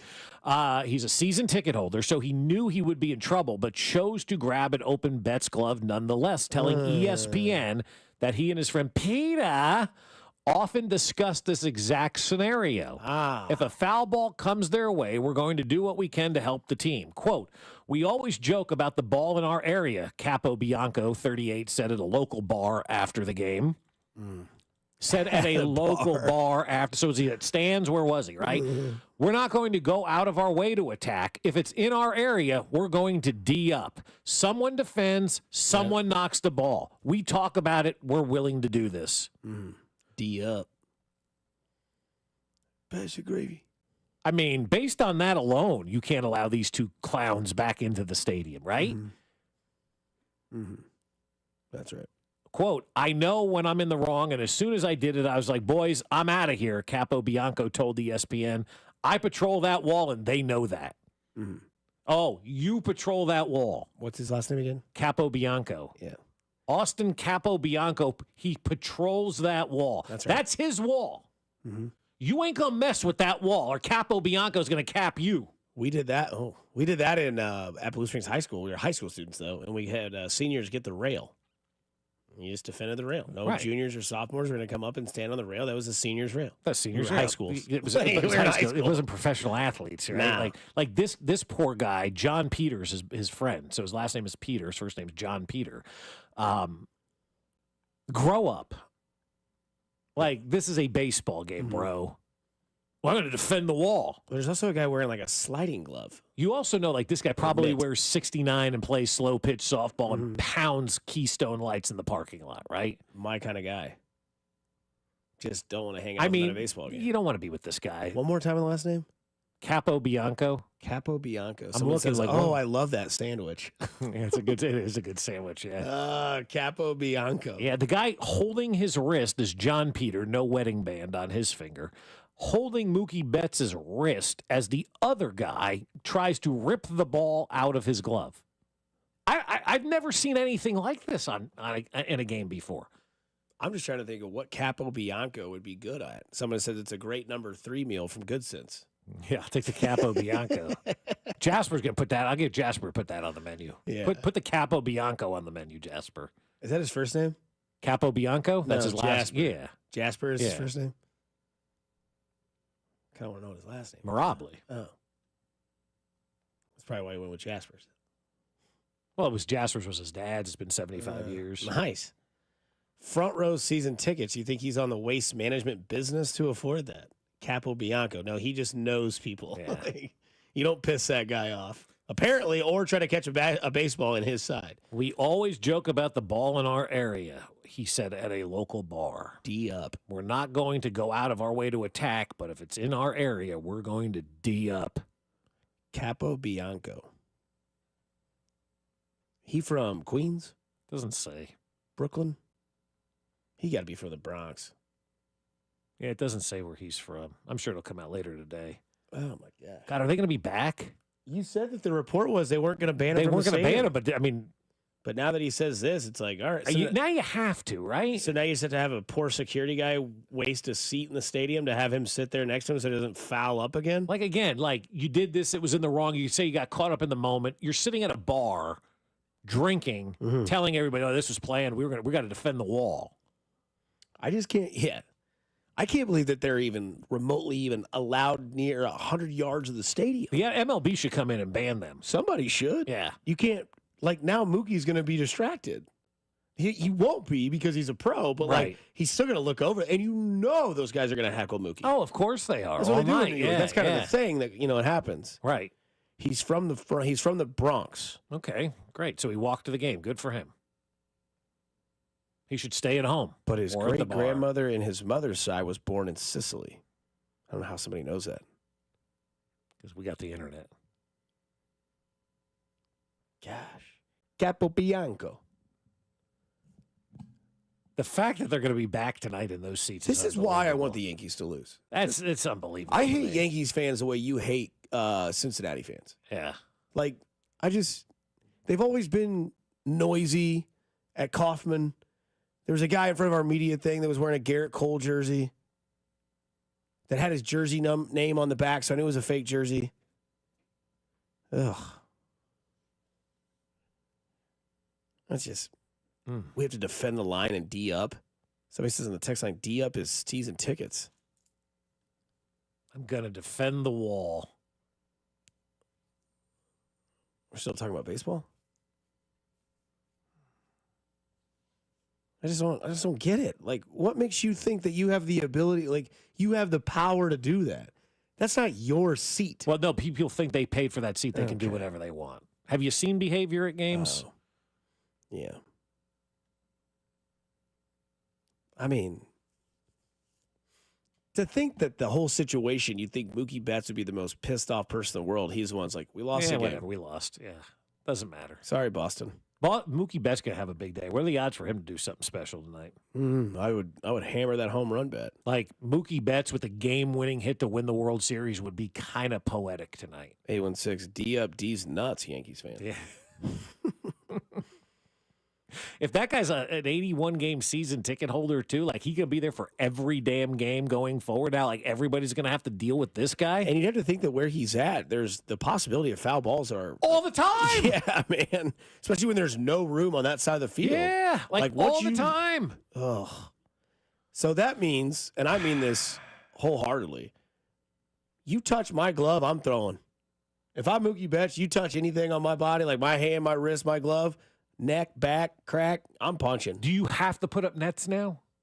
If that guy's going to be a Richard, dude, I mean, that's your Richard of the Week right there. Yeah. Straight up. It's over. Yeah. Everybody's Richard of the Week right there. Campo Bianco, the number 3 of Mr. Good Sense. Capo Bianco. Capo Bianco. Capo, I don't give a crap.